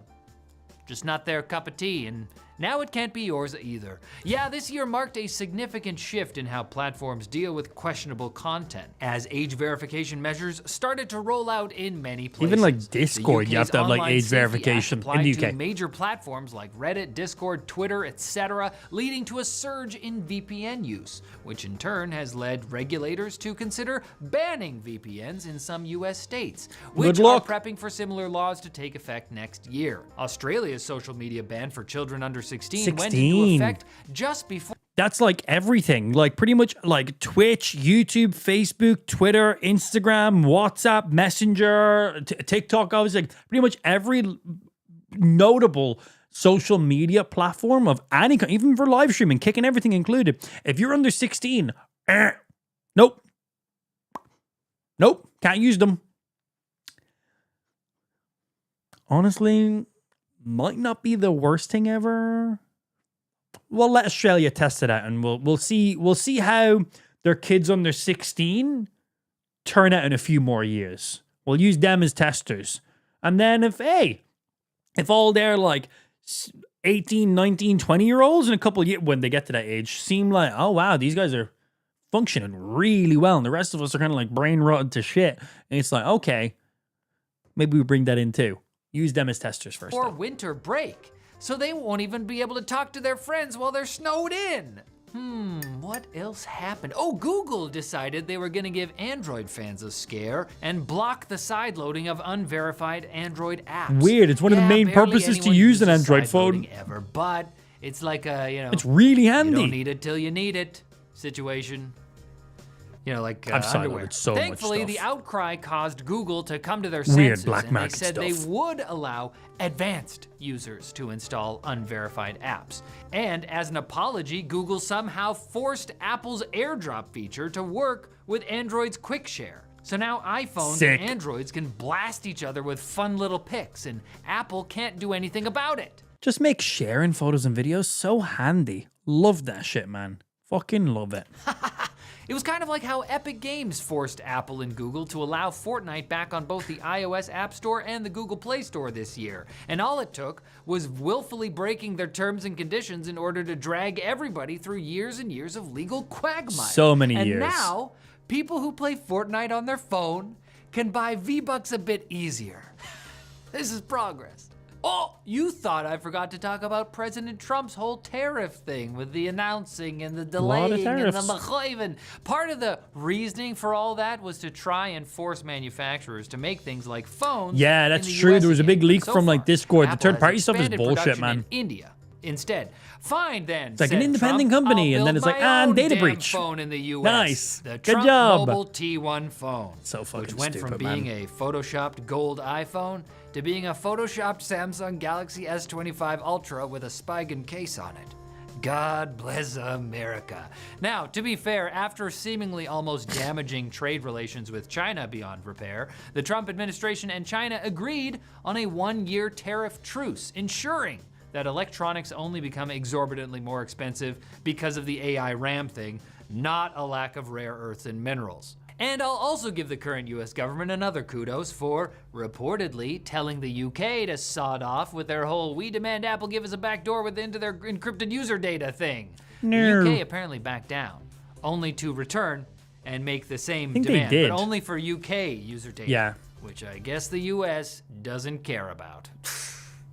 Sorry, UK. 2025 proved to be a fairly fragile year for power and cloud infrastructure. After massive parts of Spain and Portugal lost power in April, It was an definitely Amazon nearly a Web day. Services outage took out key parts of the internet, including Roblox, Fortnite, and Zoom. Seriously though, it was one of those Zoom. internet problems Oh my. affecting the real world situations. Some people were nearly cooked when their smart beds overheated. Then there was a similarly bad Cloudflare outage in November and another not so bad one in December, although that one notably took down Down Detector and the 3 other Down Detector down detectors. Is it any wonder NVIDIA, Google, and a bunch of other people want to launch data centers? I think it's funny. People are mad about the tariffs. China places a tariff on X products on the US, and the US matches tariffs on the same class. Oh my God, it's the end of the free trade. No, stop being stupid. America is being racist towards China. Leave China alone. Stop taxing China. Let them make CPUs and import them. Stupid American.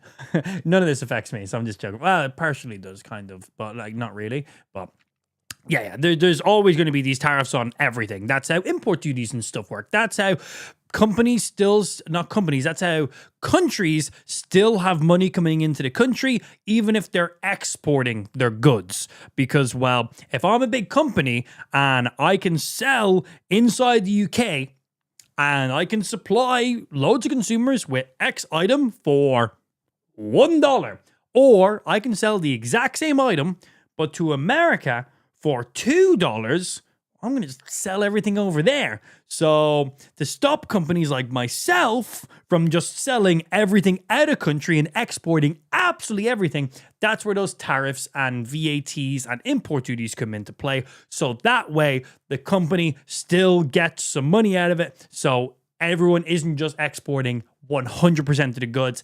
money is still staying inside the country. It does make sense. And yeah, some people do like to focus on some extra stuff in there too. But you do got to admit, the tariffs were getting fucking wildly stupid. They were getting wildly stupid. And the tariffs have always been at certain prices. There's always been these import duties and stuff to match it out, but they were getting wild. Like, it was causing the prices of like PlayStations to increase by $100. PlayStations have existed for years and years and years and years and years. The hardware inside them and the minerals that were being used have not increased in value. They still cost the same. It was just costing these to make more money, which the government was just getting the money from. So that's where it was getting a bit weird. Into space? At least there we can be sure they're not stealing all the that's water. how Unless I they understood. send their covert elite I don't understand a space lot of stuff, though. commandos to come back to Earth. It and was a raid Mexican every standoff. There was. And then I think there was even a point where America was like, hey, we're going to actually I think it was something like this. I think America basically was like, okay, we're going to now allow you guys to sell this at this price or blah, blah, something like that. And China was like, nah. Like, they finally came around to it. It was like the big thing. And they're like, okay, fine. We're going to chill out. And I can't remember exactly what it was for. It was for a specific thing. And China was like, nah, we're going to keep shit in house. Thanks, bye. 11 for all the aqua. They're like, you guys can make CPUs in America again. And they're like, nah. They're like, we're good. We can actually do it better here. Thanks. It was something like that. I'm paraphrasing big time, though. Being a supply, which of course But I found they that do, one very Riley. funny. Come on, think! Now, the rest of what I got here is a bit of a random assortment. I'm just gonna try and jog your memory that these things actually happened. Yes, please. Qualcomm acquired Arduino in October. I hope they don't screw that up. Microsoft killed Skype. No! Good. Both NVIDIA and the US government are now heavily invested in Intel, which I hope they're using to pay for some free coffee for their employees. Nepal had that whole Gen Z uprising, culminating in the election of their interim prime minister via Discord. That was a ride. The Stop Killing Games movement Discord? had I its didn't moment know in that. the UK Parliament, which didn't seem to move the needle much, but Nah. probably raised awareness, and I'm calling it now. That's cool. Will Still a win. lead to the UK's first gamer president. Make it happen, guys. I believe in you. Original Oculus founder Palmer Luckey's military tech company, Anduril, partnered with Meta to release a cat-eared tactical AR helmet. Fuck While yeah. Meta themselves launched the Meta Ray-Ban display I've with heard a those. full-color They're display fucking cool. in one of the eyes. I'm gonna get both. And Colossal Sciences pretended that they'd resurrected the direwolf. And me and Hank Green They did spent not. a lot of time researching ancient wolf lineages, only to find out that really, they just kind of made a regular wolf with some extra genes in there. Hank and I didn't do it together, just separately, but. Now, although that's not everything that happened this year, I feel like that's mostly the gist. Right. Making stuff is really hard. No, it wasn't. Wait, did they do it on TechLinked? As you can see, I watch most of these videos. Was it an LTT video? Is it? No, it must have been LTT. LTT, actual channel, videos. Was it in? You know you're the TV place. Videos. Is this just most recent videos? 22 minutes ago. 1 day. 2, 2, 2, 4. The video I have watched. Here we go. Computers keep getting more expensive. Why? Take a look at this. That right there. That's an NVIDIA GPU. Can we talk about NVIDIA, please? Because I'm dying to talk about NVIDIA. NVIDIA has got the GPU market. Why does this sound funny? And they're charging like it. But they're a fabless chip company. Their fabs, they don't exist. See, they get their chips from TSMC, Taiwan. TSMC. Taiwan, right there. They have the only fabs. And they're This will basically give you a run then on why RAM is getting so ridiculously expensive right now. This is a very good watch, by the way. they're charging like it. But guys, you think it stops there? Oh, we ain't anywhere near the top. See, ASML, they don't have the fabs, but they have the machines. The machines to make the fabs, to make the chips. And those machines, they're $200 million. There's no Per competition. machine. No competition. All the way to the top. What do you say about The literal country funds these machines. The country. that? I mean, yeah, that's a problem. You're damn right it is. And what do you say about our sponsor?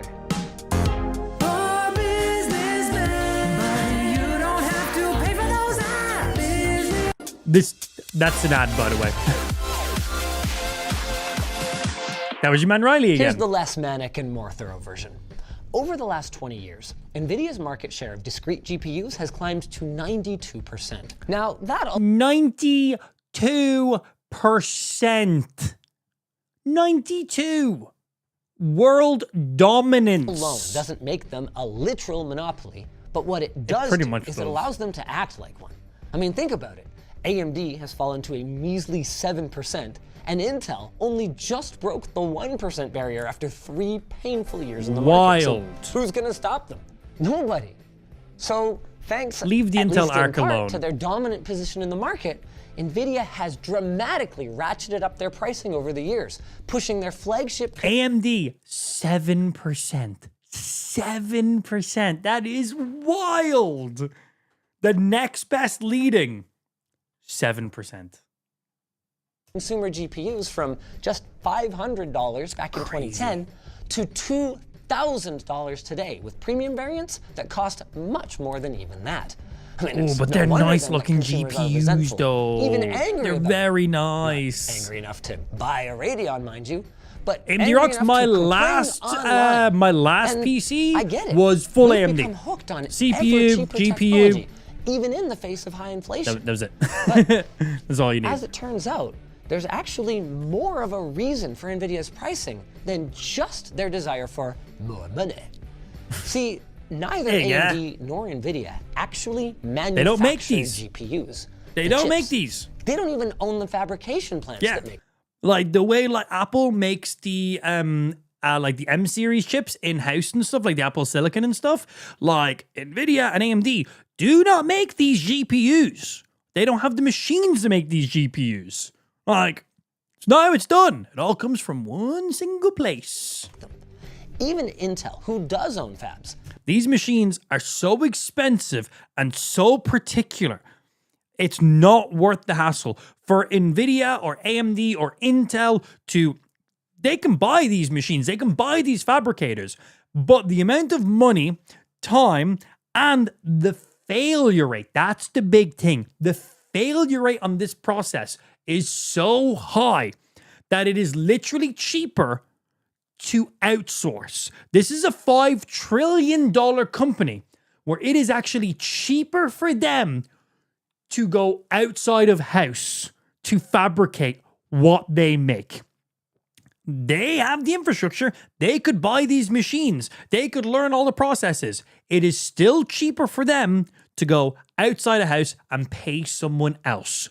Crazy. Usually once a company gets big enough, they make this stuff in-house themselves. It usually costs them money up front to get all this going, but then in the long run, it saves them money because they're able to make it at the lowest price possible because they're the ones who make it and then sell it at the highest price possible.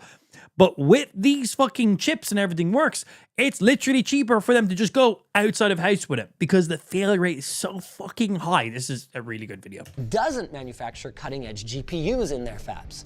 Wild. In fact, all 3 of the players in the GPU space Same place. source from a single company called Taiwan Semiconductor Manufacturing Company, or TSMC. These machines, these fabricators that they used cost over $200 million a piece. The literal Taiwan, like the country funds these. That is how profitable TSMC is. That is like the majority of this country's like income. Genuinely where their entire country's fucking financial like just comes from. Wild. Like, this isn't like loads of big businessmen like who like invested and funded. The fucking country funds this. They That's how big it is. also aren't a literal monopoly. Samsung and others have done their best to keep up over the years, but like NVIDIA, they have outcompeted their competition to the point where they are the only viable fabricator for the cutting-edge chips that power the latest gaming GPUs and AI accelerators. That's not because nobody else could build them. Intel, for instance, has access to the very same equipment that TSMC does. But semiconductor manufacturing is not about access to the equipment, or even about the ability to build one chip. It's about the ability and the knowledge to build millions of chips and to do it economically.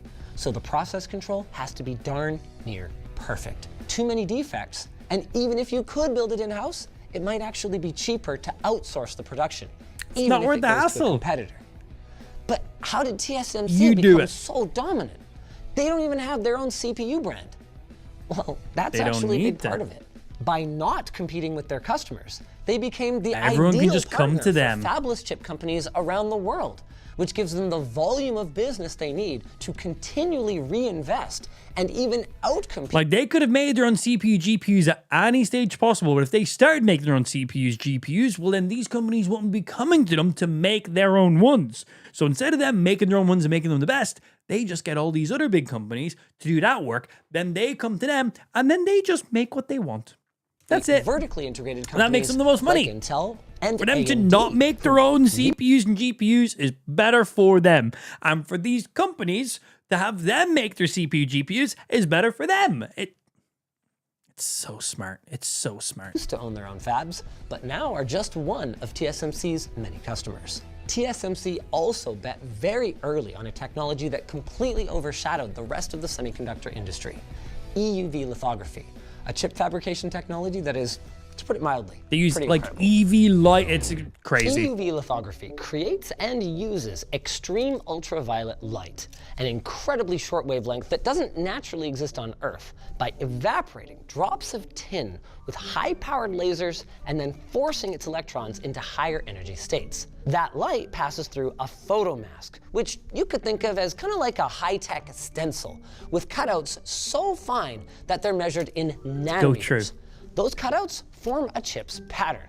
This patterned light is passed between highly specialized mirrors called Bragg's reflectors that shrink the design down before finally etching or printing it onto our silicon wafer. All of this takes place hundreds or thousands of times per chip under complete vacuum, because even any air in the chamber would absorb that EUV light. Now, longer wavelengths like deep ultraviolet or DUV, they're much easier to work with, but they simply won't pass through cutouts that small, which makes it impossible to pack in all of the transistors that you need for the highest performance processors. That's the tech in a nutshell, but if you want some more detail, you can check out our video on EUV lithography equipment. I've only learned about this TSMC's recently. mastery of EUV has given them a dominant market share in the semiconductor manufacturing space overall, with a portfolio that, maybe more importantly, includes basically every Anything with single a chip in it. cutting-edge chip on the planet.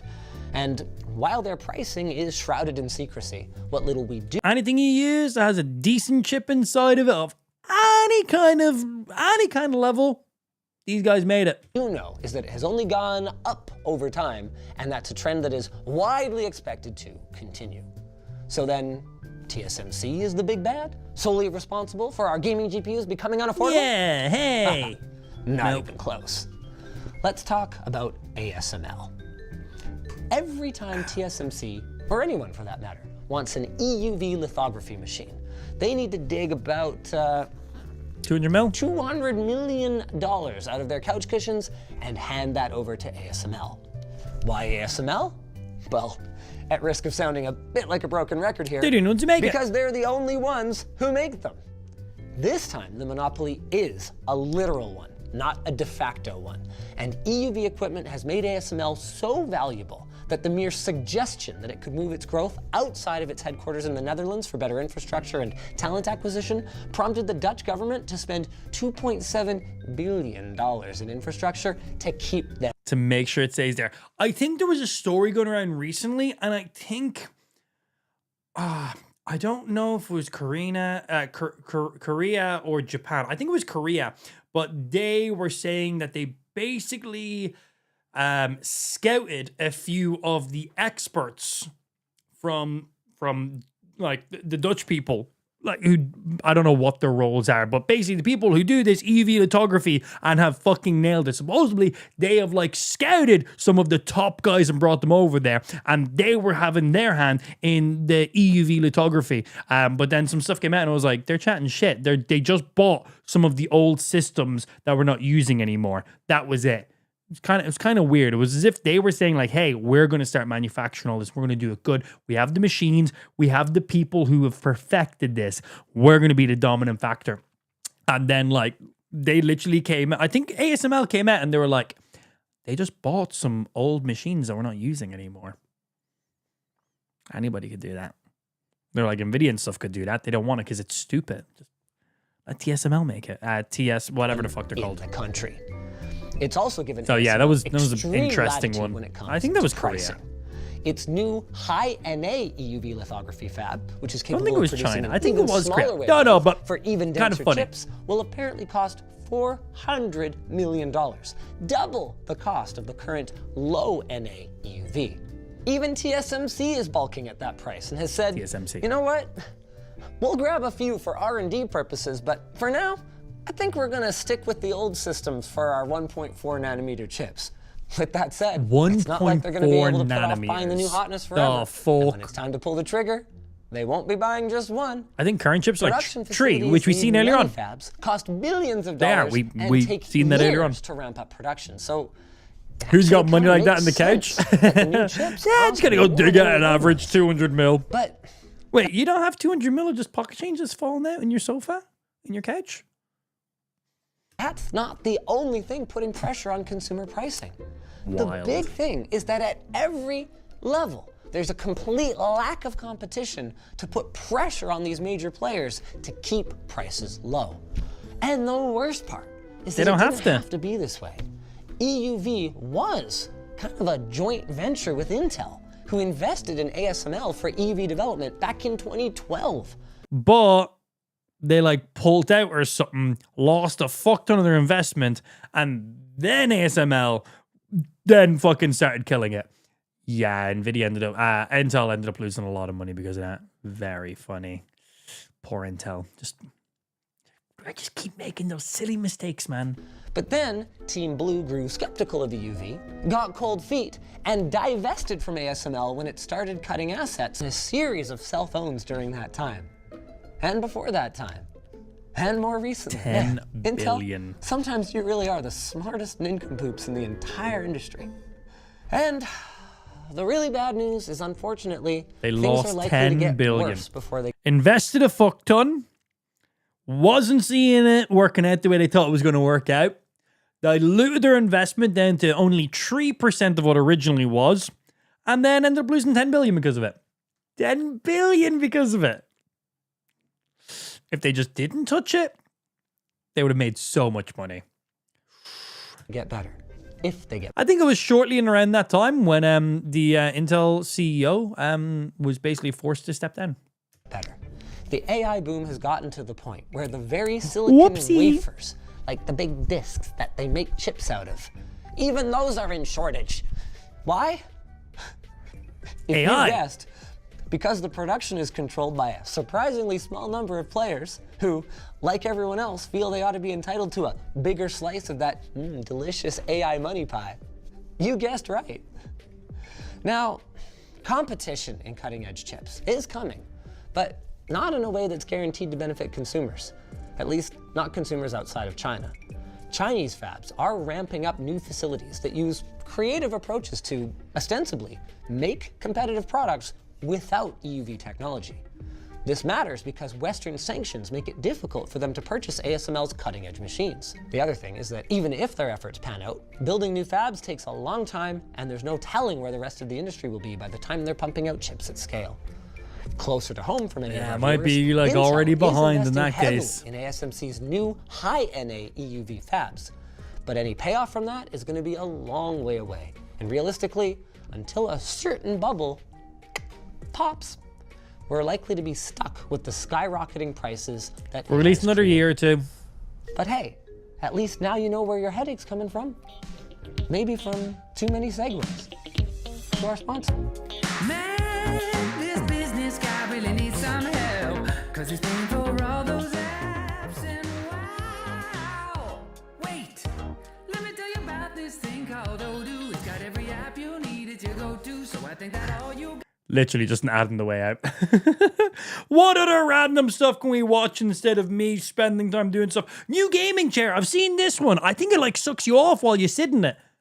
It does If something you're anything automated. like me, which, let's be honest, you probably are if you're watching this channel, you've A probably nerd? spent Yes. more time than you'd like to admit sitting in a chair. I mean, I'm literally doing it right now, which is precisely...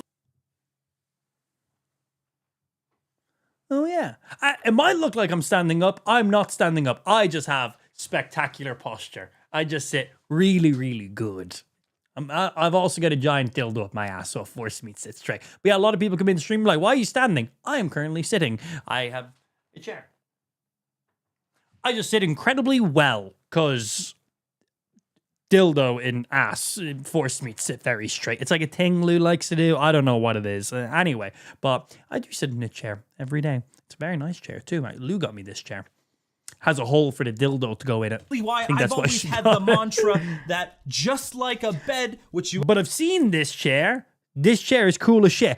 No idea how much it costs, but it's really cool. Also spend a lot of time in that one. Everybody does, ideally. You need to have a good one. So when LibreNovo reached out and asked if they could sponsor a video for me to check out their new Omni... It has a removable battery in it. I'm just going to set you up with that to begin with. Chair. A chair which has a freaking spinal massager. I was like, sure, it's got to be better than this IKEA chair I use every day, right? I so don't let's check it know. out. IKEA We're going to makes need some to good make some stuff. space because I can't really unbox a chair on top of a desk. Do I it. don't think. Wow. I like the giant, kid instructions. It's like when you buy something from IKEA, the instructions are just like, oh my god, there's so many pages and they're not clear. But it's like HD photos and all of them on one big sheet. We've got a squishy headrest. That's nice. Ooh, very squishy. The base of the chair, and then I gotta pull the rest of this out another way. Arlo. Cat. Boom! Cardboard. Whoa. Look at Fox. that. It's got If he fits, he sits. exoskeleton kinda Simple thing going as. on here. Leave And the I fucking suspect cat these alone. rods are where the crazy shock is gonna connect. It is my first foray this into shit. a chair that has frickin' USB-C port. They're little Bowden cables like you would see in a car door connecting the lever to the actual mechanism. That actually makes a ton of sense. And then the base. Oh, it's so squishy. I've only seen like a short about this chair, so like a fucking 60-second video. Squish. How does this? Oh, it's in the toolkit. Dirt. Oh, LibreNovo. Look at that. It's a chair. This is the headrest. I have. What the fuck? Whoa, it's a slidey boy. And then this is the footrest, Which is optional. And the headrest does not come with a logo, just this one because it's sponsored. The footrest is prohibited. That's pretty fair, I think. We want to use the height adjusters because we're I think not they a got to keep low-level the chair height in that person. case then. I was looking at a chair right up until I seen the 1,200 price tag on it.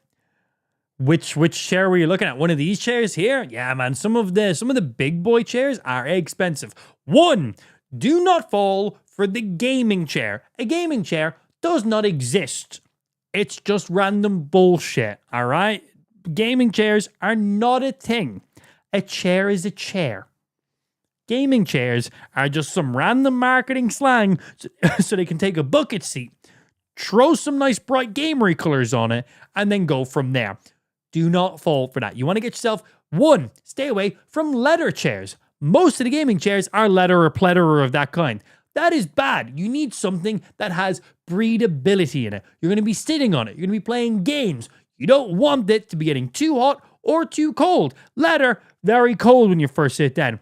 If it's a hot fucking day and you're sitting down playing games and you want to sit in, like, I don't know, maybe no t-shirt on, your skin sticks to it. You get sweaty. Not good. You want breathable fabric. So one, stay away from anything that says gamer in it for a chair. It's a chair. Office chair, gamer chair. They're just chairs, man. You want something that has the best lumbar support and has the best ergonomics. You want comfortable. Office chairs are where you want to go with it. This is an office chair. It's fucking phenomenal. I love it. IKEA make basically an off-brand version of this chair. It's meant to be amazing.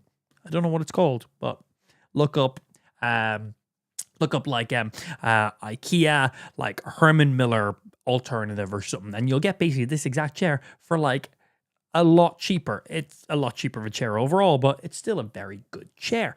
But yeah, stay away from anything that says gamer in it because it's just marketing. Stay away from leather chairs because again, too cold when it's cold. When it's hot, you're gonna just be sweaty. Leather bad. You don't want it. You want something mesh, breathable, that. And as I said, office chairs, probably one of your best go-to categories to be looking in. Also, second-hand office chairs, you will find so many of them. Don't buy it brand new.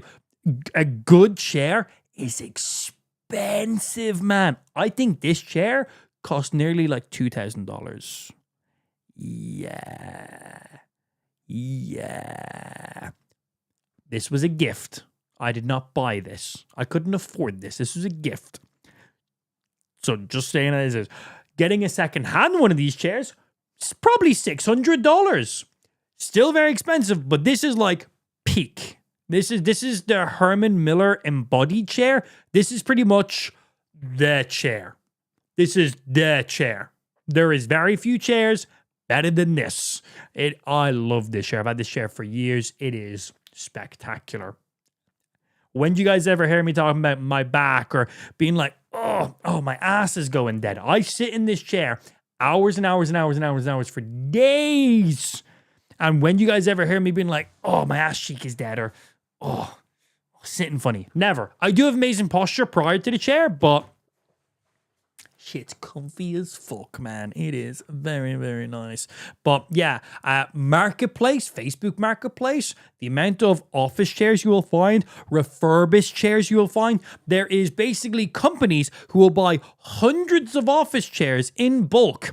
And then years later, they will then buy new office chairs because they want to keep their offices up to date, you know? They then have to sell all those old chairs. They don't just throw them in the bin.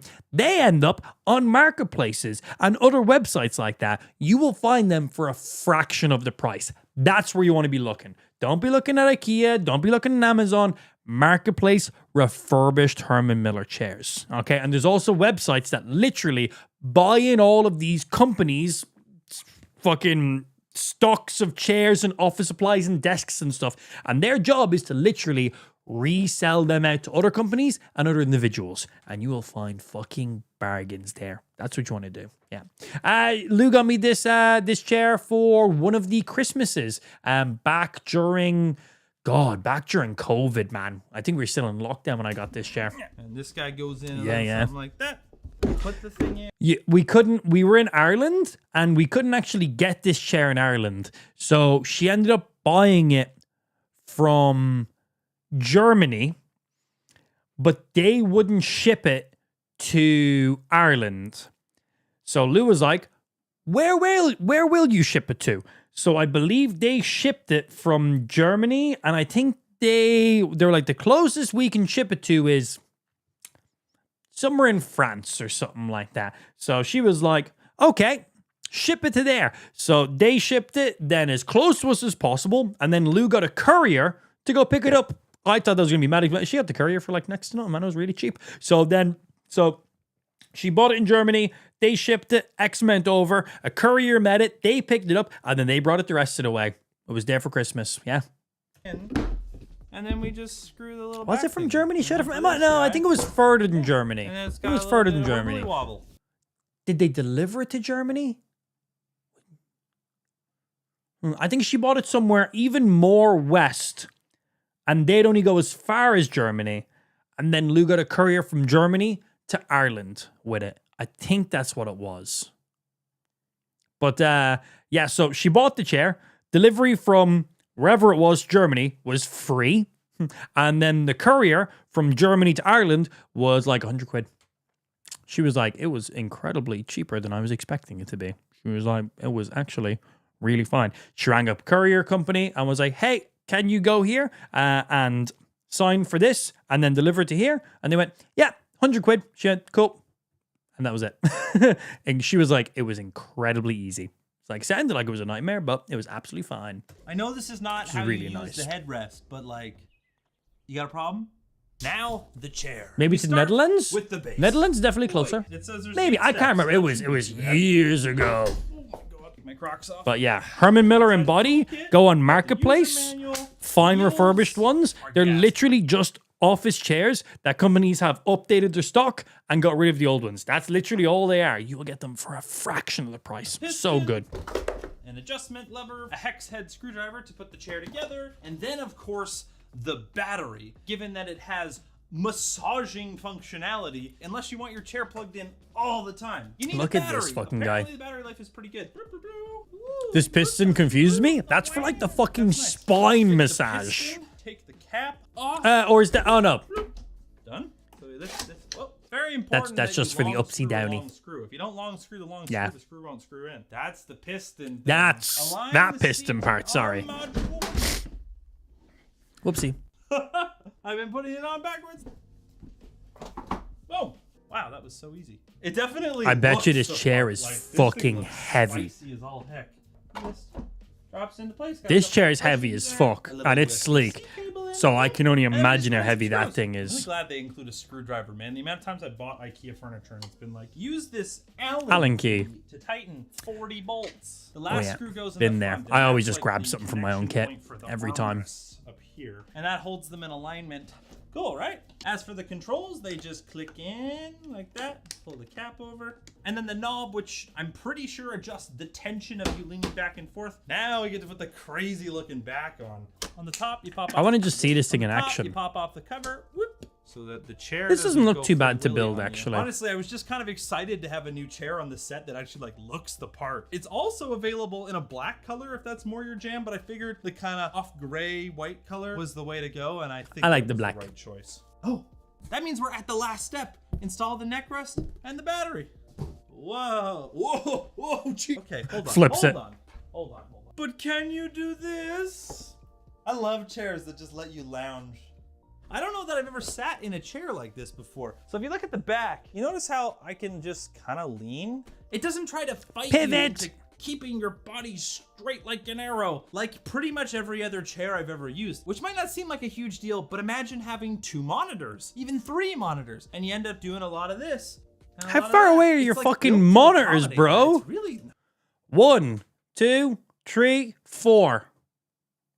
This man's like, I got 1 monitor over there. I got 1 monitor up here. I got 1 monitor underneath my table over here. Motherfucker, where are your monitors at? Where are you mounting those 2 things? While I'm looking forward, every single one of my monitors is in my peripheral view right now. Every single one. I'm just staring at the middle of my main monitor, and I can see everything. I can actually see more than everything right now. This is where my monitors are. My peripheral view goes to here. I can still see this hand, and I can still see that hand. Got pretty good peripheral view, actually. But yeah, I can, while I'm standing here, I can see that light on the wall, all of it, and I can see just past my PC on that side. I can see my PlayStation over there, which is like, man's got like 180-degree vision, which I think is just normal, actually. But yeah, while staring forward, I've got everything just there. I can go, boom, I'm staring at chat. Boom, main monitor. Boom. I don't have to move my head. Obviously, just staring at chat like this, that's a bit weird. I'm looking here, playing games. Hey, Amp, what time did you have a poop at today? I'm going to just still look at the chat. It's a little more comfortable. But one way to see of his fucking monitors. nice and flowy. I'm going to crank the... All in 15 inches. My main monitor, I know you're making a joke. My main monitor is a 27-inch. And then I have stacked directly above it. So I've got 2 monitors like this, 1 like this, and then I got my prompter on the side over here. So main monitor, 27-inch. Monitor above, 24-inch. And then monitor to the side, which is in portrait mode, that is also 24-inch. My side monitors are the exact same monitor. It's just an LG monitor, 1080p, 60 hertz, IPS panel, so it has better viewing angle. IPS panel, good viewing angles. I think IPS doesn't. TN have bad viewing angles. IPS have good. Whatever one has good viewing angles because they're all at an angle, obviously, not exactly perfect. So they're just nice because they're basically like bezel-less, and I want my 2 side monitors to be the same. And then I've got my prompter over here on this side, which is then just nice. This is just used for chat or if I'm reading like scripts and shit, if I'm doing any sponsored ads or something. A little bit, because I'm a bigger boy. Oh, yeah, there, that's a little bit better. You should have put Yeah. a little bit 27, 24, 24. I have a chair. Oh, I 1 horizontal, 1 vertical. back. Oh, we have a footrest too. That one's Now, in the box, they include a horizontal. headrest like we've seen here, which is super soft. That I haven't one's even horizontal, that installed one's it yet, vertical. So I'm not even technically done. But they also sent me 2 head. Let's see. Do-do-do. Do-do-do-do-do.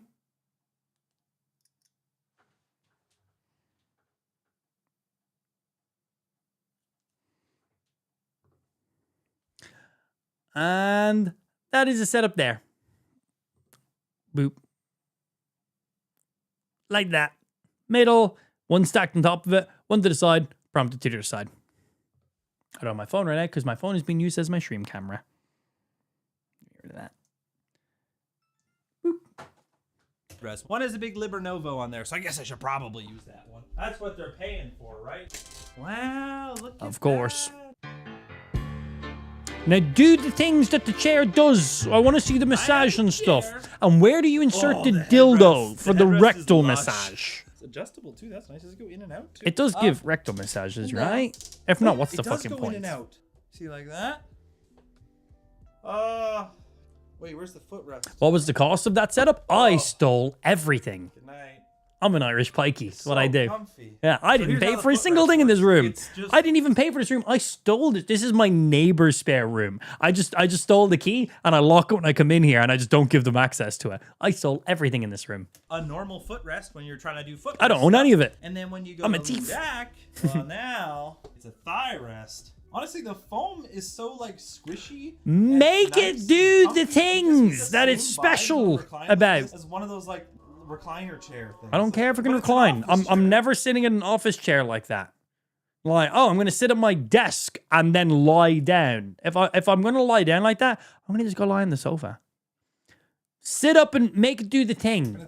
Do the thing while it has a battery. Racing seats, it's about how well they hold you in the chair. So when you're going around a corner and like putting in G's, you don't have to hold yourself on the steering wheel and being lightweight. None of which matter literally at all. That's at your fucking desk. sick. Now, in terms of the That person armrests, was they go awesome, up, man. They go down independently. Woo. They move forward and back. They tilt in and out just like that. And then there's also some buttons here which serve a very important purpose. The battery and the piston hiding in the back there. Oh, I could recline and get a spinal massage. I think that's the purpose of it. Whoa!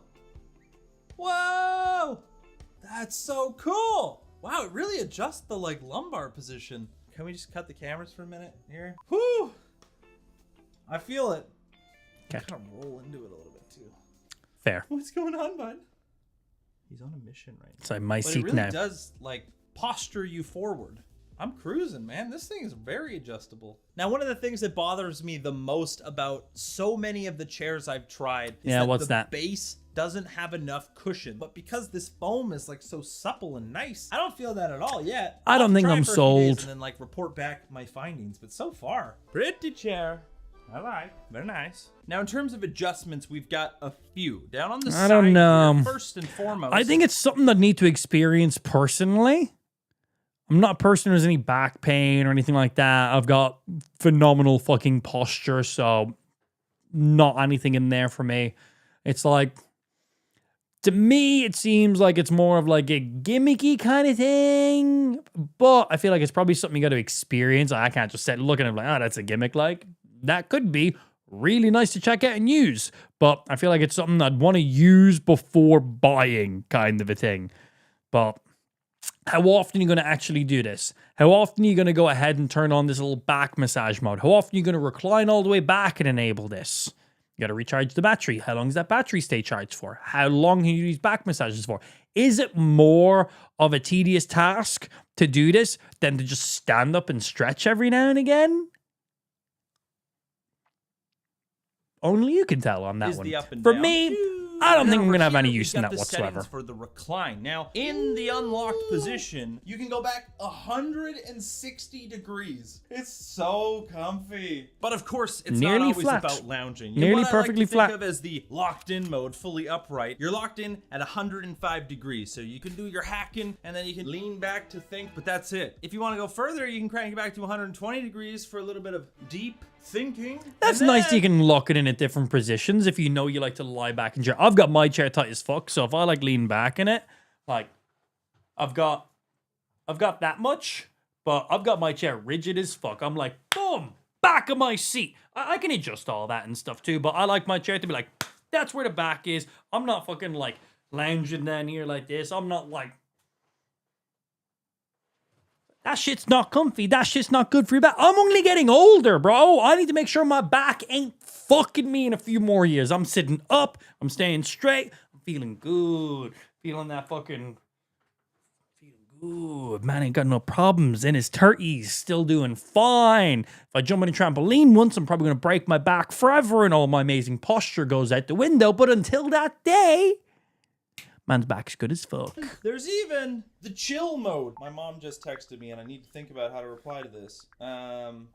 I'm gonna need to try it out with the desk in a minute here. But one of the main things I'd like to see what that back little piston massage thingy is like. It seems cool, but yeah, again, I think just kind of like gimmick. It makes them. It looks like a nice chair. It seems like it has loads of features and stuff like that, but your chair up in a way where there's enough resistance that you can lean the back. chair on Libernova website, oh yeah, price-wise, is currently on sale for 916 British pounds. Whoo, over $1,000 right there. I think I got it pretty well set up. Now, when you're reclined in the Libernova Not a Omni, cheap chair, that's man. when things start to get interesting. Good chairs are not cheap though. That's an okay price for a good chair, if it is a good chair. And you can see why they call it Flex Fit. I mean, it's very flexible. It has a powered adjustment for the shape of the back of the chair, or basically like how much support and like lumbar you're getting. Now this is of course a feature you would use while the chair is up too. I mean, it's just shaping the chair like your body is actually shaped, which might not seem that important until you sit in a chair that doesn't have that. But that's not the only trick up this backrest sleeve. It also sucks you the off. Third button on the armrest, it uses that electric adjustment to give you what they call an Omni stretch massage. It's not like a crazy dedicated massage chair where there's rollers digging into your back. It feels Seems more like lumbar support than a massage. It's literally just adjustable lumbar support, but it's automated. It just keeps doing it on repeat. It'd be like the equivalent of sitting in a car seat that has lumbar support. Like my car, you can adjust where the lumbar support is. Like you make up, down, in, out a little bit more depending on your basic, sitting posture and everything. But yeah, by the looks of it, it looks like it's basically just equivalent of you just being like lumbar in, lumbar out, lumbar in, lumbar out. Just pressing that button on the car seat, in out, in out, in out. If you're in a fancy car like that, I guess. Sorry if you're not. But yeah, just automated. Which, back massage?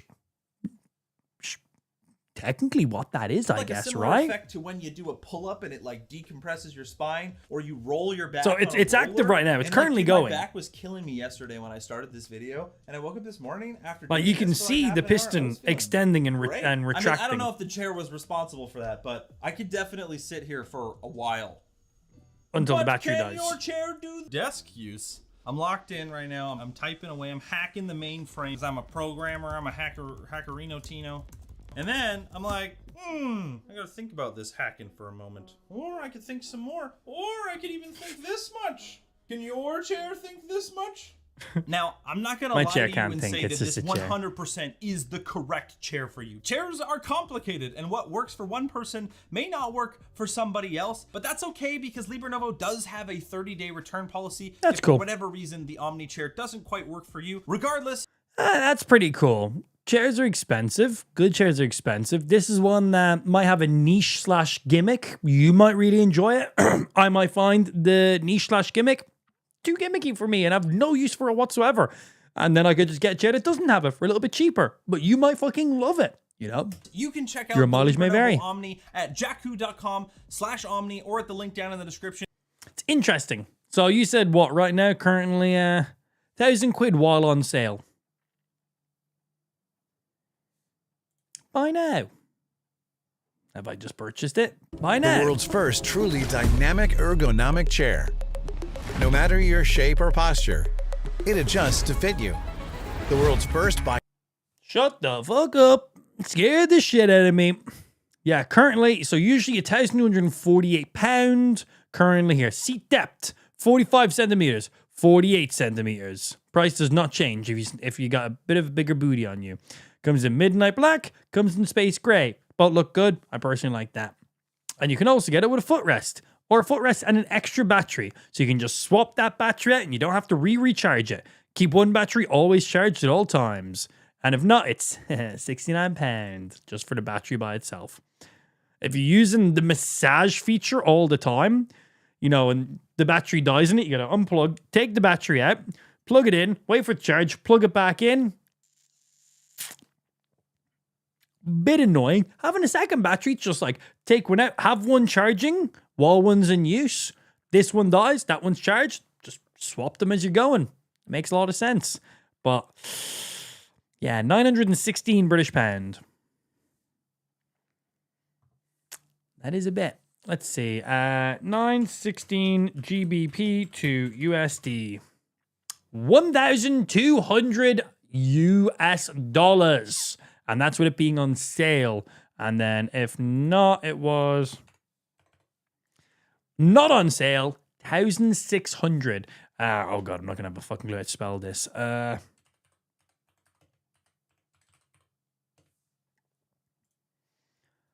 Herman Miller Embody. Discount Herman Miller. Buy Herman Miller. Well, let's see. Is this an official Herman Miller website? Let's see. Fuck off, Herman Miller.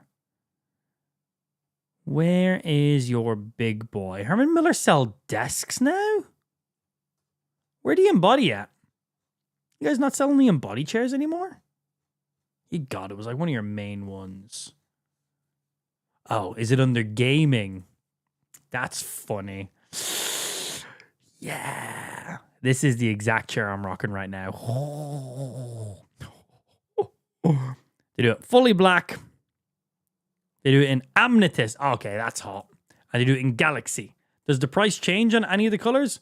It does not. This is their main embody one right here. This is the exact chair I currently use. This was a gift. 1,700 British pound. GBP to USD. 2,293 US dollars. That's how much this chair. And I fart on it at least 15 times a day. Bro, I am fucking blowing trumpets on this thing every day. Like, why'd you think I have my mic so close to my face? It's to block out any additional background sound. That's because I'm literally shitting myself every day. I stand up, there's the biggest brown stain in the middle. I am blowing holes in this chair. Damn, that's an expensive chair, man. Whew. 2,300 fucking USD. Brand new from Herman Miller. But you look up, let's see. Herman Miller Embody. There is literal, like, websites. You guys are basically full fucking price, man. Holy shit. The Aurora is also another pretty popular one from them. Office chairs. You guys have any embody? You guys have any embody chairs? No. Boom. Let's see. Secret Labs. Embody gaming chair in the UK. Literally, Marketplace is going to be your friend for them. Like, straight up. Trying to see what stuff. I'm not going on Marketplace because I'll be on my personal account and I don't want to do that right now because fucking effort. Herman Miller Embody. What's it called? When they refurbished. Thank you. Here is a refurbished one for less than half price. £800 in comparison. And this is an office chair that a company would have purchased a couple years ago. They then update their stock every now and again. They've got a contract where, you know, they replace their desks, they replace the chairs, they replace all their office equipment. So then a company comes in, takes all the old ones, replaces it with a new one. But then the old ones can't be sold to a new company, so they go ahead, they refurbish it, and they sell them directly to customers for literally more than 50% off. Here is literally an office chair that's been refurbished and is being sold. This is the exact chair I use. This one actually has a headrest, so that's probably an extra $200 right there. For like 70+% cheaper than just buying it brand new. And it's basically brand new. You'll find so many like this for any high-end office chair. Like, straight up. And this is just on eBay. Like, just directly on eBay. You go on Marketplace, you'll get even fucking more, man. You'll get even more. Like, there's whole websites that literally just, like, focus on doing them in certain countries. Some of these bigger brands here like this will definitely charge a bit more of a premium. I do think Marketplace is probably going to be your best friend for these kind of things. But all the individual bits. Here's just the headrest for the chair. £184, about $220 maybe, just for the headrest. And that's it on discount. Like, god damn. So yeah, there's the Embody. That's the big boy right there. Headrest key features. All the different components and part. Replacing just the back part of the chair. $182. Yeah, add up. They is not fucking cheap. Anyway, let's close out all that. You go there. Yeah, they're wild. Wrong button. Boop. They wild. They wild. Yeah, Lou got this for me for Christmas during when she was living with me in Ireland during lockdown. Yeah, she was only meant to come over for a long weekend, and then she ended up being there for like 3 years. So she can afford to spoil me every now and again. Yeah, fucking wild, man. Yeah, wild. No wonder you put a baby in here. You gotta lock down a gifter like that. We have no spare money to be able to do elaborate gifts like that anymore. You know, we were a little bit younger. We were living in Ireland. Rent was incredibly cheap. We were both making ridiculous money at the time as well, which was great. So we definitely spoiled each other whenever we could. Like any mad crazy gifts Lou got me, I matched her. Like straight up, like we spoiled each other just as much. But now, you know, I don't make as much money. Lou still does pretty good. I don't make as much money. My Facebook contracts where I made the majority of my money. And well, we have a mortgage and we now have a kid and stuff like that. So we're gonna be a little bit more tactical with our spending now. A little bit smarter than that. For example, this Christmas, we didn't do gifts for each other this year. Instead, we went to Ireland. We brought Lou's family. We rented a car. We gave Mammy Amp some money because we were all staying at her house. And we just had a really fucking good time with everybody. We went to the pub. We had some food. We did all this stuff. But, you know, we went to Ireland. Instead, we didn't get each other direct gifts because, well, the money was spent on all those other things instead. And, well, money's a bit tight. Mortgage and kids and stuff like that, too. Gonna be a little more tactical with our spends as of right now.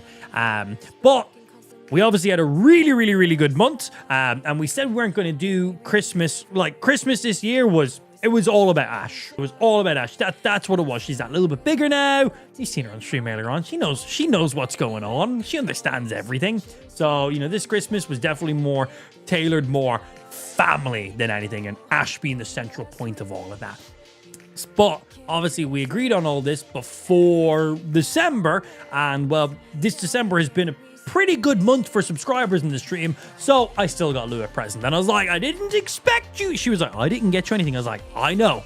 I was like, I done an impromptu gift at last minute. It only arrived today, actually, so I didn't even get to give it to her when we were in Ireland. But I got her a nice little impromptu gift. Nothing crazy, but something that she has wanted for a few years, that she wanted to get herself, but she always put it off. So I got that for her. None of your business what it is. It's a new butt plug. So I got her something that she wanted herself personally, but she put off just because I had a really good December, and why not? She deserves it. Yeah. Right, anyway, on that note, I'm going to go get me some dinner. Hope you guys enjoyed all the games we played today. God, we were sweating it out today. We had some really... some of them were like, you know, and then some of the other games were like... And then there was that one where we done the game that... Wild. But then also not wild in that one. Whoo! But also... all the game today. All the... Whew. But also, you know what I mean? You guys were there. You seen them all. They were... but also... yeah, it was just one of those days, but one of those days. I didn't play any games. We were just doing chatting all day today. We're chilling, chatting some shit. There was a little bit of Pokemon on today's stream, actually. Ash played some Pokemon in today's stream. I didn't play anything. Yeah, we're just doing just chatting stream. And we were watching some YouTube videos. We were just catching up on some stuff. Just nice little easy day. Do remember, I do not stream on Tuesdays or Wednesdays, which is unfortunate because Wednesday is New Year's Eve. So we don't have a full locked-in plan for New Year's Eve here in the AMP household. I may be incredibly drunk and hungover on New Year's Day. I also might be stone cold sober. We will see because, well, we still have Ash. we don't have a babysitter. We don't have someone for the day after. So we'll probably have a few drinks. We'll probably have a few social ones. We'll probably have some friends around and stuff like that. I know at least a couple of friends are coming around, but I think we're just having a pretty casual night. Few drinks, a little bit of fun. Everyone will go home merry. No one will go home stumbling out the door, kind of a thing. So we will more than likely be live on New Year's Day, but also I might be incredibly hungover. So yeah, I will see y'all back here with our normal stream schedule, because we never stream Tuesdays or Wednesdays. So I'll see you guys back on our normal stream schedule on Thursday, unless I'm really hungover. We'll see. Until then, have a good one. And this is the last stream until next year. Yeah, no matter if I'm hungover or not, that's the last stream for the year. That's it. Last stream of the year. And I didn't play a single game. That's funny. That was not intentional. Yeah, last stream of the year. Didn't play any video games. That's kind of funny, actually. Until I see you next time, have a good new year. Go eat some food. Go do some shots. And I don't know, if you got like water near you, go skinny dipping for me and send pics, please, and thank you in Discord. Feel free to DM them to me. Yeah. Until then, I will see you all nerds next year. Have a good one, which Thursday. I'll just see you guys in our normal stream schedule Thursday. Yeah. Oh, or do some spicy shots as well. Until then, have a good one, nerds. See you guys back here in a year's time.